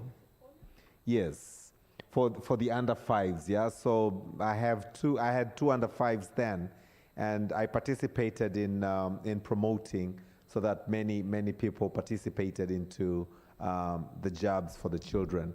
So I think, and as the presentation was leading us to, you can't be safe if your neighbor's house is burning, okay? But again, in the good spirit of partnership, as Professor had mentioned earlier, trust remains pertinent. Relationship remains pertinent in addressing common challenges, okay? You want to go, I did say this yesterday, if you want to go farther, you ought to go with someone. But if you want to go fast, then you can do your solo moves. So if there are any questions from the audience, yes, ma'am, please. I have 2 hands. Tutanza na wewe, yes.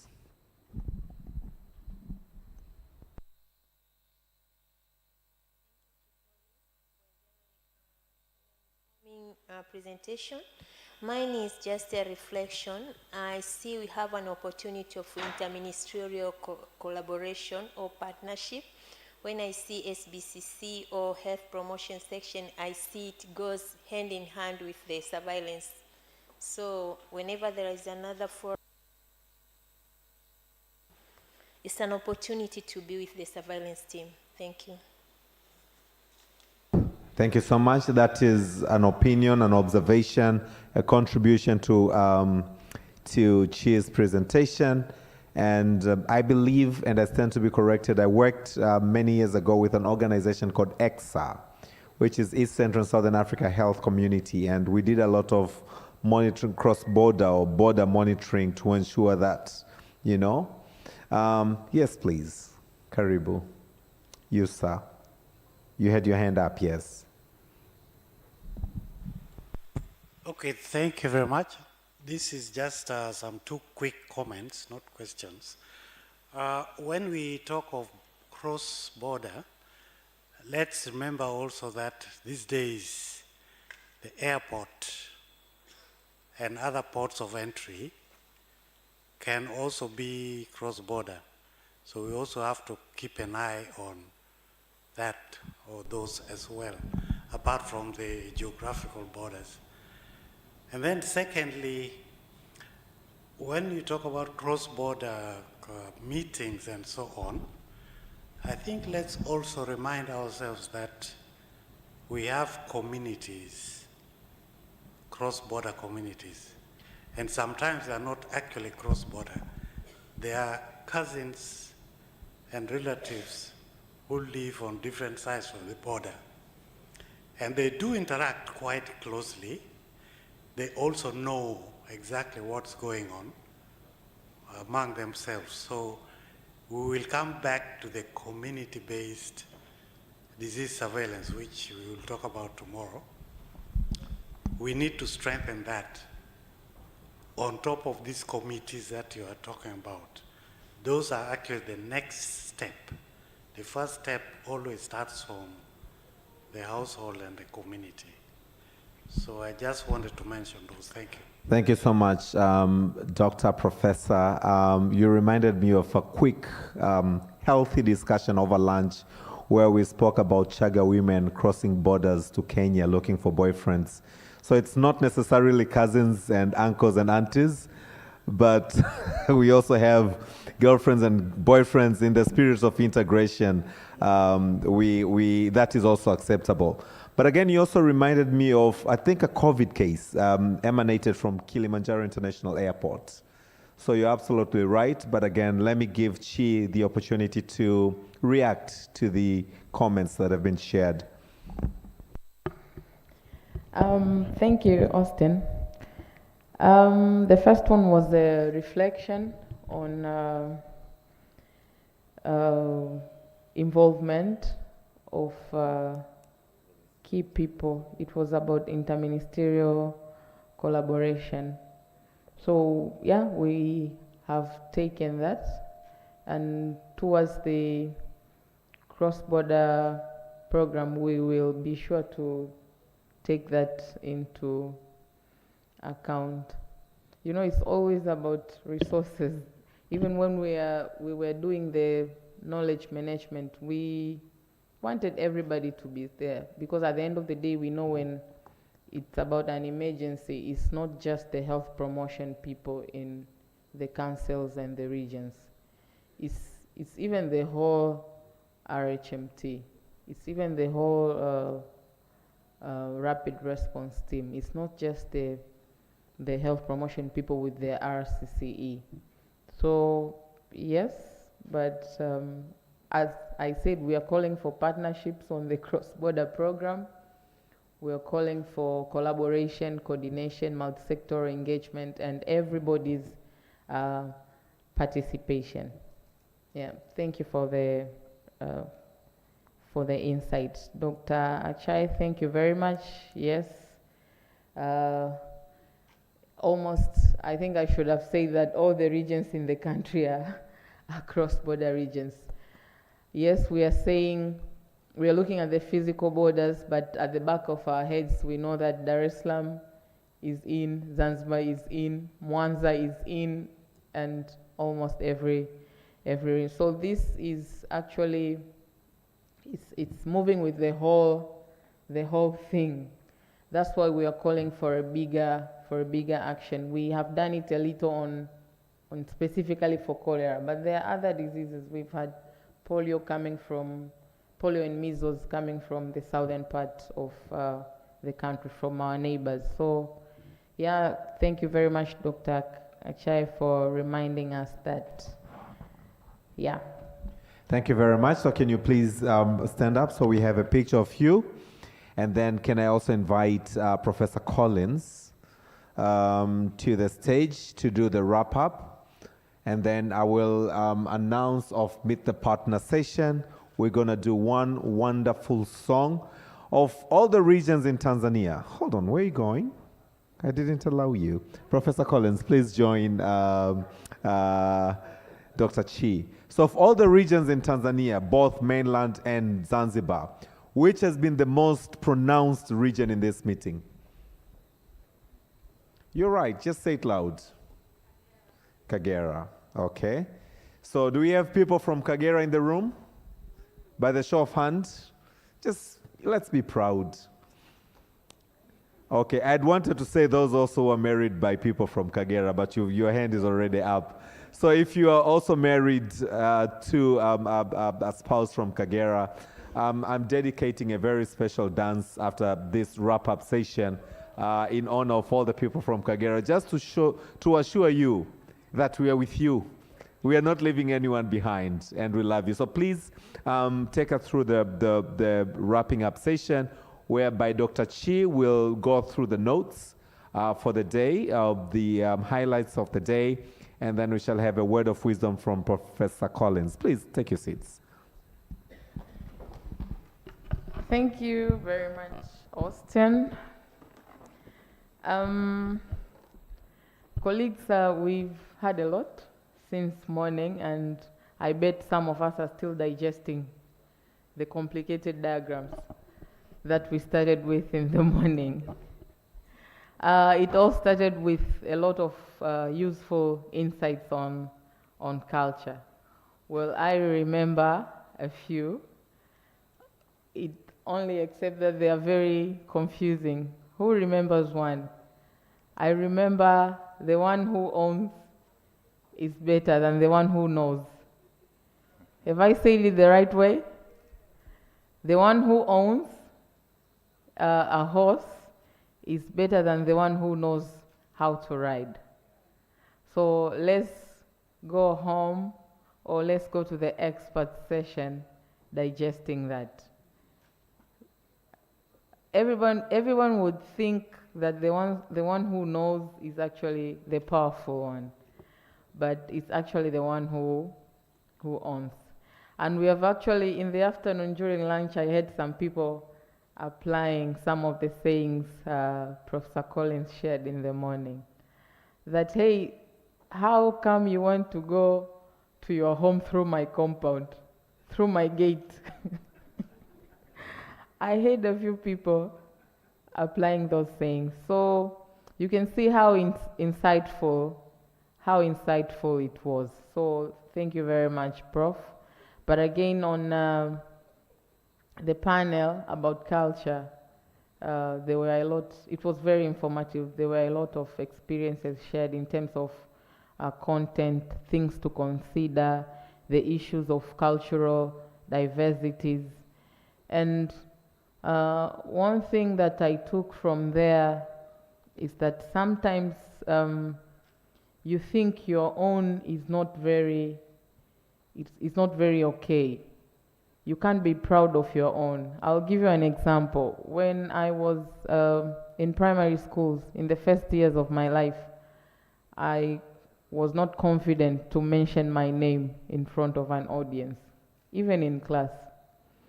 Those who are older than me will remember that we used to be called names in classes in order for the attendance register to be filled, whether you're present or you're not. So whenever the teacher called Chipole Mpelembe, by then it was Chipole Junga Mpelembe, everybody would be like, who is this? And nobody expected it's a she. Everybody would think it's a he. And up to today, I'm used to being called Mr. Chipole Mpelembe. So if you don't identify yourself that it's a miss, a person who has not spoken to you would write Mr.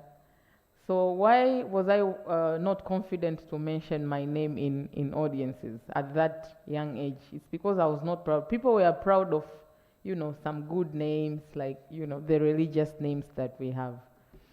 So I really was moved by the insights that were provided in the culture session in the morning. And then we had very interesting session on the finances, financial analysis, financial impact analysis, not just on the health perspective or public health emergencies perspective, even in our own lives. How often do we do that? When we were completing the panel here, it was 90% no's that we really don't do financial impact analysis. What is the impact? We lose resources. We can't have sustainable interventions. So if you don't take time to evaluate, that means you're signing up for wastage. So colleagues, let's take that home. It is finance, but it's an important part of the health systems strengthening. Health systems, the big picture, the public health big picture, not only in SBCiE interventions, but in the health sector at large. Have I left anything? And on the cross-border, I mean, that's our baby. That's a very new baby. We have done a bit of that with some partners. I would like to recognize TIP for that. They've done a very good job in the bonus. Thank you, Director Sina from TIP. They have done a very good job on that, on cholera in all of the borders in Kiela. They even did rapid assessments that were very, very informative in terms of the community situations from both sides. They have also done that in Nyasa, responding to the cholera cases in Nyasa, that Nyasa borders another part of Malawi from Lake Nyasa. So it's a very new baby, and we are looking forward to building up a lot on it, of course with support that we are expecting, with the partnership that we know it has to start with a relationship. So we are here to build up that relationship for the cross-border interventions. We thank you very much for being very interactive for all of the today's session. I'll now pass the mic to Professor Collins in Henbua. Who knows his surname? Professor Collins in Henbua, to give us his end of day synthesis and maybe the final sayings to go home with. You're very welcome, Prof.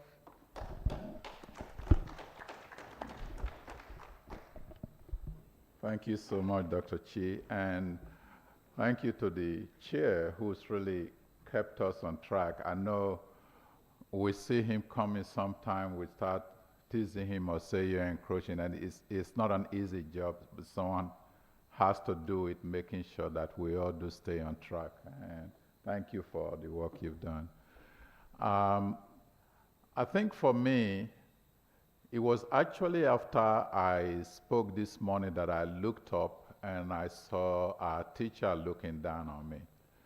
And I only wish I saw the picture probably bigger. And I'm talking about Mwalimu Nyerere's picture that is up on the, I don't know how many of you have seen it. For those who are visiting, if you are here, you probably know that. And then I also look at, I like this sign a lot. That could be subject to all manner of interpretation in my world. I'm an observer by nature, and I appreciate seeing that. But it also made me wonder, because I subscribe so strongly to collective culture, if there are a different rendering that could be a collective work, multiple people, number one. And secondly, if there are women that could be represented as the one giving hand.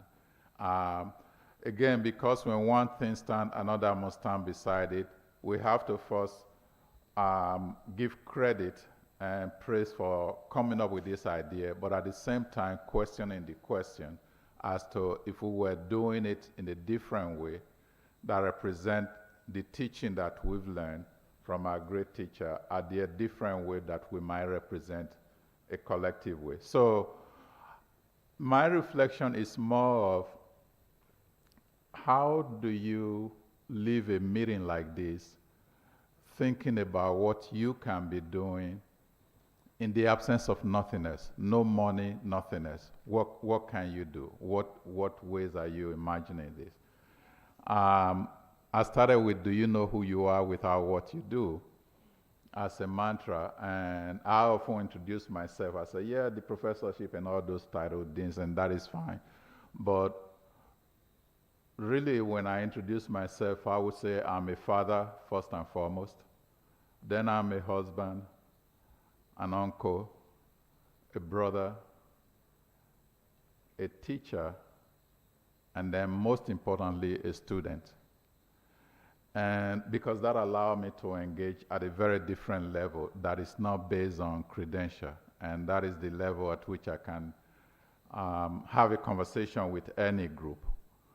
Knowing only takes about how do you go from the house to the home, and that is really what we've been talking about, especially in system and system strengthening.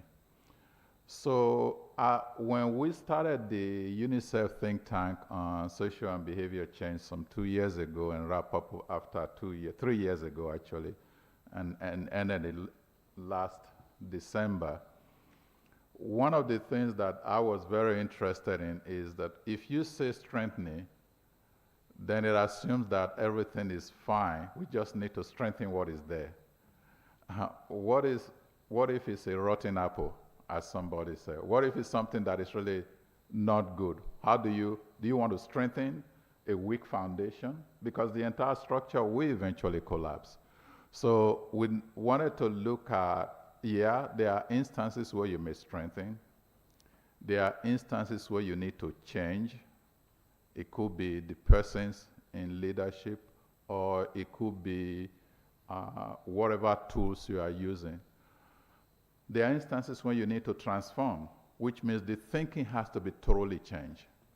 And that it doesn't really matter who is there, this thinking has to be changed.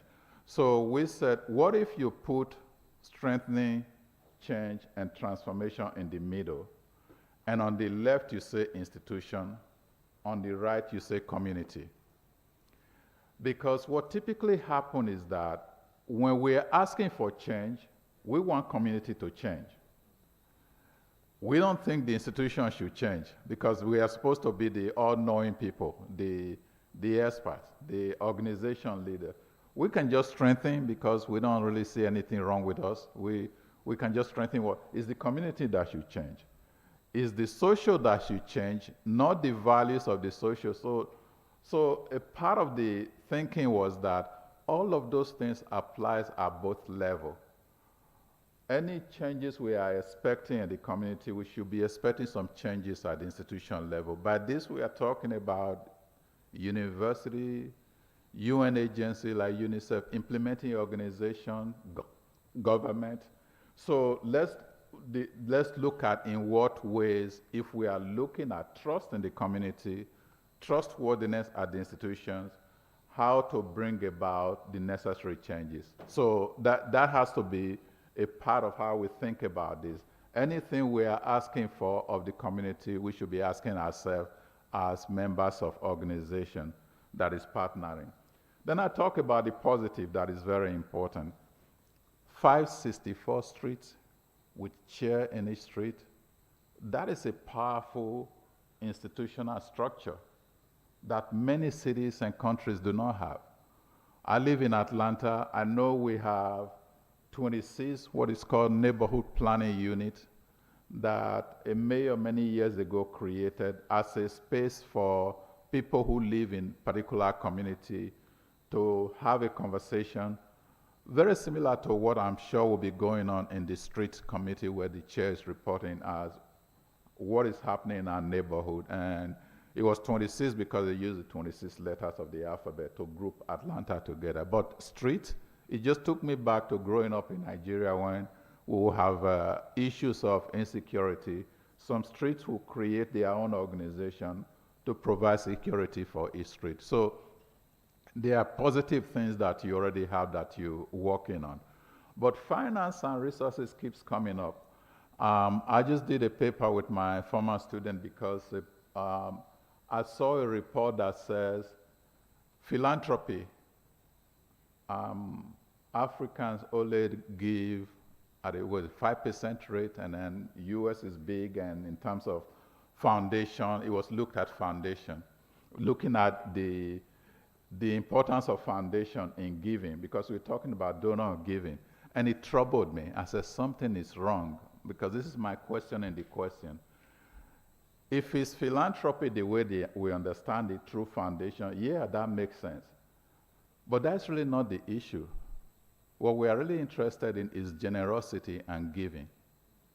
So there's actually an index where when you look at generosity, African countries do far better than Western countries. With generosity, it's not always about money. Ask any African who live in the diaspora how many times they go to, whether it's Western Union or any of the, to send money home. It's in the billions per year. It's not even in the amount. And this money is given with no tax incentive. Some of the giving we see in other countries is fine to give, but some people don't give because they are generous. They give because there is a tax incentive. The taxation structure allow you to do that and get benefit from it. But it's not a bad thing. But the point is, the question really shouldn't be philanthropy through organization. It should be, are people generous? And when the question was asked, who is likely to help a stranger, Liberia, Sierra Leone came first globally, and the other African countries in the group. Is the question we ask. Why is that important? So when we talk about partnership, if it's all about giving money, then there's different sets of conversation you're going to have. But it's really the question is, when we are facing with emergency, even before emergencies, what values do we draw on that can guide us? People are already generous and giving. There are ways to tap into that and to come up with solution of what is going to work, whether it's on street committee or different committee, other committee. The question of dying, I think Professor Mudalawa referred to, but what was interesting when our sister finally clarified, it seems like there were different levels of experience that the woman was seeking. First, the husband is taken to the hospital, then informed that, and not knowing several questions. It just seems to me we are not asking all the right questions, even before we get to whether we should talk about the end of life. This person is not going to life. There are ways that the system will fail her before we even get to that point. Maybe the conversation later will be, if we were handling this differently, what can we learn from those experiences in treating death and dying, which is really very culturally grounded, as Professor Monodawafa shared with us. The salad bowl melting pot, I actually wrote a paper about that, because when you talk about a salad bowl, or a melting pot, which is very common language in the US, you're saying that we are one. There's a difference between we are one and we are together. We don't have to be one to have the same issue, to be together. Culturally, we are together. We don't have to be one. So with the salad, every component of the salad still has its presence, and you decide what you put in that salad bowl. It doesn't have to be melting into one. So that has been very important, and then I have two other points and I'll be done. It's been very important because in many places I will hear about concern around the role of chiefs in the community, that chiefs do not let people do this, especially in communication.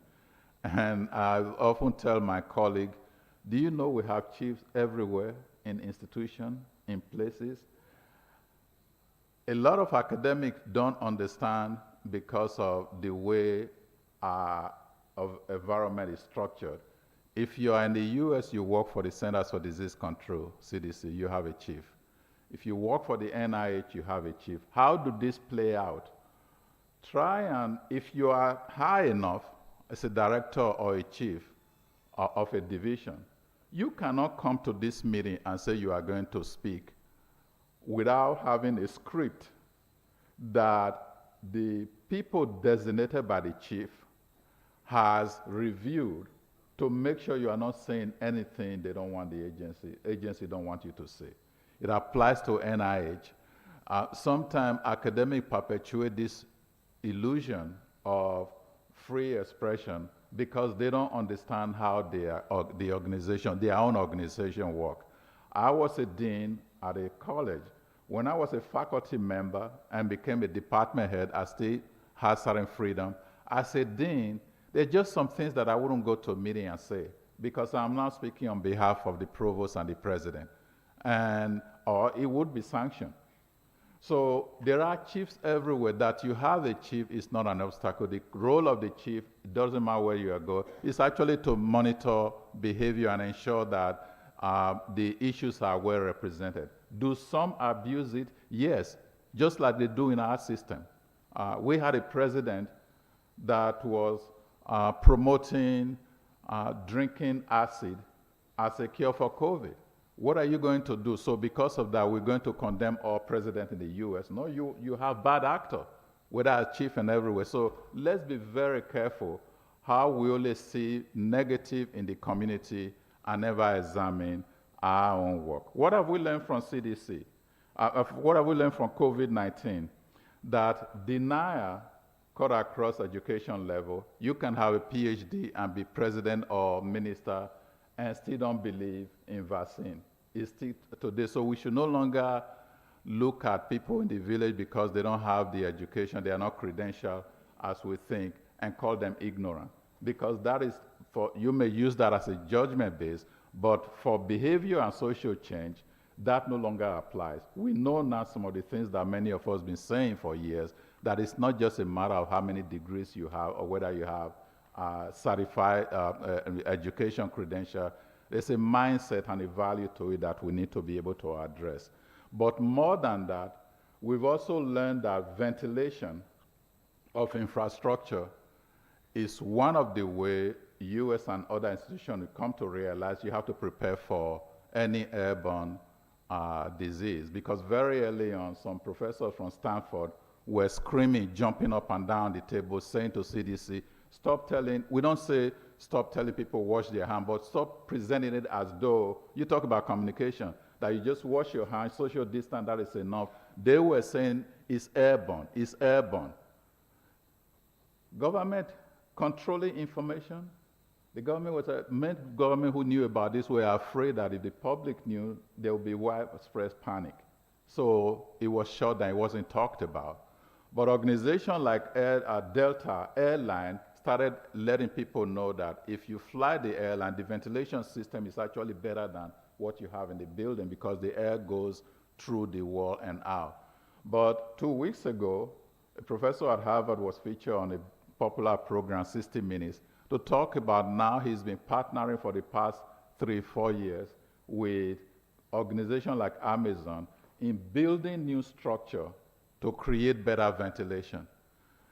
Since COVID did not have the negative impact to the level it did in the US, the question in African countries, the question will be asked, what's the protective factor? What is it that we don't know? When you get past all the debate about countries were hiding the data and people like Shepard and colleague and other people say, we train the same way you train. The data we're giving you is correct.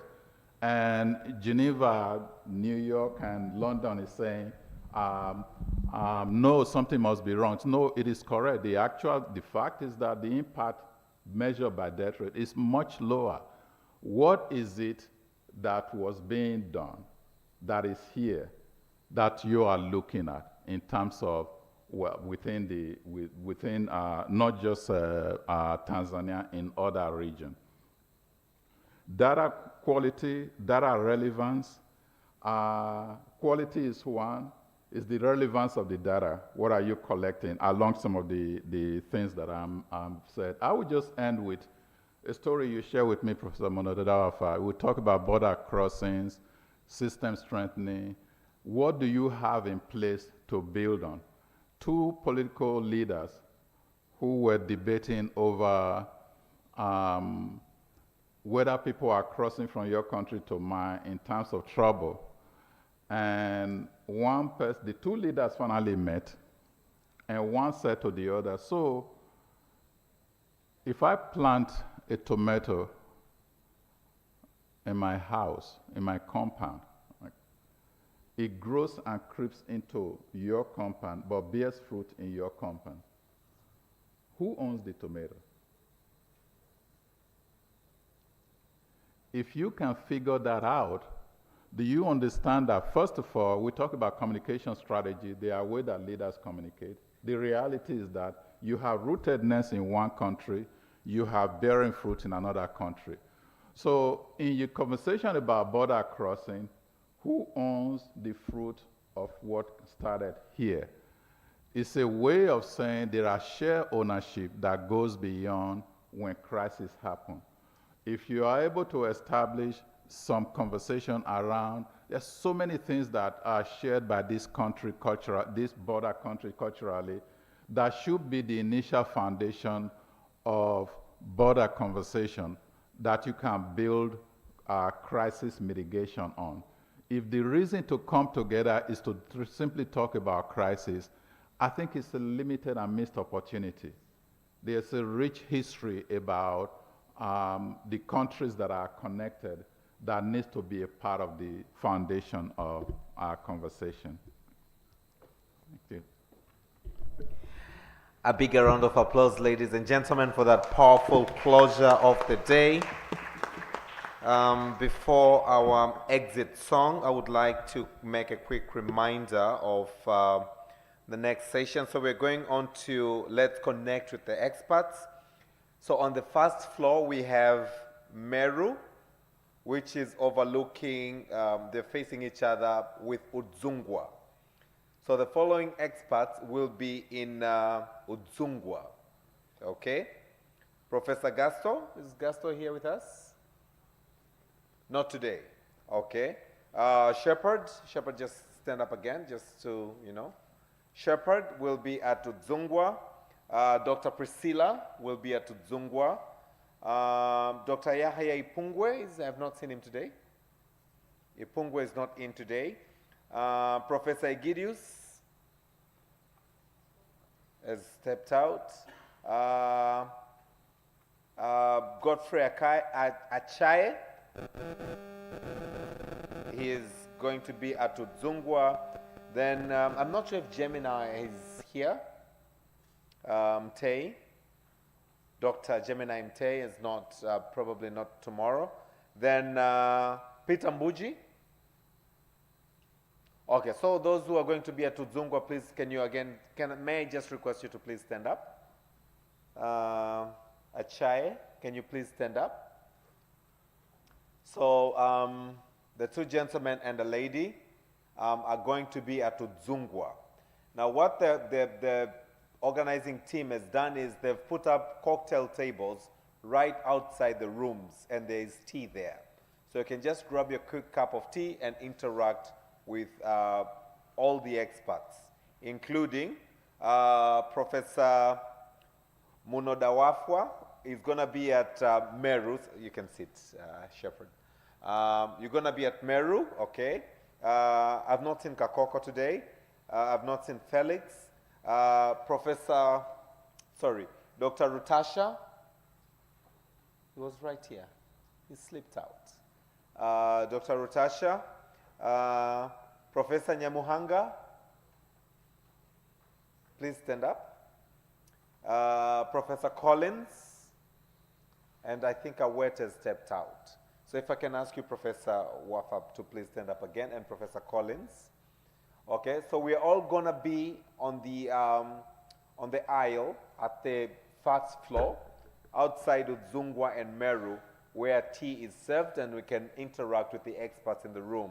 I've called these ones specifically, but you can interact with anyone. Okay? Feel free to mingle and exchange cards and interact. We have our partners. We have Thai, as they say, they have good stuff coming up already, and everybody else. So please, let's mingle after this final song. Did we take a picture of you two together? Please, camera crew. So as they take a picture, those coming from Kagera region, either by birth, by courtship, by marriage, by merit, please come to the front. Please come. Come.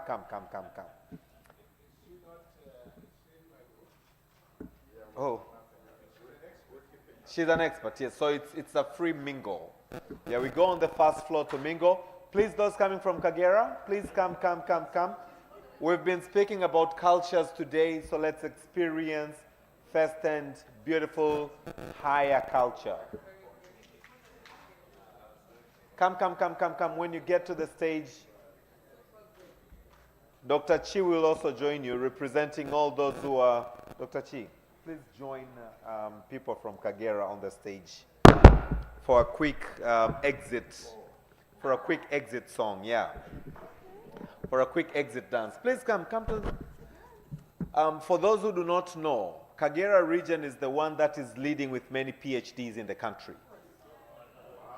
Yes. The leading region in the country, with probably in Africa, but I wouldn't attest to that. I do not have data. That's all data, yeah? So I'm still missing a few faces from Kagera region. We had the guy who was on the plenary and quite senior. Where is he? Where's that gentleman who was on the previous plenary? Yeah, he's coming until he gets to the floor. Anybody else, either umeoa, umeolewa, au umetokea Kagera, just come. It's a beautiful song. We're all going to dance, but you are going to guide us. Okay? We're all going to dance, but you are going to guide us. So may I request all of us to please stand up? May I request all of us to please stand up? And as soon as this song is done, this is our closing tone for the day. We're going to walk onto the first floor or take the elevators for those ones. And yes, the ladies have taken the shoes off. So at least those coming to Tanzania for the first time, you know what serious business this is gonna be. DJ, bring it on.